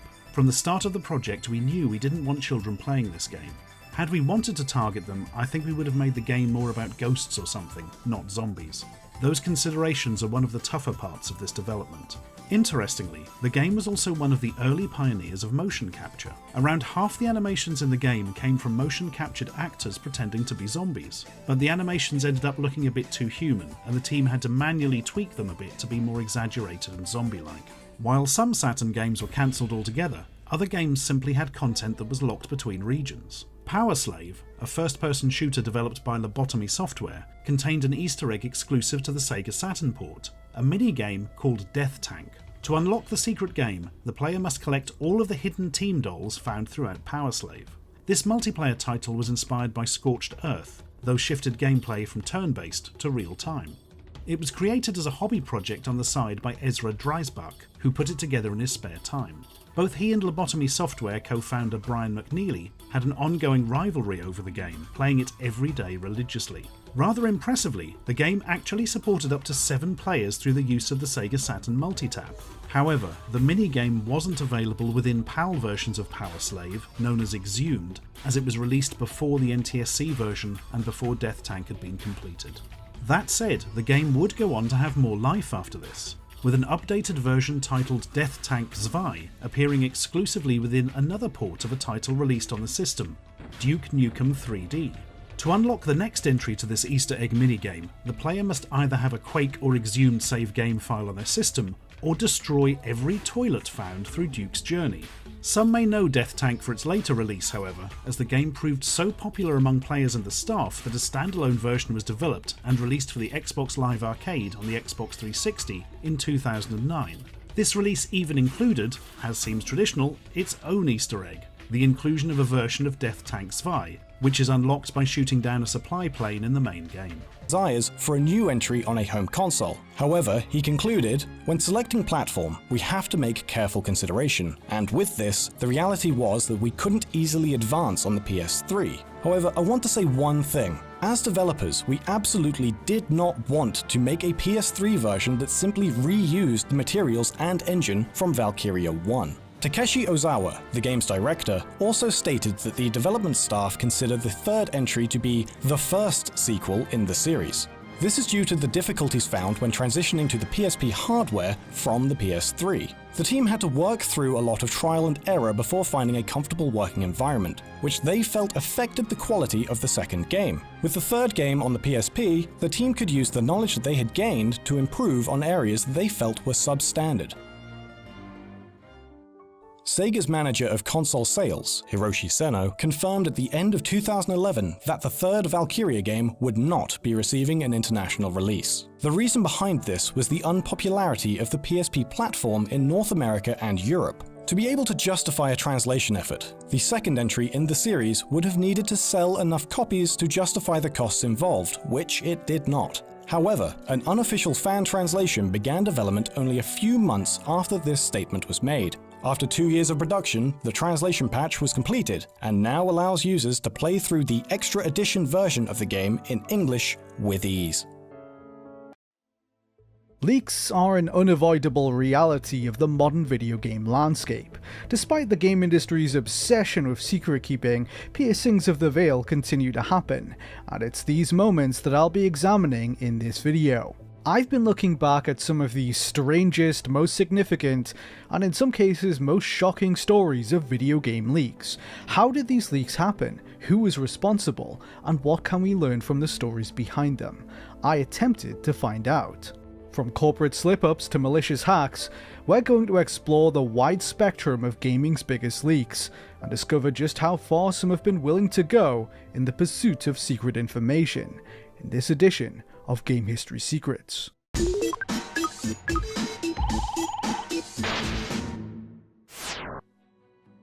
While being far from the most egregious example this video will dissect, our first case sits somewhere among the most cited in the pantheon of bizarre video game leaks. Tomb Raider enjoyed a renaissance of sorts throughout the 2010s, starting with the 2013 reboot and continuing with its sequel Rise of the Tomb Raider. Both games attained critical acclaim and commercial success, creating expectations for a third installment to build upon the foundations of the first two and close out Lara Croft's expanded origin story. After Rise of the Tomb Raider's release in November 2015, Square Enix was understandably quiet on the possibility of a sequel. Fans of the series were not expecting word on a third game for some time to come, but less than a year after Rise, one man's chance encounter with someone involved in its development would pull back the curtain almost 2 whole years before it would eventually release. Yeah, so I live in Montreal for over about, let's say, 10 years now. Really passionate about video games. It's been my big passion since I was a teenage boy. This is Triple280, a game industry alumnus who previously worked for a major publisher. Back in 2016 though, he was simply a fan of video games and a bystander minding his own business in the city of Montreal, Canada. On a cold morning in October 2016, Triple was riding the subway to work when something caught his eye. I was going to work. I was in a subway, standing there. You know, everyone is doing their own stuff, minding their own business. And there was a guy sitting next to me with his laptop open. So I was a little bit surprised. I was like, okay, someone is working right now, doing stuff. And I just looked over my shoulder and I saw the guy working on a PowerPoint presentation. First thing I saw was Shadow of the Tomb Raider. So straight away in my head, I was like, Shadow of the Tomb Raider. Like, I play video games and I was like, I don't recall a game called Shadow of the Tomb Raider. As a fan of the Tomb Raider games, Tripler was intrigued. He attempted to read some of this slideshow, open for the whole carriage to see, and he could just make out some of the details. It appeared to be discussing the psychology of video game players. Knowing that there was a chance he had just stumbled upon an unannounced game, he tried to capture the moment to show his friends. I just decided to grab my phone, but I was so nervous that I just tried to take a picture, like sneaky. In his haste, Tripler made off with only one image. It was a little blurry, but the main takeaway, the logo for this apparent game, was clearly visible. He sent it to a couple of friends, and then decided it was time to let the internet know. He uploaded it to Imgur and posted it to Reddit's r/PS4 board, where it quickly gained momentum. Some were skeptical of his story, suggesting it was a joke or maybe even an intentional leak to drum up hype, although the vast majority of posters believed it. Soon the theory took shape that this was indeed the third game in the Tomb Raider Survivor trilogy. Not only that, but fans had also worked out that it was likely being made by Eidos Montreal, since Tripler had mentioned where the photo was taken. In the hours after the post went viral, Kotaku followed up on the story, and they were able to confirm with their own sources that it was legitimate. Picking up the reins from Crystal Dynamics, Eidos Montreal was the main developer of the next game, which was called Shadow of the Tomb Raider. Tripler really had come across confidential internal documents for the next Tomb Raider on his morning commute. For a time, he feared legal retaliation from the publisher, but in the end never heard from them, nor did they attempt to get the image pulled. Yeah, after I posted this, I felt really bad. I was like, oh my god, he's gonna lose his job, or I was feeling bad about that. Can Eidos or like Crystal Dynamics come back to me and sue me because I leaked that? Or there was a lot of questions, and even after 6 years, I'm still wondering, like, to be honest, if it's a good idea to talk with you, to be honest. I'm like, is there any, I'm not really familiar with all the legal stuff. It wasn't until over 16 months later in March 2018 that the project was officially revealed, retaining the title witnessed on the Montreal subway. The game was released on the 14th of September 2018. The Shadow of the Tomb Raider leak raised many questions, and although it was eventually confirmed to be true, some of those still remain today, such as the identity of the person Tripler encountered, and why they were so lax about exposing confidential material to a carriage full of commuters. As we spoke more about the incident, we both settled upon a theory as to why this could have happened. I guess maybe if the presentation was about, I don't know, the psychological aspect of video game, maybe it's an external partner, someone who was going to do a presentation, maybe someone who is not really familiar with how confidential a game can be. I'm pretty sure that, everyone who works on the video game industry, that's the first thing that we tell you is that, don't start talking about games outside of the job with, people, with your friends or your wife, your husband, etc. Just keep it to yourself. Maybe it was an outside consultant, kind of speculate, but that would be the type of person who might not have had impressed upon them the importance of industry secrets, If you are someone who isn't versed in this world and doesn't understand how important these trade secrets are, then you might slip up and show someone on a train. Yeah, exactly. Yeah. Across the world, it is a common practice for a select number of people at retailers and online stores to receive confidential information about upcoming games. For instance, a game publisher may choose to inform a store about an unannounced title so they can prepare their internal infrastructure to receive pre-orders and offer information on this new product. Occasionally, accidents have been known to happen, where info will mistakenly be published ahead of time, preempting an official announcement, but rarely have these leaks been as extensive as one which occurred in May 2018. Just less than 1 month before E3 2018 was due to take place, fans were keeping a close eye out for any potential leaks when Twitter user Wario64 seemingly hit the motherlode. Scanning for upcoming releases on Walmart Canada's website, Wario64 had found a myriad of what appeared to be unannounced games listed on their system. Among these were Just Cause 4, Borderlands 3, LEGO DC Villains, Splinter Cell, Gears of War 5, and Rage 2. Some made more sense than others, indicating that some of the listings contained errors.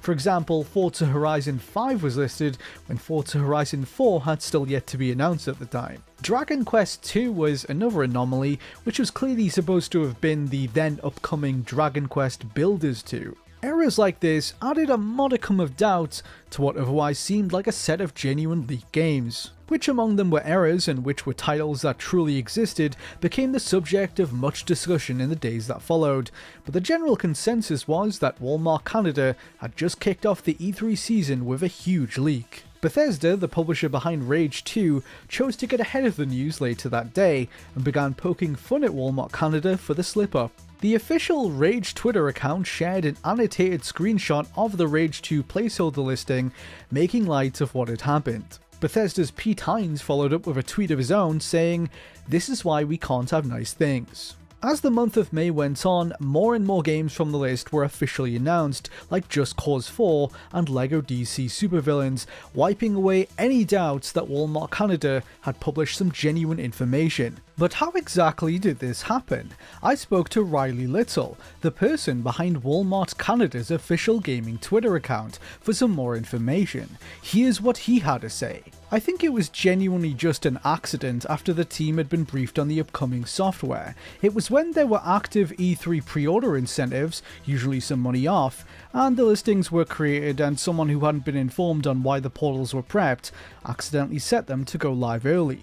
As E3 eventually rolled around, it became clear that the vast majority of titles listed were real, with a couple of exceptions like Splinter Cell. Walmart Canada became the subject of many jokes at the expo as a result of the incident. During Bethesda's E3 conference, Pete Hines decided to take a few more shots at the store for their mistake. So, we're starting with a game that we announced a few weeks ago through our friends at Walmart Canada.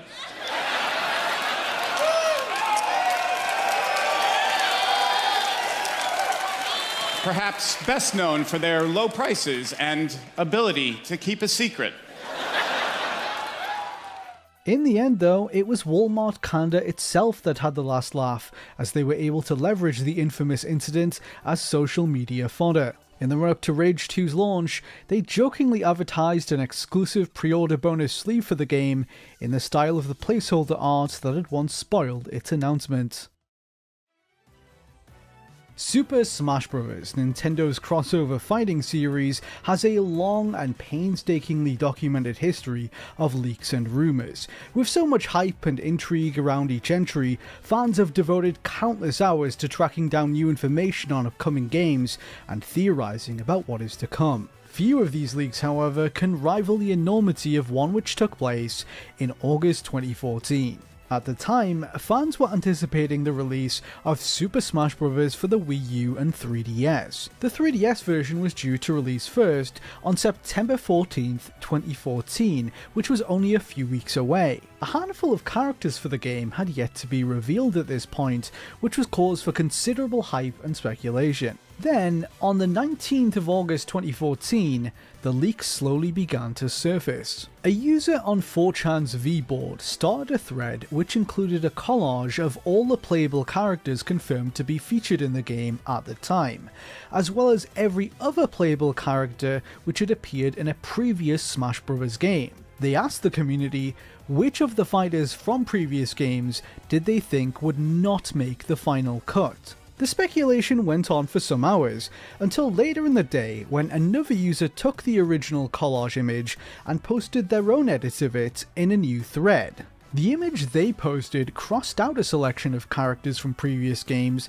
such as Snake and Lucas, but also added new, never-before-seen icons for unannounced fighters like Dark Pit and Shulk. Mewtwo, on the other hand, had a question mark over him. While many were dismissive of this initial post, fuel would be added to the fire by another poster going under the alias Motherfucking Leaker. This person shared two off-screen images of Super Smash Bros. For the 3DS containing unannounced characters. The first showed the full render of the Duck Hunt character, while the second showed the complete character select screen. As time went on, some additional images were shared by another poster, including looks at the stage select screen and renders for Dr. Mario and Shulk. Then, 3 other images surfaced on Smashboards in the following hours, courtesy of a user named Master Link X. These showed some more of Shulk, including a shot of the character in-game. The veracity of these pictures soon became a source of considerable contention among the Smash fanbase. Further adding to the confusion was the fact that Master Link X, the third source, admitted to doctoring their images. For instance, they edited Shulk using a render from Xenoblade Chronicles and changed the wireless disabled text to say disabled rather than disabled. They did this to sow doubt among the community as to how real the images were. I called up with Master Link years later, who offered this explanation. Quote, "I was going to Photoshop the images here and there and share them publicly once they eventually started leaking as they did. Why do this? I was bored and thought it would have been funny to see people start seeing different versions of images and start questioning what the hell was going on. The stuff started leaking publicly faster than I was expecting, so I never really got to Photoshop more of the images before they were all posted by the 4chan user."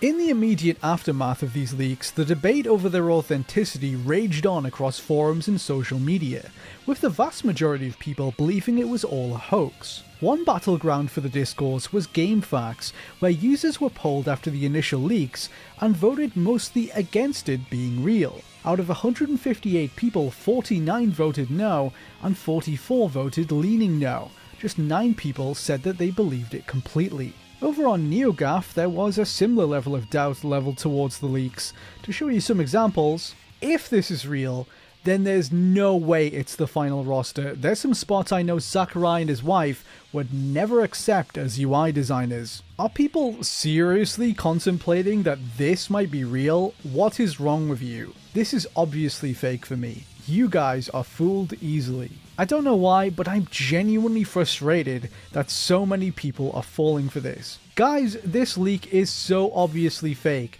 How would they even make an amiibo of Duck Hunt? It's obviously fake because of that alone. Reasons for believing the images were inauthentic varied. For example, some believed that the character select screen shown couldn't be real because it sported some key differences from the version of it shown at E3 2014, months earlier. Another popular recurring theory suggested that the design of Shulk was forged using the previously revealed render for Little Mac. Some even attempted to overlay the two designs to prove their point, which would later become a point of ridicule and an infamous meme in the community. Much of the doubt would be quelled, however, on the 25th of August 2014, when a series of videos was uploaded to YouTube by a user named Is That True? Whereas the still images posted previously were commonly dismissed as fake, even the most ardent skeptics struggled to explain away these videos that showed the game in motion. The unannounced characters previously shown in other posts like Bowser Jr. could now be seen in these off-camera recordings of in-game footage. This represented a turning point for the Smash community, as a lot more fans became convinced that this outpouring of leaks was legitimate, although a good amount of people remained unconvinced. Some touted the theory that this was a mod of Super Smash Bros. Brawl for the Wii, made solely for the purpose of orchestrating an elaborate ruse. As the day went on and the games press began covering the leaks, Nintendo of America took action and removed the videos, all but confirming their authenticity. The final nail in the coffin was delivered several days later, on August 29th, when a Japanese Nintendo Direct aired which opened with a trailer officially revealing Shulk for the game. His look, animations, and moveset were identical to those seen in the leaked material, putting the matter largely to rest. All told, the series of images and videos leaked a whopping total of 8 unannounced fighters for the game, along with stages, trophies, and other details. This was a breach of confidential material on a scale that had never been seen before in the history of the series. So, how did this monumental leak occur? Over the years, there have been plenty of rumours and theories without a definitive answer. I decided to look into it. The most common summation made about the leaks at the time was that they had some connection to America's content rating board, the ESRB. This is due to the player's 3DS username seen in the leaked material, which was ESRB0083. It is widely known that the ESRB views pre-release content like this as games are being prepared for launch. Publishers can use this opportunity to negotiate changes to their games to obtain lower age ratings and seek advice from them on how to do so. Among the bevy of leaked material was some content that didn't make it into the final game, such as a trophy for Fire Emblem's Tighe, who was sporting some fairly revealing attire. This has been cited in the past as further evidence to suggest these images had some kind of connection to the ESRB. It has therefore become commonly referred to as the ESRB leak. But how deserved is this moniker? I spoke to several former ESRB employees who worked there at the time the leaks took place, including people who oversaw Nintendo games, to gain insight into whether or not these could have originated from the organization. The consensus among them was that this couldn't have possibly come from the ESRB itself. The ESRB, I was told, employs very high levels of security when testing or viewing content from unreleased games. All content is viewed in a tightly controlled environment where no phones or other recording devices are permitted. Testers within these facilities are monitored at all times by security personnel, and no testers are allowed to leave the room with the unreleased content. In some cases, publishers even send their own security staff to transport this confidential material in secured containers. In other words, it wouldn't have been possible for someone at the ESRB to take material from Smash Bros. 3DS into a quiet dark room and capture it on a phone. With that established, I spoke to former employees from Nintendo of America, including some who had worked on Super Smash Bros. For 3DS. Nintendo of America employs staff who are responsible for capturing videos from their games for the ESRB to evaluate. It is common for the ESRB to review footage of in-development games sent by publishers as opposed to playing them firsthand. A couple of workers were doubtful that the footage could have been filmed inside Nintendo's offices themselves, but I eventually found developers who recalled this specific incident and had knowledge of how it happened. According to them, the leaks were connected to a Nintendo of America employee whose duties included localization and ESRB compliance, although they were not the person responsible for posting the content on the internet. It was actually a child of this Nintendo employee who apparently gained access to the material through a personal device. The exact nature of how this was accomplished is unclear, but one former staffer believed that they could have accessed Nintendo's intranet using a device belonging to their parent without their knowledge. They then recorded the off-screen footage and took pictures on a phone at home. This explains why they were able to do so in a dark, quiet room unnoticed, as well as the appearance of the footage seen in the video. We can see that it is clearly not being played on a retail 3DS, as there is no gap between the top and bottom screens. Former workers say that the footage was originally captured using Nintendo's proprietary capture technology partner CTR. We were all shocked to hear about the news of the leak when it happened, one source told me. They allege that Nintendo was quick to trace the source of the leak back to the employee involved, and they were soon fired. After all, they would have been able to see who accessed which files on their intranet were that the case, and the ESRB number seen in the footage could have also helped. However, there's still more to the story than that. Although the child of this ex-Nintendo employee was allegedly responsible for it originally escaping the company, they do not appear to have been the person who posted the content to 4chan. In actuality, what appears to have happened is that they obtained the material for a small group of online friends. In the middle of August 2014, the original leaker shared their discoveries with this tight-knit circle of Smash diehards under the proviso they would not share it with the rest of the world, first the images and then later the videos. But the secret was too big for some to keep. They slyly shared it with a couple of their friends, they did the same, until it reached someone who couldn't be trusted to keep it quiet. Not long after this, those initial icons emerged on 4chan, and other people with access to more of the images decided that the pact of secrecy had expired and posted what they had. This wasn't a rogue Nintendo employee seeking internet points. These were the actions of a fan who was unable to wait a few weeks for the official release and leaked it to their online buddies at the expense of their parents' career and Nintendo's marketing plans. Most big video game companies employ reasonably high levels of security to keep their work under wraps.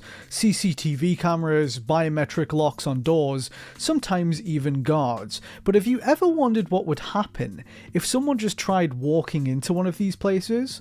Well, in 2015, that is exactly what happened to a studio in Ontario, Canada. Digital Extremes is the developer behind the online multiplayer action game Warframe. At the time of the incident, the company was also early into development on a top-secret new IP alongside content for Warframe. No information about this project had made its way online until their headquarters was paid a visit by an uninvited guest. In June 2015, a fan of Digital Extremes decided that they would travel to their building in London, Ontario and attempt to enter it. After taking some time to pinpoint the exact location of the studio, the person in question eyed a statue of a Warframe character in an office window. They then scoped out the entrance before noticing that it was locked with a fingerprint scanner, but that didn't stop them. They waited for a Digital Extremes worker to unlock the door and then followed in behind them. This person then walked through the building and found a place to sit down, alternating chairs every so often in an attempt to appear busy as they observed the working day around them. None of the company's actual employees questioned them. It was assumed since they were in the building that they had a valid reason for being there, and with the company employing hundreds of people, new faces were not uncommon. After spending some time there throughout the morning, the intruder then followed a group of employees lining up at midday for lunch. They grabbed themselves a plate and enjoyed a free buffet lunch courtesy of Digital Extremes. The imposters sat and ate their food with a friendly group of developers and listened as they described an unannounced project they were working on. It was a multiplayer first-person shooter with card game elements that was codenamed Keystone. After this, the individual continued wandering the offices and hung around for about 6 more hours. Recounting the experience at a later date, they said, quote, "The QA room has Funko figures and stuffed animals everywhere. There were a lot of PS4 and Xbox One sitting around unattended. There were no security guards and no one asked me who I was. They just assumed I belonged there and told me about their secret game. At 6 PM they noticed people leaving and followed them out, once again blending into the crowd. This person had just spent the whole day trespassing inside their offices, and Digital Extremes was none the wiser. That was until a thread appeared on the subreddit for Warframe, relaying the details of the incident and revealing Project Keystone. The company's secret was now out in the open. It was posted by an anonymous user calling themselves Undercover Legend, who clearly expected the story to be received much more positively than it actually was. At first, a lot of people didn't believe them, and the few that did labelled the act as creepy. It wasn't until the post was removed for privacy reasons and Kotaku verified the story independently that it became clear they were telling the truth. One day later, their community manager discussed the debacle on the official Warframe forums. Quote, "A recent claim from a fan circulating the web alleges he or she spent a day with us incognito. Well, Canadians are known for being welcoming and polite. We employ over 200 passionate gamers committed to delivering kick-ass games like Warframe and Sword Coast Legends, and while we're flattered someone would want to spend a day with all of us, please respect our privacy and know that, like any business would, we completely discourage any and all unlawful attempts to enter our relay. We love our tenno, but let's be respectful and law-abiding. Trespassing is never okay. In the aftermath of the statement, Undercover Legend deleted their account and went quiet on the matter, having failed completely to garner their desired reaction. They did not, however, face any litigation as a result of their actions. 2 years after the incident took place, the aforementioned Project Keystone was officially announced as the Amazing Eternals. A closed beta was held in late August 2017 before it was cancelled months later due to lack of interest and to refocus resources into developing for Warframe. Ubisoft has something of a reputation for being less than airtight when it comes to leaks. The Assassin's Creed games are a good example of this, frequently being subject to breaches in confidentiality over the years. Honourable mentions to the time Assassin's Creed Black Flag was spotted by a Redditor on the laptop of a Ubisoft employee aboard a commercial aeroplane, when Assassin's Creed Origins was leaked via a t-shirt, or how the reveal of Assassin's Creed Odyssey was spoiled by a keyring. For this section though, I'll instead be focusing on a Ubisoft project that ended up being arguably one of the most leaked Nintendo Switch games ever, and it's one that I personally reported on as it happened: Mario + Rabbids Kingdom Battle. This game stands out for the sheer breadth of material that was leaked in the run-up to its reveal, everything from QA notes to internal marketing documents spilled out before it was even officially announced. Some of the earliest recorded whispers of the project that I was able to find date back to October 2016. French news site Gameblog.fr posted a series of rumours about Nintendo's next console, the Switch, which was codenamed NX at the time. Among the various topics touched upon, they briefly made mention of a Yoshi and Rabbids crossover game that was being discussed at Ubisoft. The first person to report on the rumours more thoroughly, however, was game journalist Laura Kate Dale, who released a report on Let's Go Video Games about a Mario Rabbids crossover in development. Her sources said that it was a turn-based RPG with the working title Mario RPG Invasion of the Rabbids that was due to release alongside the Switch day one. They claimed it would feature the Mario universe being invaded by the Rabbids, some friendly and some foe, and would feature a new Bowser form based around the design of the Rabbids as a recurring boss. Several days later, I shared my thoughts on the story on a podcast. Laura Kate seems to be more convinced that it will be like a conventional RPG. She said that one of the rumoured names of it was literally Mario RPG, and I'm not so sure about that. I've personally heard that it was more of like a tactical strategy RPG, similar to like XCOM or Fire Emblem. Over the course of the next 2 months, more and more information began leaking behind the scenes, and in January 2017 I took to Twitter to share some more of what I'd been hearing. I don't know what the title is. There was a Ruben name a little while back that had Mushroom Kingdom Battle in the title, I think. It's set in the Mushroom Kingdom, and the Rabbids dimension is sort of invading it. Most of the enemies are evil/warped Rabbids.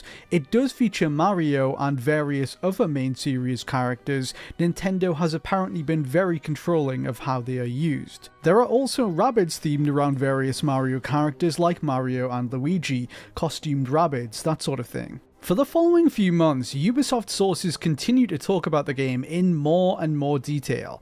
By April, I had a comprehensive understanding of the gameplay mechanics, story, and structure. On May 1st, 2017, I released a new podcast discussing more about the project with my co-host Dan Thomas. There's like stats for each weapon, lots of different weapons. There is a skill tree system that underpins the game. Wow.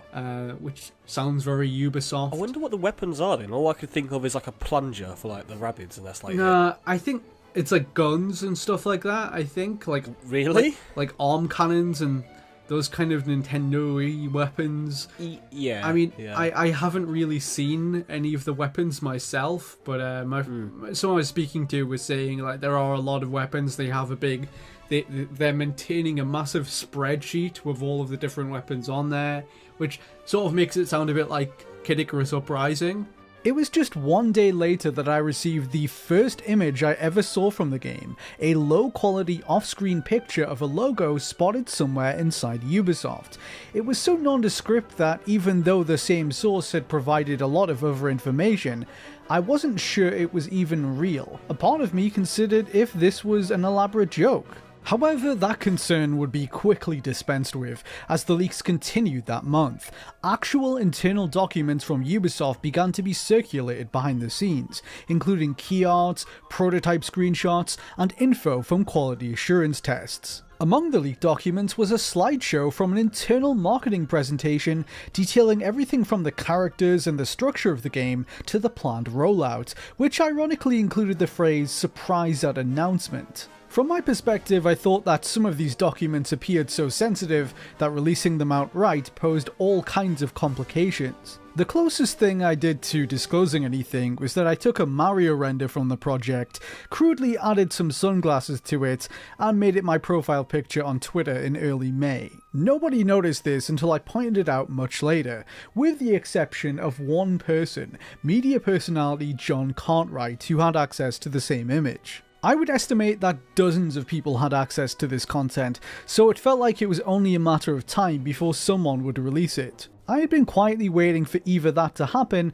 or for Ubisoft to announce the game themselves, when on May 23rd, 2017, what little secrecy remained was done away with. I was alerted to the fact that someone had been cropping pieces of the project's key art and posting it on a Discord server for video game news. Then people had been taking these images and sharing them on Twitter, including one containing the Rabid Peach character. Although the original tweet was hastily deleted, it was quickly reposted by a user named Fatal Flowey. This was the first time the wider public got their eyes on material from the project. I reported on the story and posted the full key art that was being teased by others, confirming its authenticity in an article for WWG. Shortly thereafter, Nintendo World Report followed by releasing images of that internal Ubisoft slideshow presentation on the game. This included more art, character information, and more. It was a massive outing of the game weeks before it was set to be revealed that dispelled any doubt that this unlikely project was real.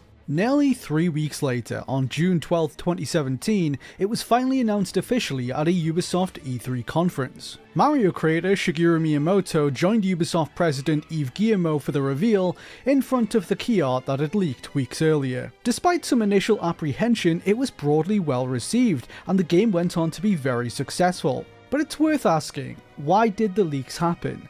The answer is not as straightforward as some other cases. I was told that Ubisoft did carry out an internal investigation into the leaks, however there was no single cause or inciting incident. A lot was leaked and from many different people. I believe that it has something to do with the problematic workplace culture at Ubisoft, which myself and many others have heard a lot about over the years. In 2020, Ubisoft commissioned a study from an independent research firm to examine the state of the company following reports of rampant sexism, harassment, misconduct, and other problems. A staggering 25% of their entire workforce who responded to this survey reported witnessing or experiencing misconduct firsthand. Furthermore, 1 in 5 workers indicate that they didn't feel safe or respected in the work environment. In my experience, companies that don't respect their workforce are more prone to leaks. Workers who've had bad experiences or aren't happy with the direction their company is going in are less incentivized to keep their secrets. I do think that one big aspect at play as well is the sheer size of Ubisoft. With a game like Mario Rabbids, for example, hundreds of people worked on it across multiple branches around the world. The more people in on a secret like that, the harder it is to keep. Although I do think there is something to be said for how disproportionately a company like Ubisoft has been impacted by leaks, given its extensive history of allegations and the poor reputation of its workplace culture. In 2003, Valve was deep into development on Half-Life 2, the sequel to its acclaimed 1998 first-person shooter. It had been in the works for several years at this point, with a release set for September of that year. An ambitious demo showcased at E3 2003 cemented it as one of the most anticipated games of the year. In reality though, it was far from finished, despite the team enduring extensive crunch throughout the summer of 2003. Valve was staring down the likelihood that the game would have to be delayed significantly, but at the same time they were being less than transparent with the press about its status. Valve reassured the media that it was set for September 30th, 2003, and kept telling them that as late as 1 week before that date. It wasn't until September 23rd that Valve finally came forward to confirm that the game was being delayed till late 2003, a sudden turnaround which upset a lot of fans. While Valve was fending off this public relations storm, another much more serious one was brewing on the horizon.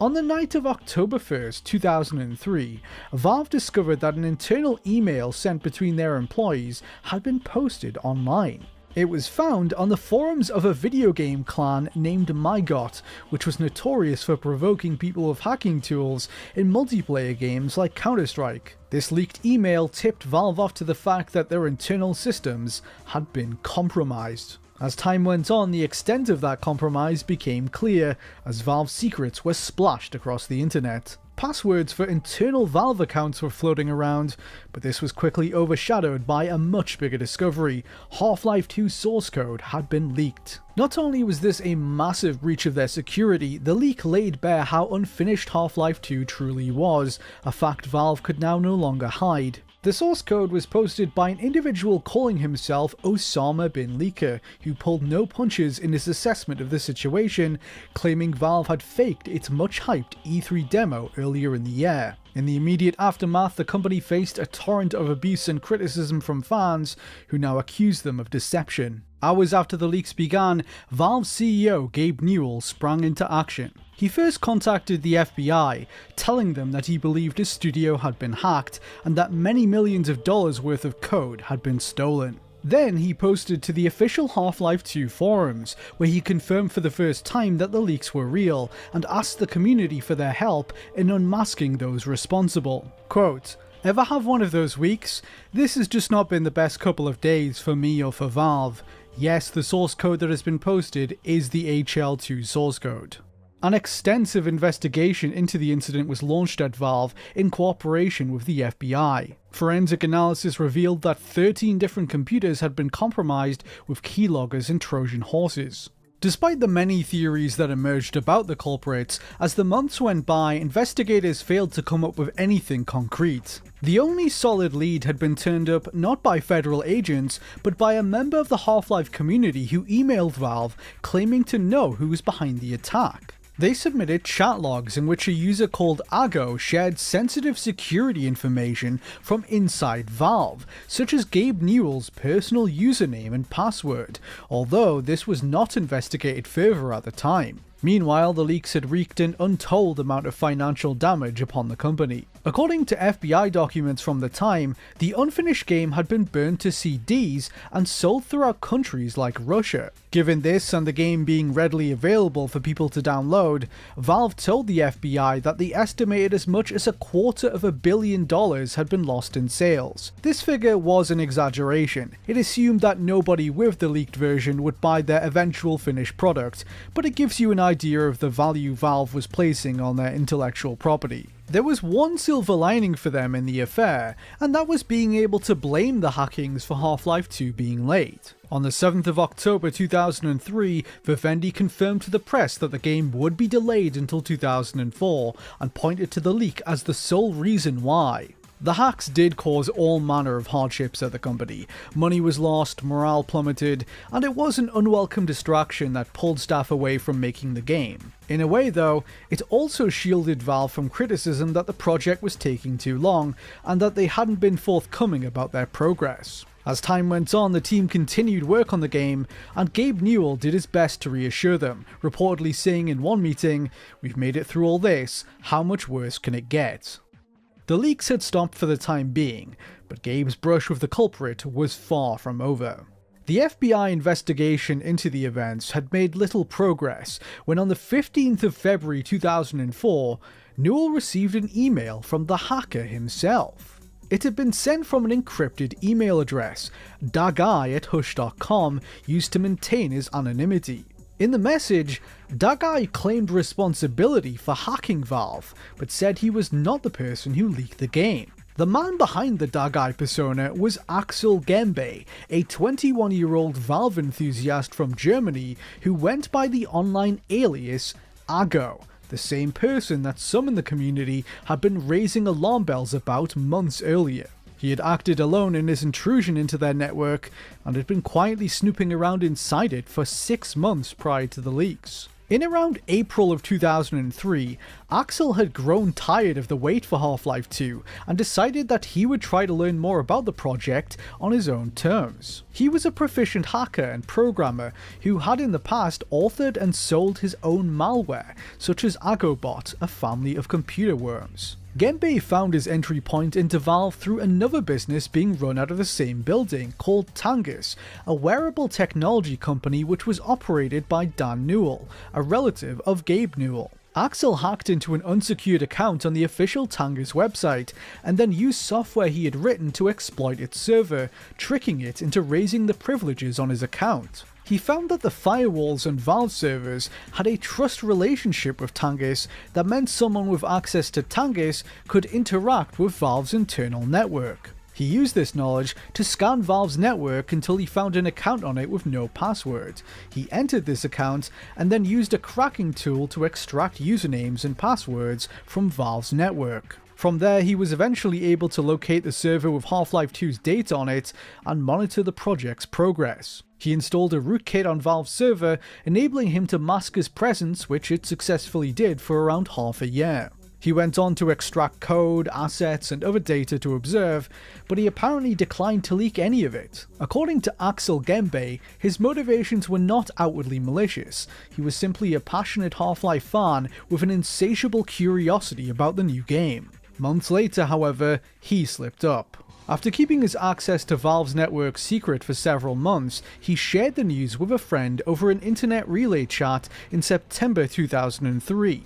Gembe supposedly thought that his conversation was being held in confidence, but days later someone used the information he divulged in this chat to break into Valve's network themselves. Gembe believed that the owners of the IRC, which had some association with the MyGot trolling clan, were responsible. Either they eavesdropped on his conversation, or the person he sent this information to shared it with them later against his wishes. On September 19, 2003, someone stole the source code for Half-Life 2 and infected Valve's computers with malware and keystroke loggers. Less than 2 weeks later, the stolen material surfaced online. Gembe then reached out to Valve's head in February 2004, where he anonymously confessed to infiltrating his company and passed on who he believed had perpetrated the leak. He provided details of the hack to prove his legitimacy and apologized for the outcome of his actions.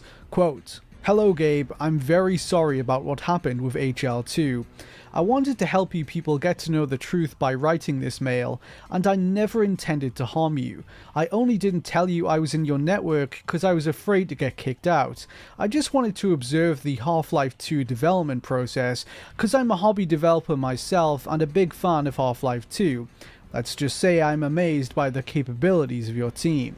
After some initial disbelief on Gabe Newell's part, Gembe eventually convinced Valve's president that he was the person responsible for the hacking, and over the following weeks the two shared a fairly amicable exchange on the surface of it. By the 19th of February 2004, Gembe became comfortable enough talking with Newell that he floated the idea of being given a job at Valve. Initially, Newell believed this could have been a joke, before Gembe clarified that he was entirely serious. He went on to explain that he wanted to leave his country out of concern he would be conscripted into the military. Military service was compulsory in Germany at the time for ages 18 to 27. Newell, who was working with the FBI to catch Axel Gembe, entertained his request. Quote, "You certainly impressed us with your skills. We've hired a lot of people from the community, and I guess in a funny way this would be more of the same."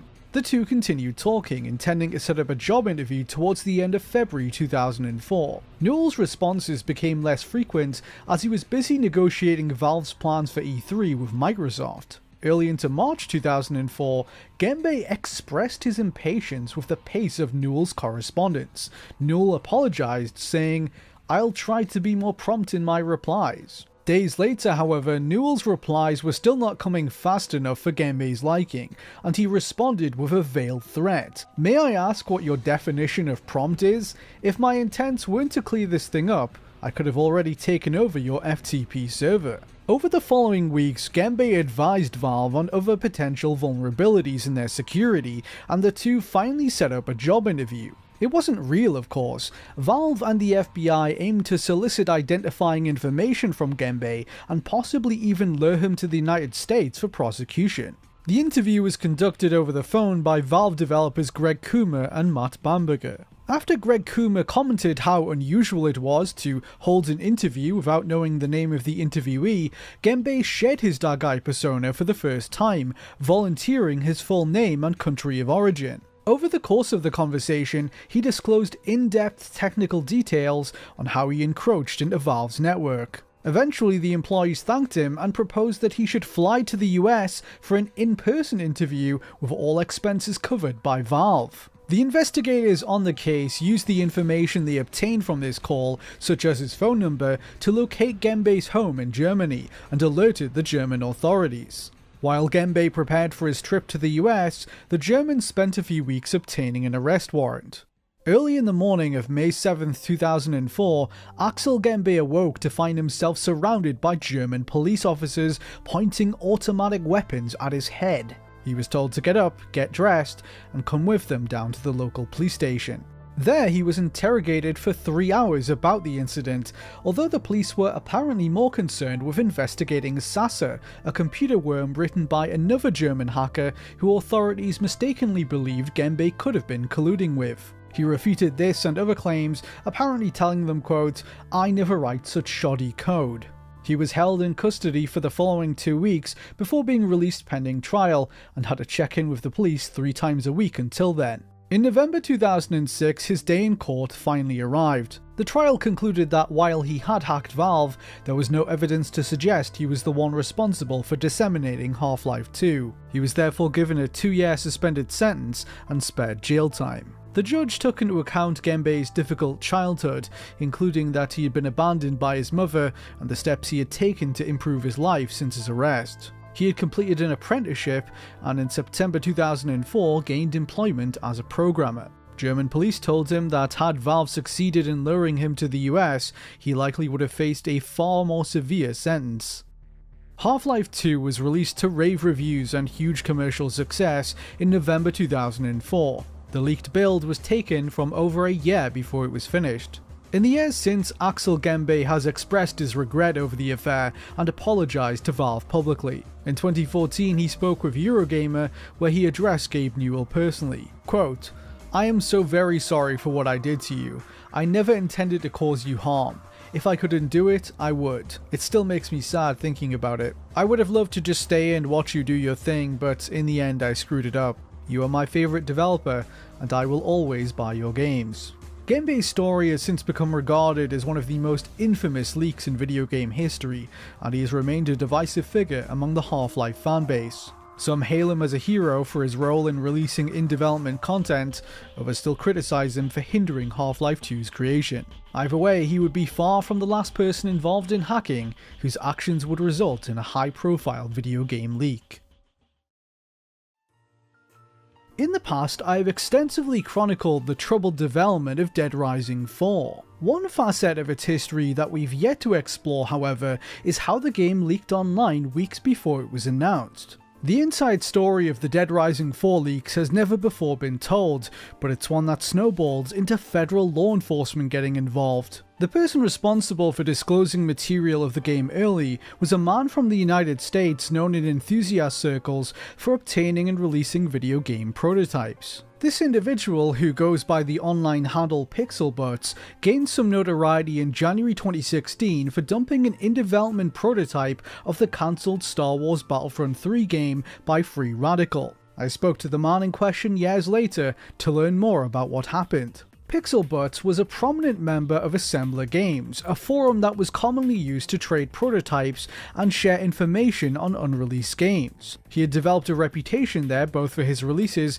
and for providing mirrors to various prototypes dumped by others. While it's true that the act of uploading these prototypes could be deemed copyright infringement, it's rare for companies to actually pursue individuals for doing so, especially when they're from a defunct studio like Free Radical. After unleashing the Battlefront prototype onto the web in early 2016, Pixel initially feared incurring a legal response from the Star Wars rights holders Disney, but nothing ever came of it. The lack of consequences for this release, he told me, emboldened him to leak more. Months later, in May 2016, Pixel was contacted by a user on Assembler Games who offered to send him a selection of prototypes to back up. Among these were pre-release builds of games like 2013's Tomb Raider, Mighty No. 9, Thief 4, and the cancelled sequel to Blur by Bizarre Creations. There was also a prototype of a game that wasn't even publicly known to exist at the time, Dead Rising 4. The project was actively in development at Capcom's Vancouver studio and had yet to be announced. Pixel saved what he was able to of the data passed on to him before turning his attention to what was an in-development PC build of the new Dead Rising sequel. It took 2 whole days for the prototype to finish downloading, but he eventually opened it up, just barely able to run it on his low-spec computer. Before people outside of Microsoft and Capcom had even learned of its existence, Pixel was playing through Dead Rising 4 in the comfort of his own home. Had he decided to stay quiet about his discovery, it's unlikely that he would have faced any repercussions for accessing the game early, but he instead chose to share it with the world. Taking to 4chan's V-board, Pixel started by sharing screenshots of Mighty No. 9 throughout May 2016, while the game was still a month out from launch. Then he began dropping hints that he had access to the next Dead Rising game, to the confusion of some posters. On the 6th of June 2016, he finally decided to back up his claims by releasing pictures of Dead Rising 4 on 4chan, which had been taken off-screen using his phone. Over the following hours, Pixel shared his thoughts on the prototype and continued uploading more images, including direct in-game screenshots. The game was officially announced during Microsoft's 2016 E3 press conference on June 12th, but that didn't deter Pixel from disclosing even more images and information in the days that followed. He even hosted his own Q&A, fielding questions about its gameplay, story, and more.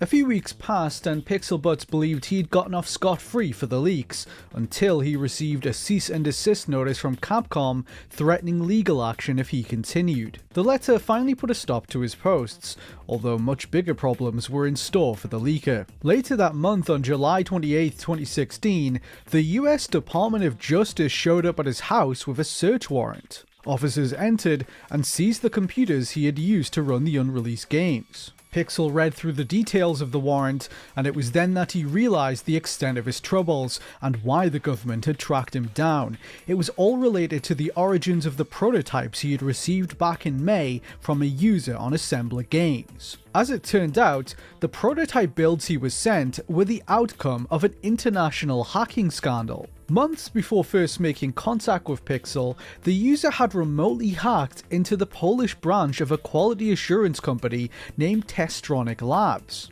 Companies like these are commonly employed by larger developers to outsource QA work. The individual had allegedly exploited a vulnerability in a security camera at Testronic, using this to gain access to their network and stealing a full terabyte of data. This included files from countless unreleased projects like Dead Rising 4. Pixel believed that he was sent only a fraction of the total amount stolen from Testronic, but his connection to the affair now had him facing a felony. Had he kept his head down like others who handled the data, he could have avoided charges because it was actually the distribution of the stolen material on 4chan, particularly relating to Dead Rising 4, that brought law enforcement to his door. He was charged with stealing trade secrets and for knowingly accepting stolen property. The latter charge was eventually dropped when it became clear he hadn't known the data was stolen. Despite having his computer seized, he continued to update 4chan intermittently on his turbulent situation. In August 2016, he posted,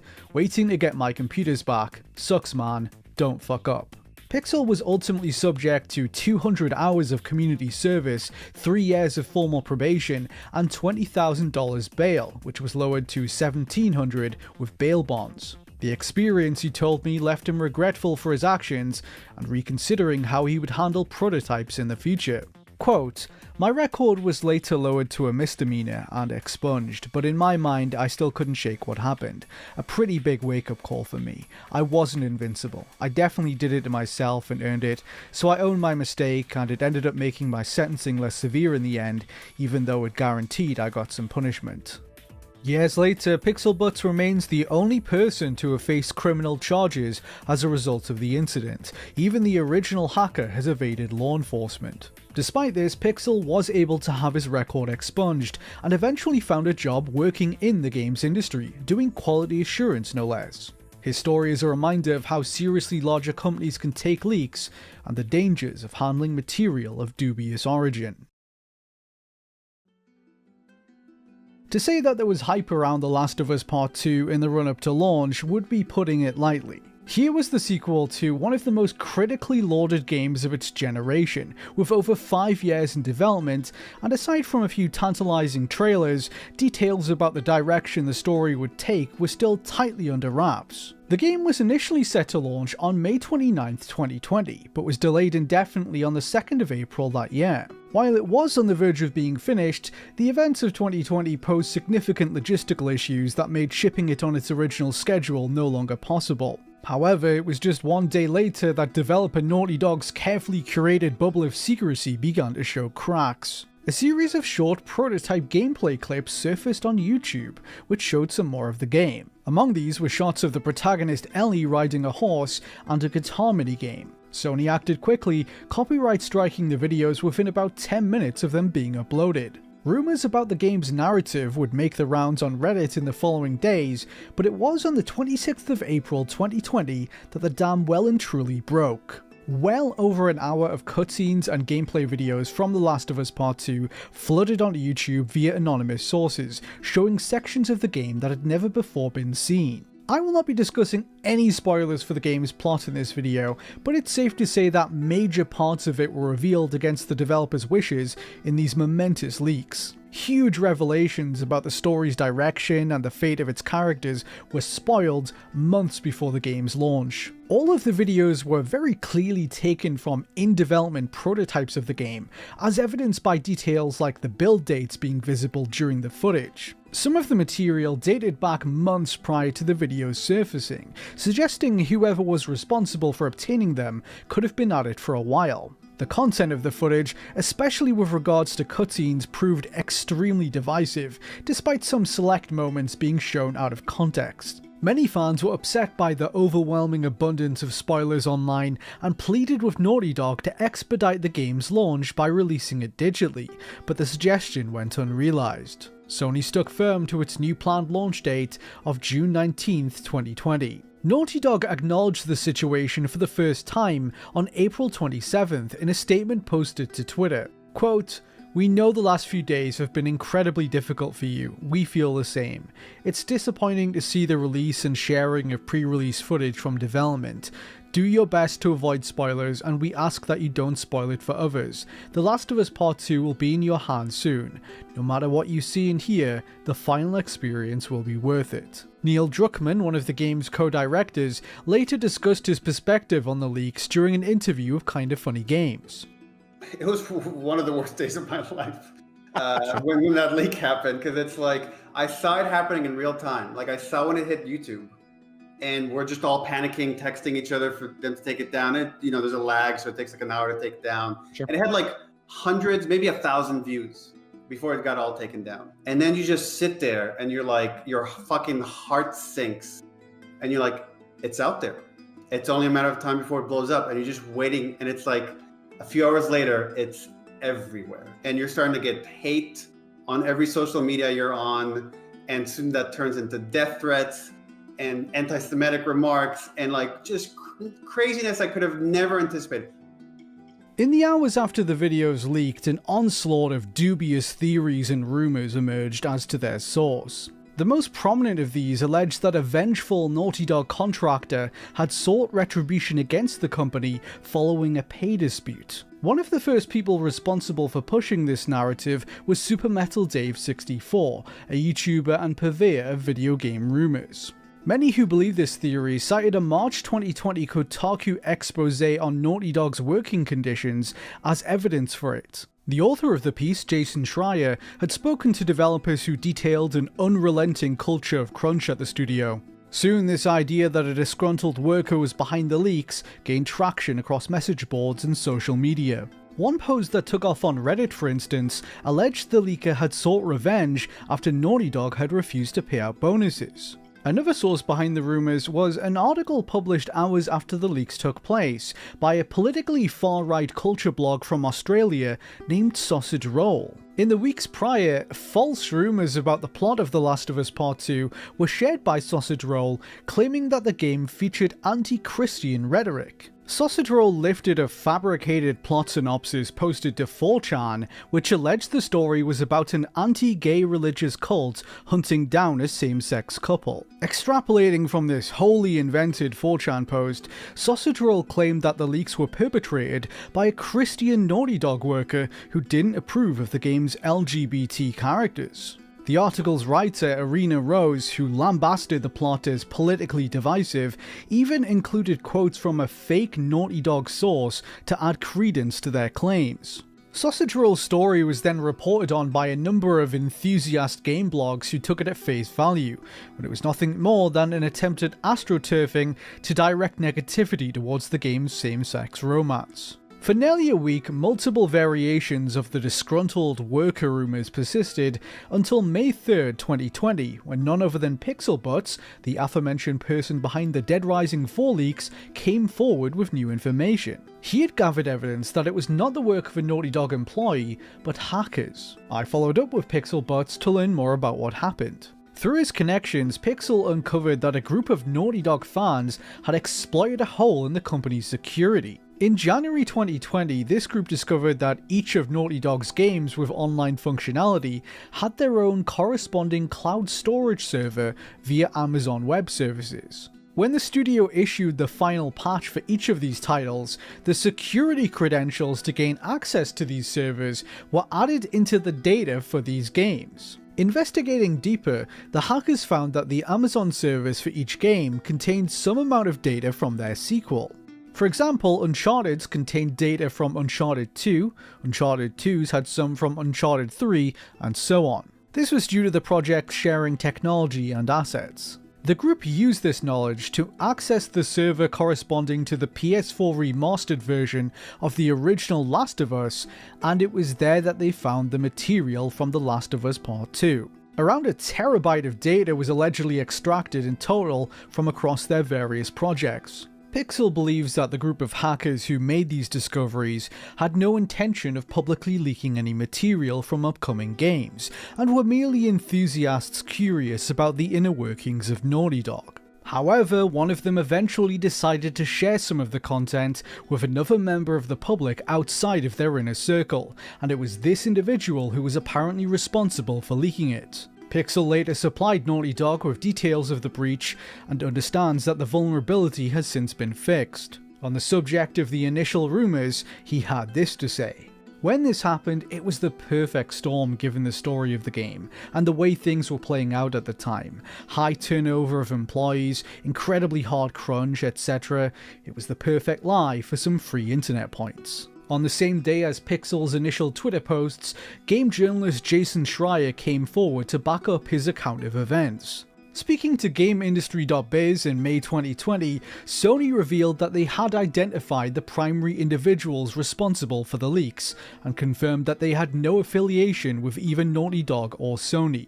According to Pixel, the group responsible for the exploit was investigated by authorities and did have a series of PlayStation 4 dev kits seized and returned to Sony, but faced no other legal consequences. I spoke to sources linked to Sony and Naughty Dog who indicated the same was true for the leaker themselves. The Last of Us Part 2 leaks caused not only considerable difficulties for those at the companies affected, they created a schism between players who were divided over their content, and set the stage for untold levels of misinformation. They go down in history as some of the generation's biggest and most shocking outings of confidential info. Between 2018 and 2021, the video game community was blindsided by a series of leaks so large that the very act of fully understanding their contents proved challenging for preservationists. The Nintendo Giga Leak is what many have called the biggest video game leak of all time. It was a succession of huge data dumps containing files lifted directly from inside Nintendo, some of which dated all the way back to the early 1990s. It revealed many previously unseen game prototypes, early unused material from various projects, rejected pitches, hardware prototypes, and even the source code from some of Nintendo's biggest games. The historical significance of it all is hard to overstate. While cataloguing every piece of the Giga Leak is no doubt a worthwhile endeavour, I want to focus for now on how it happened in the first place, who was responsible, and the implications of it. Over the years, a consensus has formed that a single person was responsible for extracting this data from Nintendo originally. Sammy Clark was a self-taught cybersecurity expert who fell into an underground world of hacking in the mid-2010s. Clark adopted a variety of different online aliases at the height of his hacktivist infamy, such as Slipstream, Wacko, Rayleigh, and Riley. He first gained some notoriety after exploiting security flaws in VTech, a camera-based gadget for children. He demonstrated that an SQL injection could be used to effortlessly expose the names and addresses of its young user base. Clark's initial hacking efforts were fairly conscientious, as he helped to highlight the shoddy security practices of large companies like this, though as time went on, such moral concerns became less of a priority for him. On January 24, 2017, he hacked into servers used by Microsoft to host in-development versions of the Windows operating system. Clark then shared his methodology with a group of hackers over an internet relay chat, allowing others to follow suit and steal the confidential information of users. He also uploaded malware to the network before being discovered and arrested on June 22, 2017, along with one co-conspirator.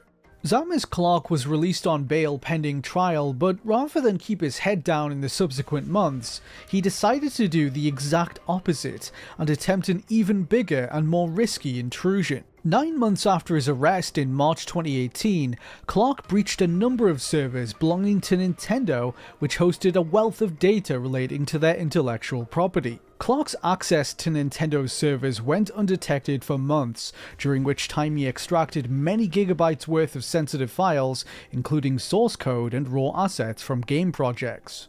During my research, I was able to find evidence that some of this material was shared with other parties by Sammy following the hack, which undoubtedly resulted in it later being leaked to the public. Sammy Clark's invasion into Nintendo was detected by them in May 2018, just as he started to leak a slither of what he had taken. Towards the end of April, he leaked the software development kit for the iQ player. This was a device created for the Chinese market that circumvented their government's ban on home consoles. It was worked on in collaboration with Nintendo and could play a selection of Nintendo 64 games. This leak enabled a group of enthusiasts to hack into the iQ player and preserve its library of games, a feat that had never before been accomplished. 1 month later, Clark's leaking continued. Assuming a blank username on Discord, he shared early demos of Pokemon Gold and Silver for the Game Boy Color, which were previously only shown at the 1997 Nintendo Space World event. Once considered a white whale of video game history for many fans, Sammy released it to a small Discord server of Pokemon modders on May 26, 2018. They went on to study its many differences, such as early alternate sprites, before circulating it more widely. Following an investigation by UK authorities, Sammy Clark was re-arrested in March 2019.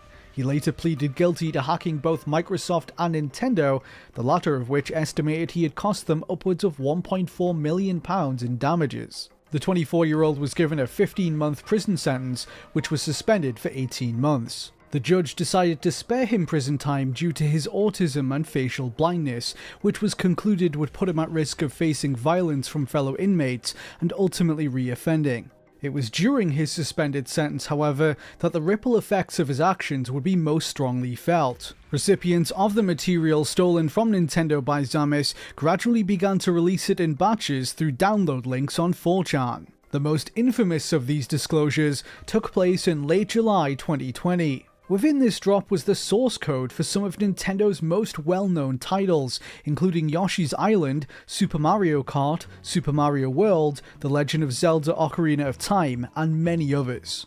The leaks enabled a rare and intimate look behind the curtain of Nintendo and how some of their most famous games evolved over the course of development. There were early alternate designs for characters like Yoshi from Super Mario World, assets from the earliest prototypes for Zelda: Ocarina of Time, even some long-awaited visual evidence that Luigi was once intended to be playable in Super Mario 64. This was something that fans had speculated about for decades, and finally they got a glimpse of what it would have looked like. Fragments of a Luigi model were found among the leaked content for Mario 64, and enthusiasts were able to piece it together. Nintendo designer Shigeru Miyamoto has commented on Luigi's planned appearance in the past, explaining his removal. Nintendo tested out a multiplayer mode in Mario 64 during development, where Mario and Luigi could both run around the same world together, and the camera would zoom out if the two characters moved further apart. He told Wired.com in 2009 that this experiment was abandoned due to the technical constraints of the N64 hardware.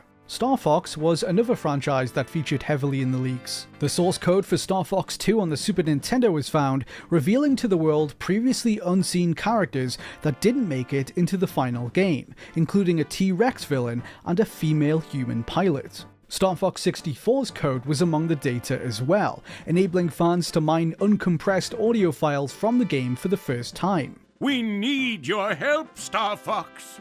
Falco here. I'm fine. This is Peppy. All systems go. Slippy here. I'm okay. I see him up ahead. Let's rock and roll! Full quality image files from this era were in great abundance too. Fans uncovered higher res versions of art assets from titles like Ocarina of Time that had never before been made available.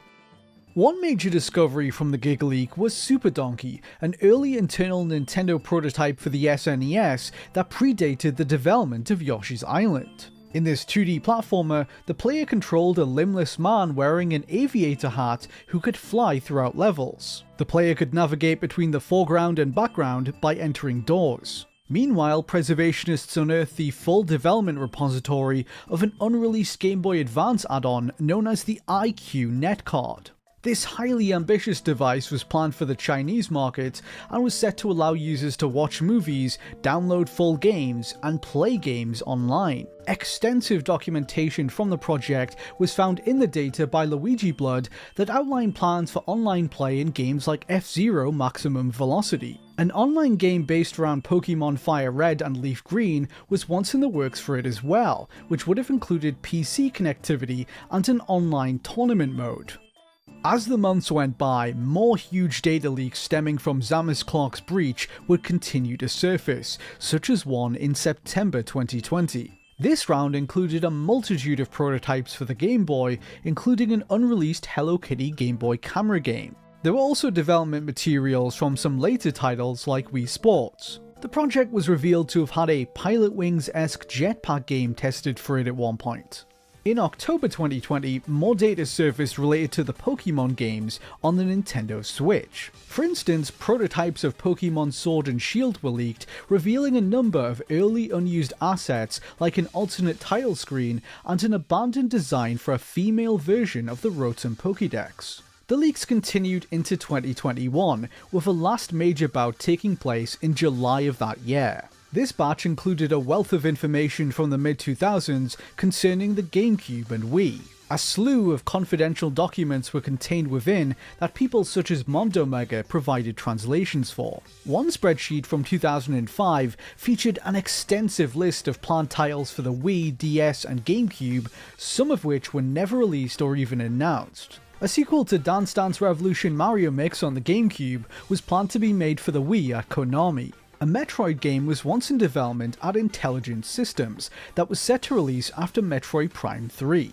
Fuse Games, the creators of Metroid Prime Pinball, were working on a Pokemon pinball game also for the DS, which was slated for September 2006. A medieval-themed Battalion Wars spin-off named Night Wars was in the works at Kuju London.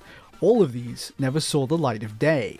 Other documents showed a number of early internal prototypes made to test the capabilities of the Wii. These included Koopa Troopa Forest, a top-down shooter where Mario moved through a forest environment, and Mario FPS, a shooting game using the Wii Remote's infrared pointer that was set in Delfino Plaza from Super Mario Sunshine. There were images of prototypes for the Wii's user interface, including an unfinished Wii Shop channel from August 2006, and a long list of rejected codenames for the Wii. Nintendo had considered options such as New Nintendo GameCube, Nintendo Aqua, Famicom Beyond, Nintendo Lethal Weapon, Nintendo Party Room, Nintendo Everlasting Wave, and even Nintendo Final Attack. They eventually settled on Nintendo Revolution. More unreleased iQube projects were found in this portion of the breach, such as plans for an iQube GameCube console. This would have played not only GameCube games, but CDs and DVDs as well. Its developers had even outlined some form of karaoke capability for it. It would not have been compatible with regular GameCube discs, instead using GameCube games released on standard-sized DVDs exclusively in China. None of these plans ultimately came to fruition. The legacy of the Gigaleak, or Gigaleaks depending on how you distinguish them, is complicated. To game historians, it represented a treasure trove of new information that redefined our understanding of how some of Nintendo's most culturally significant titles came to be, but its contents were stolen and published against the will of those involved in its creation. Alongside all of the prototypes and art that titillated fans was a lot of data that was never intended for public consumption under any circumstances. Private messages sent between employees, including some from Argonaut Games, surfaced in the leaks, and some of the people affected by this weren't pleased. Star Fox developer Dylan Cuthbert offered his perspective on the source code leaks over Twitter, saying, quote, "It's private stuff, so it feels intrusive. Source code is hours and hours, years and years of personal work, long hours, sweat and tears." In the grand totality of the Gigaleak, there was some collateral damage, not just the potential financial damage of Nintendo's source code leaking, but some developers were embarrassed to have their private exchanges aired publicly around 30 years after they were written. On the other hand, there was a wealth of perfectly legitimate information on Nintendo's history that would have never been made available otherwise. There was value in this not just for game enthusiasts, but also for developers who had worked with Nintendo over the years. In 2020, I was researching a cancelled Game Boy peripheral called the Workboy. This was a keyboard-based add-on with a productivity software suite produced by a company named Fabtech in collaboration with Nintendo. In the summer of that year, I was able to recover the only known prototype of the keyboard hardware confirmed to still exist. It was the first time one had been found since it was cancelled back in 1992. Mere weeks after obtaining the prototype, the September 2020 leak took place and the Workboy's software was found within it. I was able to pair the software with the hardware and get it working for the first time in decades. Another positive to come out of this experience, however, was getting to reunite the developers of the Workboy with their software, which none of them had archived. The creator of the Workboy, Eddie Gill, for example, had no copy of his work from all those years ago, and was delighted to be able to have a ROM of it to hold on to. All this to say that the Gigaleak was far from a black and white situation ethically. Zamis Clark's illegal activities came to an end following his second arrest, and he abandoned the accounts where he once documented his exploits. He has since continued his research into cybersecurity and gave a talk on it at the Electromagnetic Field Festival in June 2022. We next direct our attention to the story behind the underground world of Xbox 360 hacking, and how it eventually culminated in one of the most infamous and inexplicable video game leaks of all time. Back in its heyday, the Xbox 360 enjoyed a fairly open development environment due to a service called PartnerNet. This was essentially a private Xbox Live service accessible via development hardware that allowed developers to download work-in-progress builds of upcoming games. Studios would upload prototypes of their games, often for testers to examine Xbox Live specific features, but they would also be available to anyone with a development kit connected to PartnerNet, including people from other companies. Developers had to sign non-disclosure agreements with Microsoft to prevent them from revealing any confidential material to the public. In comparison to the highly secretive nature of modern game development, this was a radically open system that lended well both to creative collaboration and inevitably exploitation. If members of the public were somehow able to access these development units and connect them to PartnerNet, it was only a matter of time before leaks would occur, and as time went on, that was precisely what happened. But how did these machines escape the watchful eye of Microsoft? There were a couple of different major causes. These development kits were property of Microsoft and intended to be sent back to them once they were no longer needed or if they became defective. Given that these kits were based on the Xbox 360, which had an unusually high rate of hardware failure, this was a fairly common occurrence. Non-functional devices would be shipped back to Microsoft, who would dispatch them to electronic recycling centers for them to be destroyed. Sometimes workers at these facilities would retain components from devices like Xboxes to resell them. In 2006, an enthusiast Xbox modder named Rowdy Van Cleve learned that his local recycling plant was filled with parts like these and took to investigating. He discovered that the center was rife with disused Xbox development hardware, including motherboards from dev kits, not just a handful, but thousands of them. Van Cleve struck a deal with this recycling center to purchase the hardware and began distributing them to his friends in the Xbox hacking scene. The group, which later became referred to as Xbox Underground, found that they were able to resurrect these kits by swapping in new parts from retail Xbox 360 units. From there, they eventually began being sold online as more people joined their community and others around the world began finding these parts at their local recycling facilities. Another big avenue through which development hardware made it into the wild was theft. The late 2000s through to the early 2010s saw many studio closures, due at least partly to the global financial crisis. This meant a lot of people abruptly lost their jobs, sometimes without severance pay, so it wasn't uncommon for workers to take items from the offices without permission in their last days, such as prototypes and dev kits. Sometimes these would be lifted for sentimental value, a way for them to hold onto a piece of a cancelled project that they had spent a lot of hours toiling away on, but some developers would also try to reclaim a piece of their financial stability by selling them. It therefore became common for dev kits to appear on auction sites, enthusiast trading forums, even in second-hand stores and yard sales from time to time. As the years went on, Microsoft failed to keep track of many thousands of units like these, and it led to some of the biggest leaks in video game history.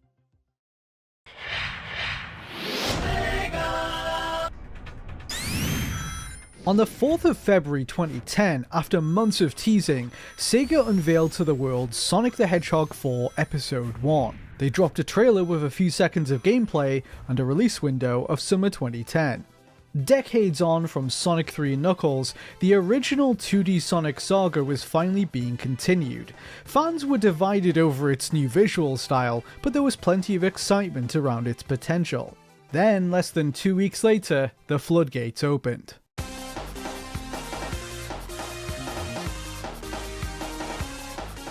Over the course of a couple of days, footage of every single level in the game leaked. Sega's plans of carefully drip-feeding single images of concept art were suddenly upended. Soon there was a direct feed playthrough of the entire game floating around online before Sega had been able to show hardly anything from it on their own terms. For context, this was the extent of the gameplay they had shown prior to this happening.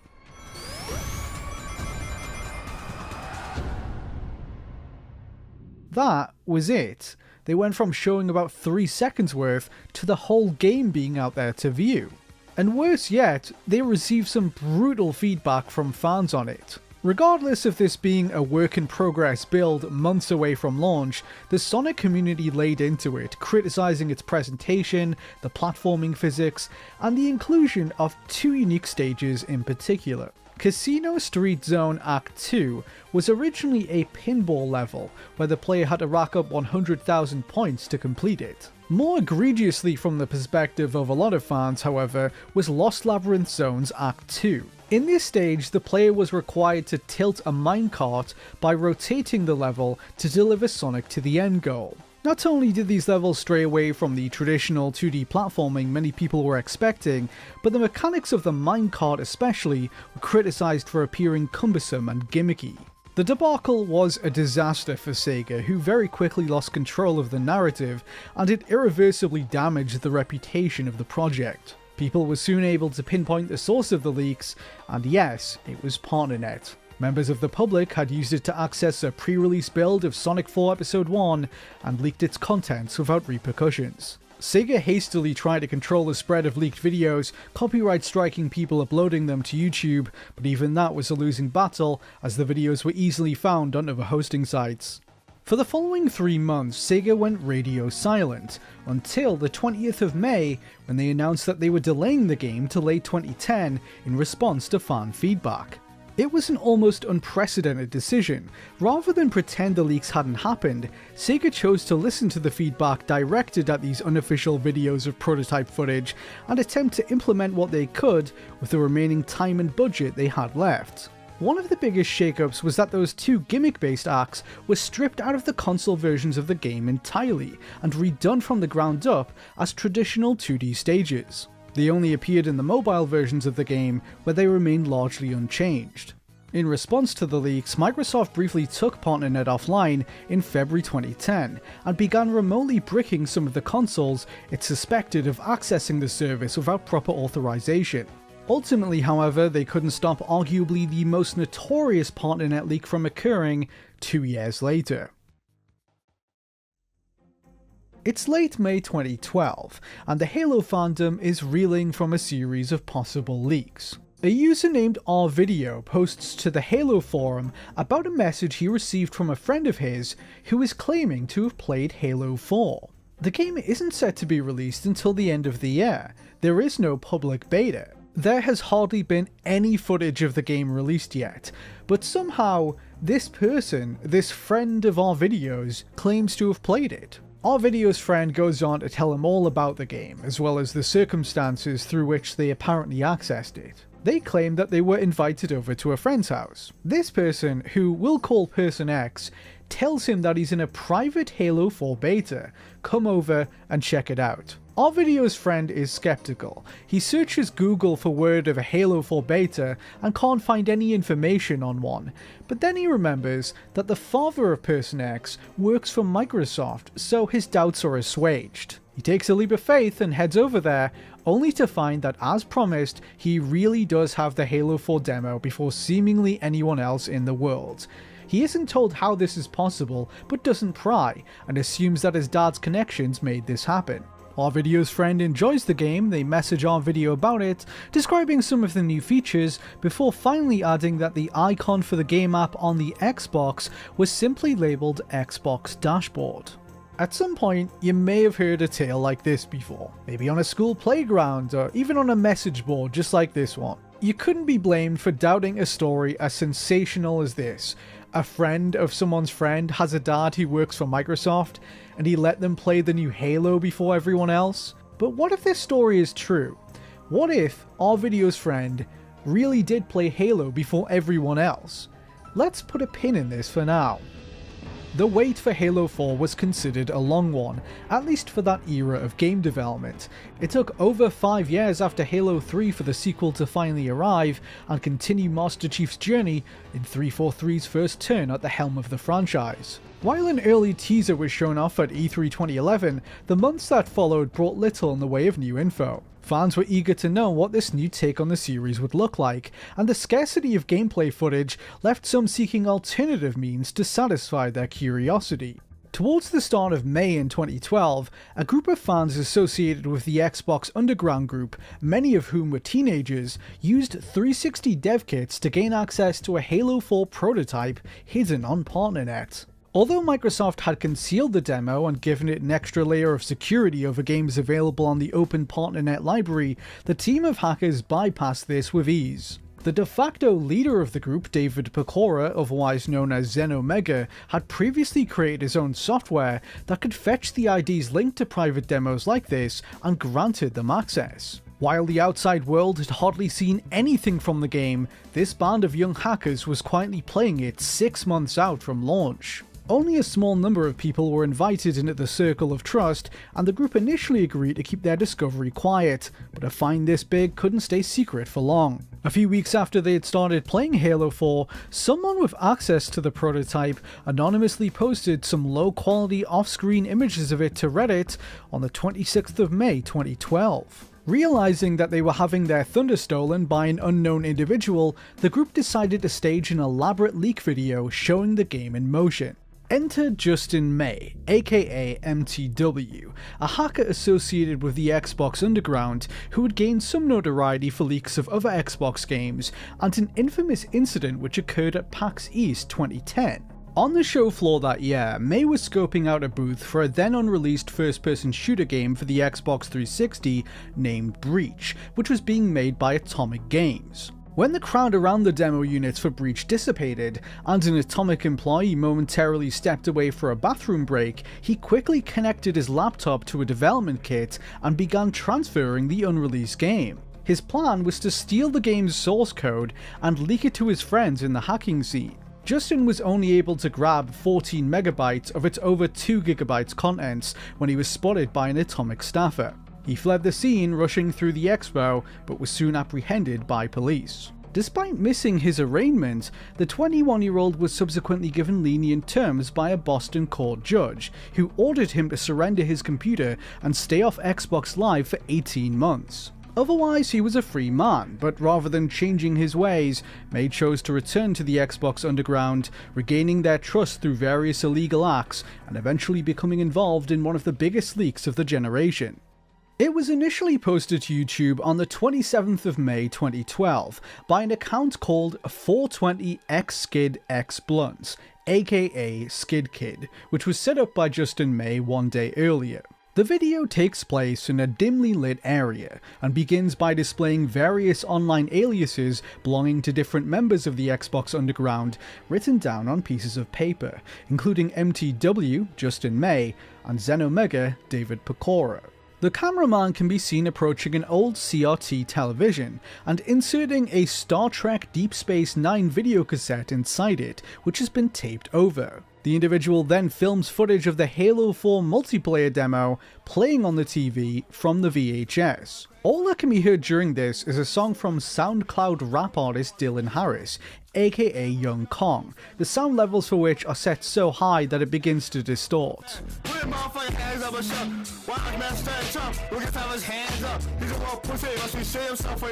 This track was chosen because one of the hackers went to high school with Dylan Harris. The video was a patchwork of nods to the Halo fandom and Xbox Underground in-jokes. For instance, it opens by playing a remix of Twisted Nerve, the whistle song from the Kill Bill soundtrack, which was once used during a 2007 leak of Halo 3 beta gameplay.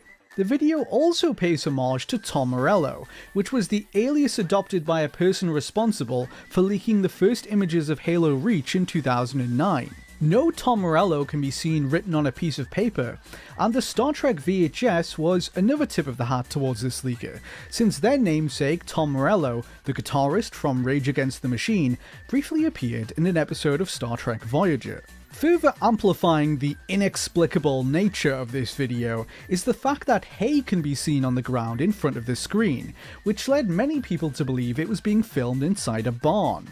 It therefore became commonly known as the Halo 4 barn leak video. However, it wasn't filmed inside a barn at all. I know this because I tracked down the man behind the camera. His name is Gabriel Kirkpatrick. At the time, he was an 18-year-old hacker with ties to the Xbox Underground who had access to the Halo 4 multiplayer demo. The video was shot at night on the lawn outside his parents' house where he lived. In May 2012, Gabriel's parents had placed hay on the lawn around their property, a gardening technique sometimes employed to protect grass. Gabriel collected some of this hay and scattered it on the ground next to the TV to further add to the mystique. It was never his intention, he told me, for it to actually look like it was set inside a barn. Quote, "We figured we wanted to be the ones to leak it and do it in a funny way.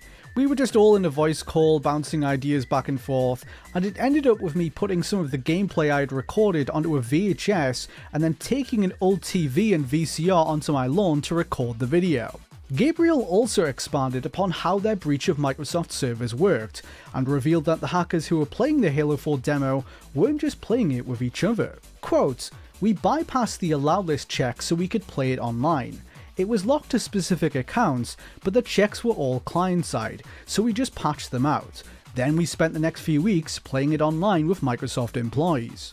Fans leapt on the video immediately, and a debate played out online over its authenticity. While many did recognise it as a legitimate leak from the get-go, a lot of people did not agree, with some suggesting that it was a mod of a previous Halo game. Another large camp of people, on the other hand, subscribed to the belief that it was part of an elaborate viral marketing campaign orchestrated by 343 Industries to raise interest in the new game. Some of the doubters would come around a couple of days later when Microsoft issued a takedown notice and had the video removed from YouTube, though it was much too late to curb the leak's footprint. Video game news sites, forums, and social media were set alight with speculation as to its origins, as few were aware of the Xbox Underground's existence at the time. While Gabriel and most other members of the crew kept their heads down and were generally coy about their involvement, Justin May was anything but. Under his handle MTW, he could commonly be seen boasting about his connection to the incident. In the subsequent days, he appeared on a now-deleted episode of the Original Gamer podcast, where he shed some light on the video. I'm looking at that there's this very obvious viral campaign video. It's not a viral campaign. I don't think, honestly, 343 isn't that clever. They've admitted themselves it's not a viral. Then what comes into question is, why the video the way it was? Because people, they don't deserve better. They don't deserve better? Yeah, if the video's going to be leaked, may as well do it in the most funny, entertaining way possible. The leak was big enough that Microsoft was forced to address it. They put out a statement admitting that internal Halo 4 multiplayer tests were taking place, but they had no plans for a public beta. Similar to how they responded to the Sonic 4 leak, Microsoft remotely bricked a number of dev kits that had accessed the demo without their approval, and banned any Xbox Live accounts that had been used on those IP addresses. According to Gabriel, Microsoft successfully tracked down everyone involved in the leak. The hackers later found some dummy files uploaded to Ponanet that were disguised to look like in-development DLC for Halo 4. Instead, what they found were files named after the hometowns of the hackers, such as Orono, Maine, where Gabriel was based. Rather than pursuing them through the court system, Microsoft sent a subtle warning to the group that they had been identified. They showed restraint on this occasion, and it's clear that some people involved in the making of Halo 4 saw the lighter side of the whole affair, such as then franchise director Frank O'Connor. Responding to a fan on Twitter, he said, "The Tom Morello Barn leak is the apex of artistic leaks. It will never be topped for sheer frenetic madness." Gabriel Kirkpatrick, despite his involvement in the leak, went on to have a successful career in cybersecurity.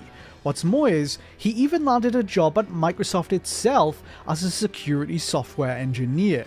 According to Gabriel, he was attending 2016's DEF CON, a hacker convention held in Las Vegas, when a Microsoft rep approached him and encouraged him to apply for a job there. This individual knew Gabriel by name due to his involvement in the Halo 4 hacks and subsequent leaks. He was told that Microsoft had maintained files on each of the hackers, but that didn't deter them from wanting to work with him. While some at Microsoft apparently had reservations given his past, he was ultimately hired to work for them. It was about a day after the leak hit YouTube back in 2012 that our video's much shared thread on the Halo forum was started, and fans began to debate its veracity. With over 10 years of hindsight, I went back to re-examine the story he told, fact-checking it with sources who had been party to the Halo 4 prototype at the time, and I found that the details they provided were correct. The gameplay specifics reflected what was in the demo, and the icon for the prototype on the Xbox was Xbox Dashboard, as they said. There was only one question remaining. Who was the person who had a father working for Microsoft? Who was our Person X? Well, I believe I have the answer to this, too. This is Armand, a former member of the Xbox Underground who goes by Armand the Cyber. He was a 16-year-old high school student at the time of the Halo 4 leak, and although he didn't have a father working at Microsoft, his mother was dating a Microsoft employee who worked at their headquarters in Redmond, Washington. I asked Armand, Did he invite people over to play the secretive Halo 4 demo? I invited a lot of people from my high school to come over and play Halo 4, and we made it like a party, because Halo 4 is cool, but it's not cool by yourself.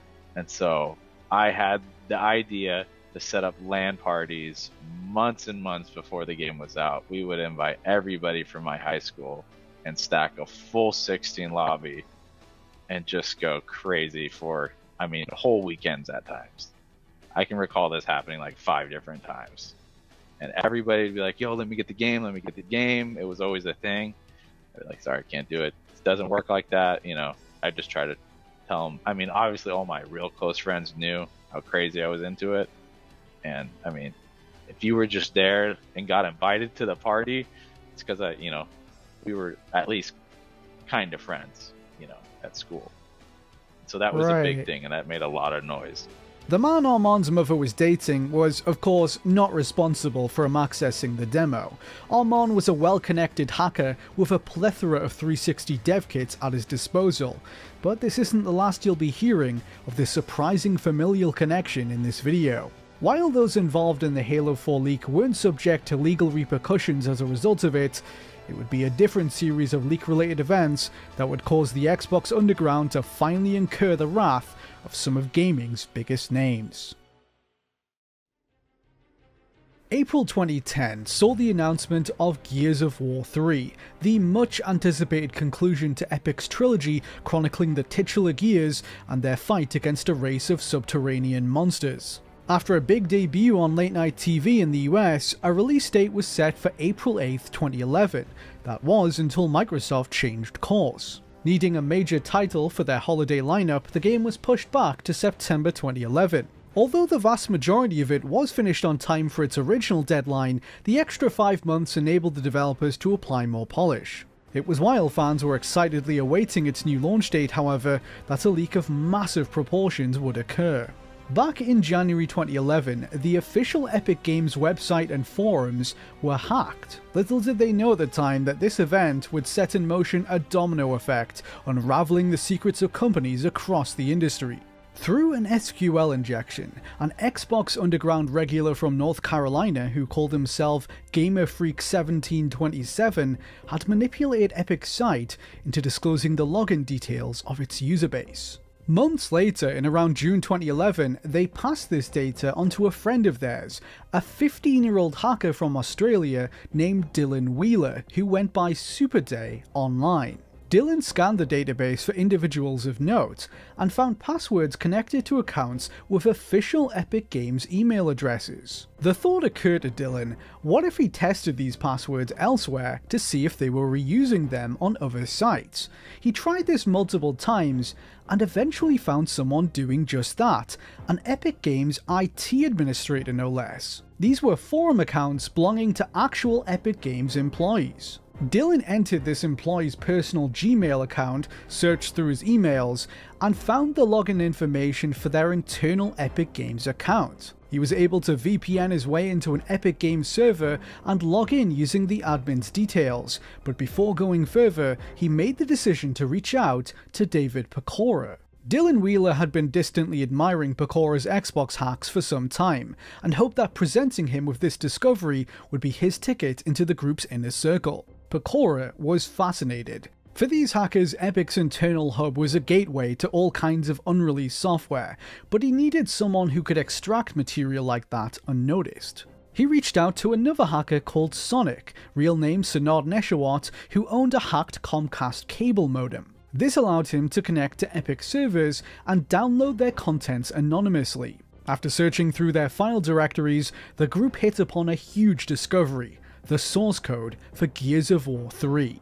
David Pecora was keen to get his hands on a build of it, but rather than transferring the sensitive data over the internet, Sanad decided to burn Gears of War 3 to a series of Blu-ray discs and send them through the post in a package labeled wedding videos to avoid suspicion. The parcel arrived safely at David Pecora's house, who was then able to play through the entirety of Gears of War 3 months before its official street date.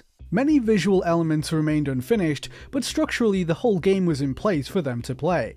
It was shared among a small group of people in the Xbox underground who agreed to keep the discovery quiet. Eventually, however, it was given to Justin May, the person who would go on to become involved in the Halo 4 leak.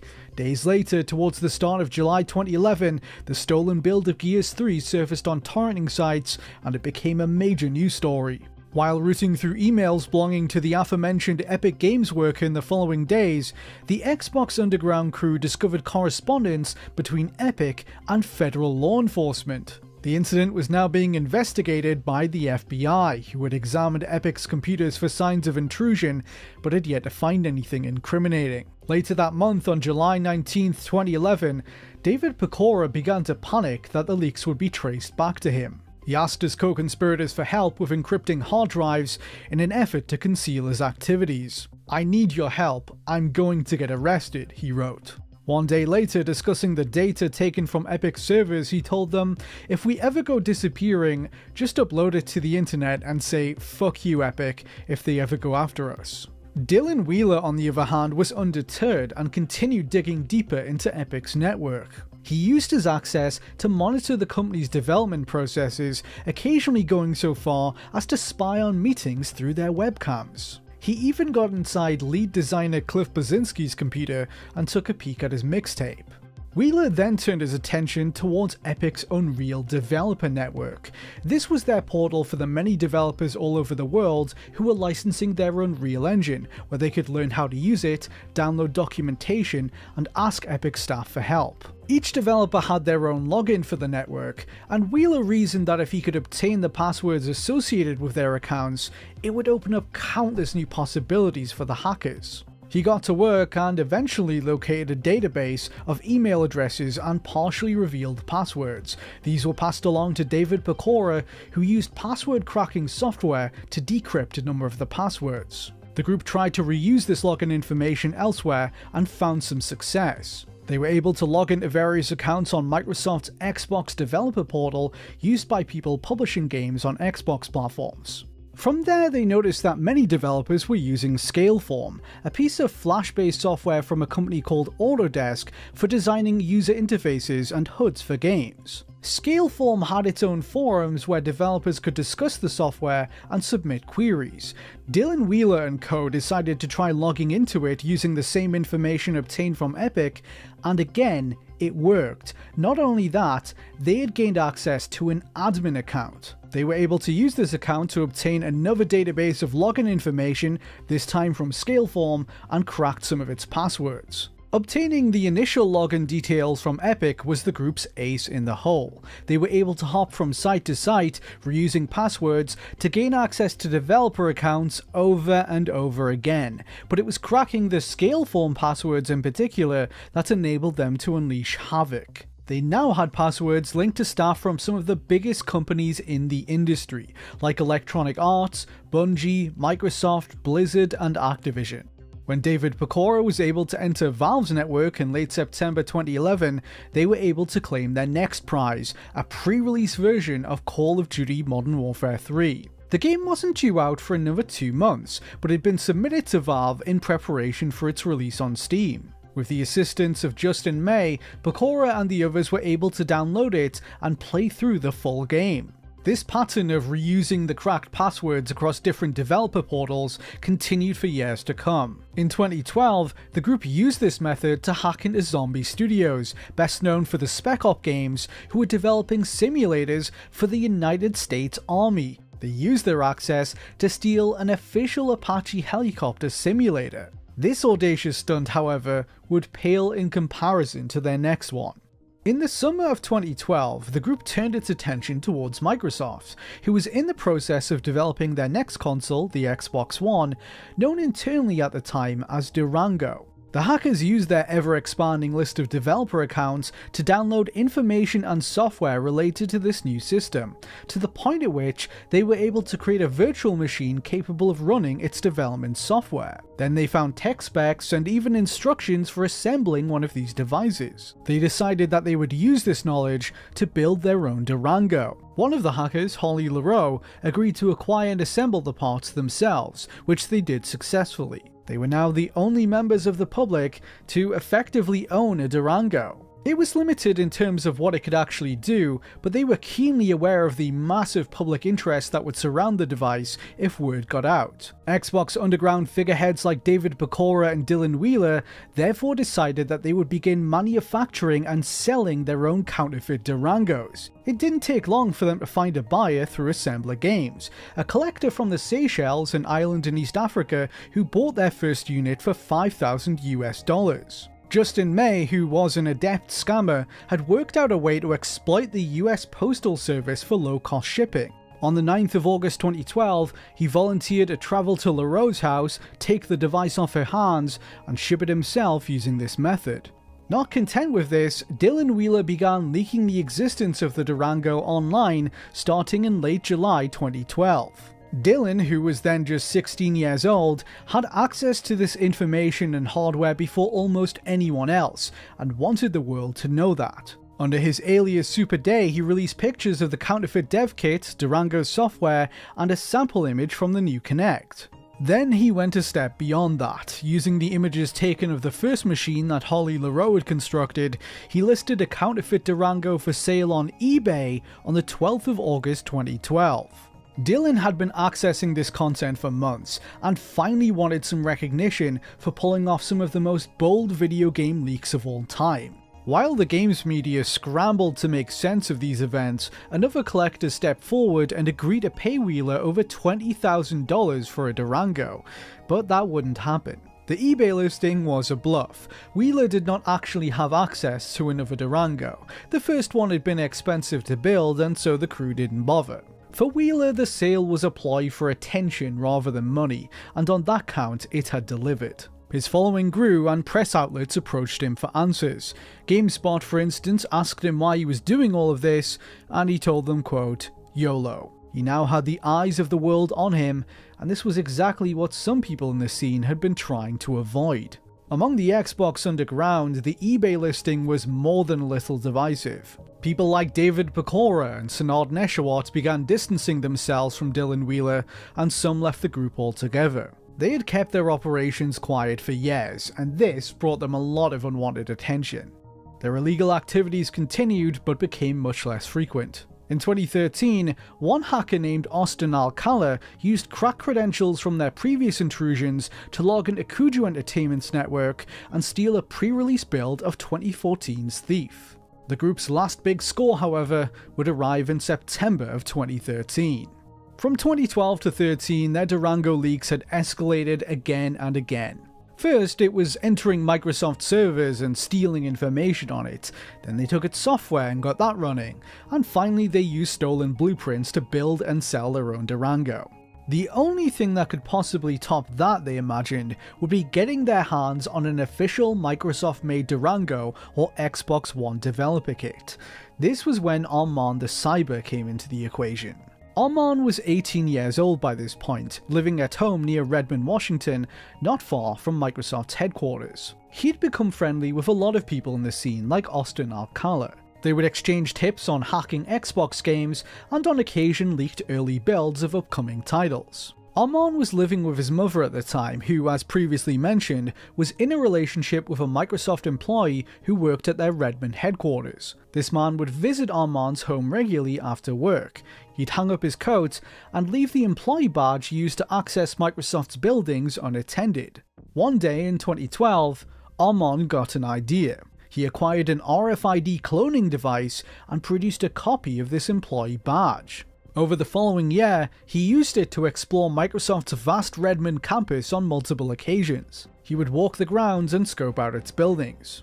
Then, in 2013, he hatched a plan. He spoke to Austin Alcala and told him he could get an official Microsoft Durango or Xbox One development kit a step above what even they'd been able to grasp. Armand negotiated access to Microsoft's developer portal with Alcala and used it to pull building schematics. He learned the layout of their campus and where exactly the devices were being stored.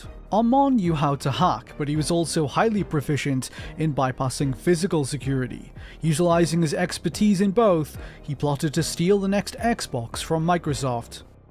On a night in September 2013, he made his way into their headquarters under the cover of darkness. Some employees, he told me, were still working as they prepared for the launch of the Xbox One. No, I mean, there was definitely still people working at that time. I mean, they're trying to push out a product. There's people working, overtimes and night, but it was where I went and the level that I was going, I knew that there was going to be nobody there. Armand quickly located the building containing the Durangos and made his way inside. Yeah, so I had to take a lockpick kit with me to, get through basic locks. I don't want to disclose too much because I don't want to give a tutorial of how to break into Microsoft. Join me for my DEF CON talk on that one. After searching through the empty building, Armand found what he was looking for. He grabbed a Durango, stuffed it into his bag, and quietly exited the campus completely unnoticed. No alarms, no witnesses. It was only successful because we had breached them digitally. I had more intel.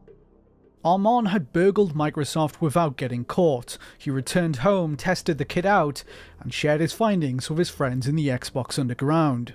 In terms of leaks and exploits, it doesn't get more brazen than walking into a console maker's headquarters, stealing their in-development next machine, and showing it to your friends.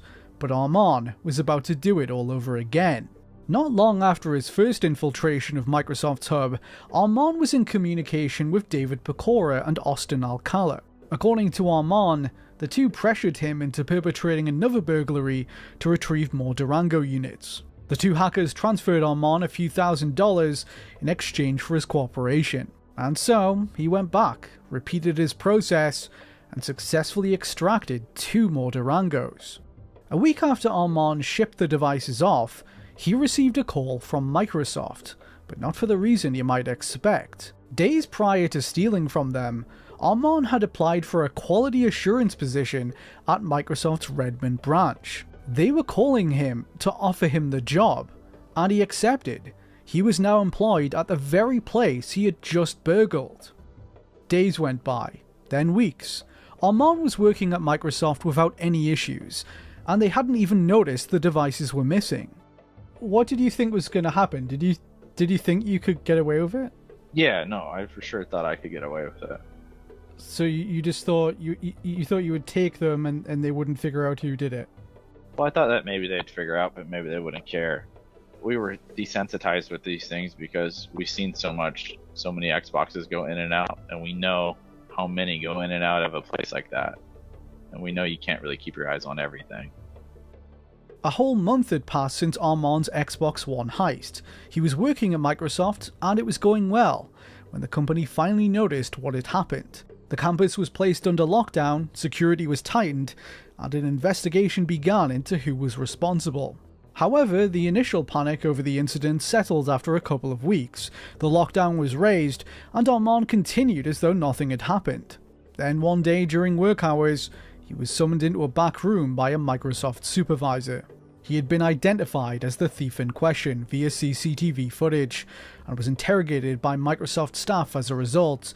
He was fired, and subsequently arrested by police. Armand, in an attempt to cooperate with authorities, begged David Pecora and Austin Alcala to return the stolen devices, and they obliged. Armand was later charged with burglary and given a 1-year suspended sentence, which he served without incident. The Microsoft employee whose badge he used for his break-in remained employed by the company, as they were deemed not to have been complicit in any way. Armand's arrest marked the beginning of the end for the Xbox Underground. In the following years, the community scattered, and its figureheads were apprehended by authorities. In 2014, David Pecora attempted to cross the US border from Canada and was arrested for his involvement in the Epic Games and Activision hacks, among many others. 1 year later, the 22-year-old was sentenced to 18 months in prison after pleading guilty to criminal copyright infringement and conspiracy to commit fraud. Austin Alcala, for his role in the same crimes, was arrested in January 2014 and faced the same charges. It emerged that he had maintained a database of over 11,000 sets of usernames and passwords stolen during their exploits. Alcala avoided prison time by cooperating with federal agents to bring down another group of hackers who'd been stealing millions of dollars worth of in-game currency from EA's FIFA games. He was later sentenced to 3 years of probation. Senard Neshawat, who had assisted in hacks such as the Epic Games breach, was arrested the same year and, like Pecora, was later given 18 months in prison. One of the only major players in the Xbox Underground to evade law enforcement was Dylan Wheeler. The teenager was charged by Australian police in March 2015, but fled the country, flying to the Czech Republic before his sentencing. In his absence, his mother Anne Wheeler was sentenced to 2 years in prison for helping him escape.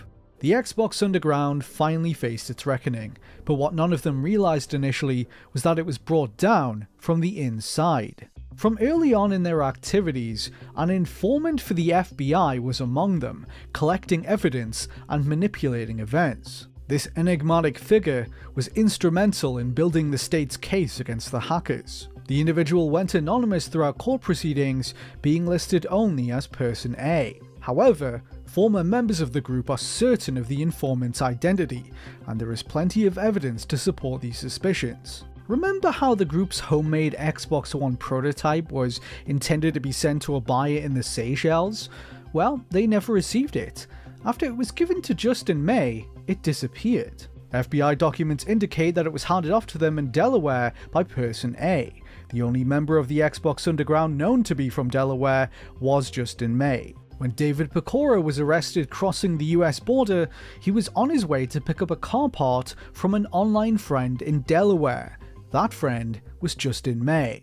One of the only central figures in the Xbox Underground to avoid prosecution was Justin May. Wired.com reached out to him in 2018 to find out whether or not he was Person A, and he told them, quote, "Can't comment on that, sorry."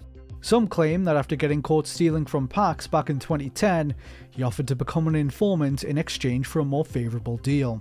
Among the group, there had been suspicions about May for years, but he succeeded in embedding himself by routinely committing criminal acts. May was a prolific scammer. He was not only swindling the post office, but a long list of tech companies through warranty scams. He would trick auction site sellers into sending him the serial numbers of devices like Kindles and iPads after feigning an interest in buying them.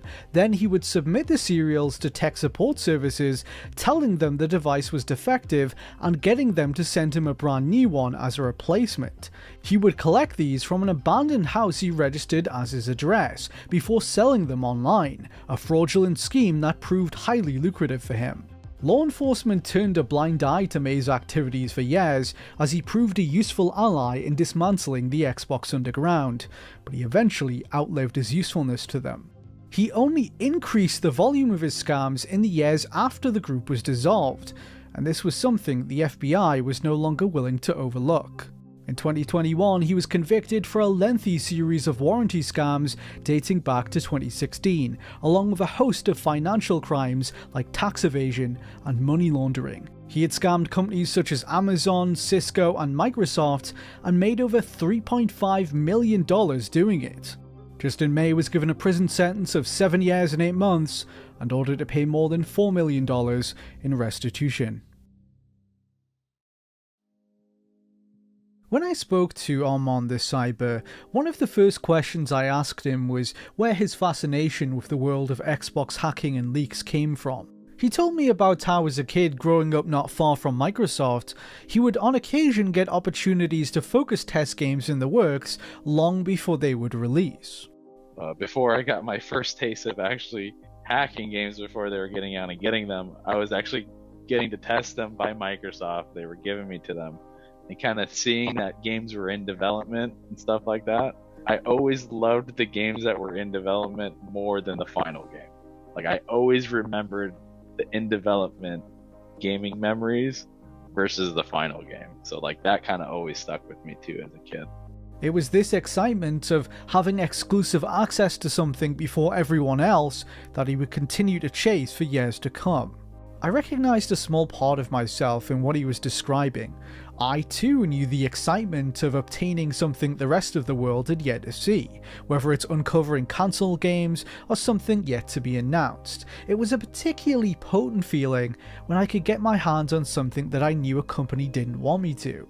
But Armand's story and stories like it show us how far some are willing to go in pursuit of that rush. That's something that many of these stories have in common. Aside from one or two folks like Gabriel Kirkpatrick, who ended up working at Microsoft, almost none of these people's lives benefited in any material way from these leaks and hacks. Almost none of them made any money in the end, or succeeded in leveraging their notoriety to their benefit. People like Armand and many other members of the Xbox Underground were in it for the thrill. They did it because they loved getting to see games and technology before everyone else, and on occasion, they enjoyed sharing their finds to show the world that they were smart enough to pull it off. They did it even at the expense of their own features. Lives were torn apart doing this. Some of them lost jobs, received criminal records, some even went to prison, all largely in pursuit of a fleeting high. Today, Armand, like many of his friends from back then, is more than a little regretful for his actions. Yeah, definitely don't do what I do. Let me just say that. Since the events of 2013, Armand has turned his life around and has pledged to use his skills for good. He began operating a computer security company named the Good Hackers, who work to protect businesses from all manner of cybersecurity threats. Video game leaks like these will continue to happen, but the Wild West era of the Xbox Underground is over. Companies across the industry have tightened security over the years, and Microsoft shut down PartnerNet after the Xbox 360 generation. Their development environment has since become much more locked down, following the string of major leaks it once enabled. I want to end on an observation made by Pixelbutts, who was a recurring part of this video that I found hard to argue with. Quote, "What personally gets me is that despite all the security vulnerabilities around, efforts to exploit it all and protect against it, the fact the human element ends up being the hardest to defend against is easily my favourite." End quote. There's some truth to that. Whether it's human error, disgruntled employees, or curious hackers that lead to these leaks, what all of these incidents have in common is that companies simply cannot account for that human element. Tighter security or not, leaks are inevitable.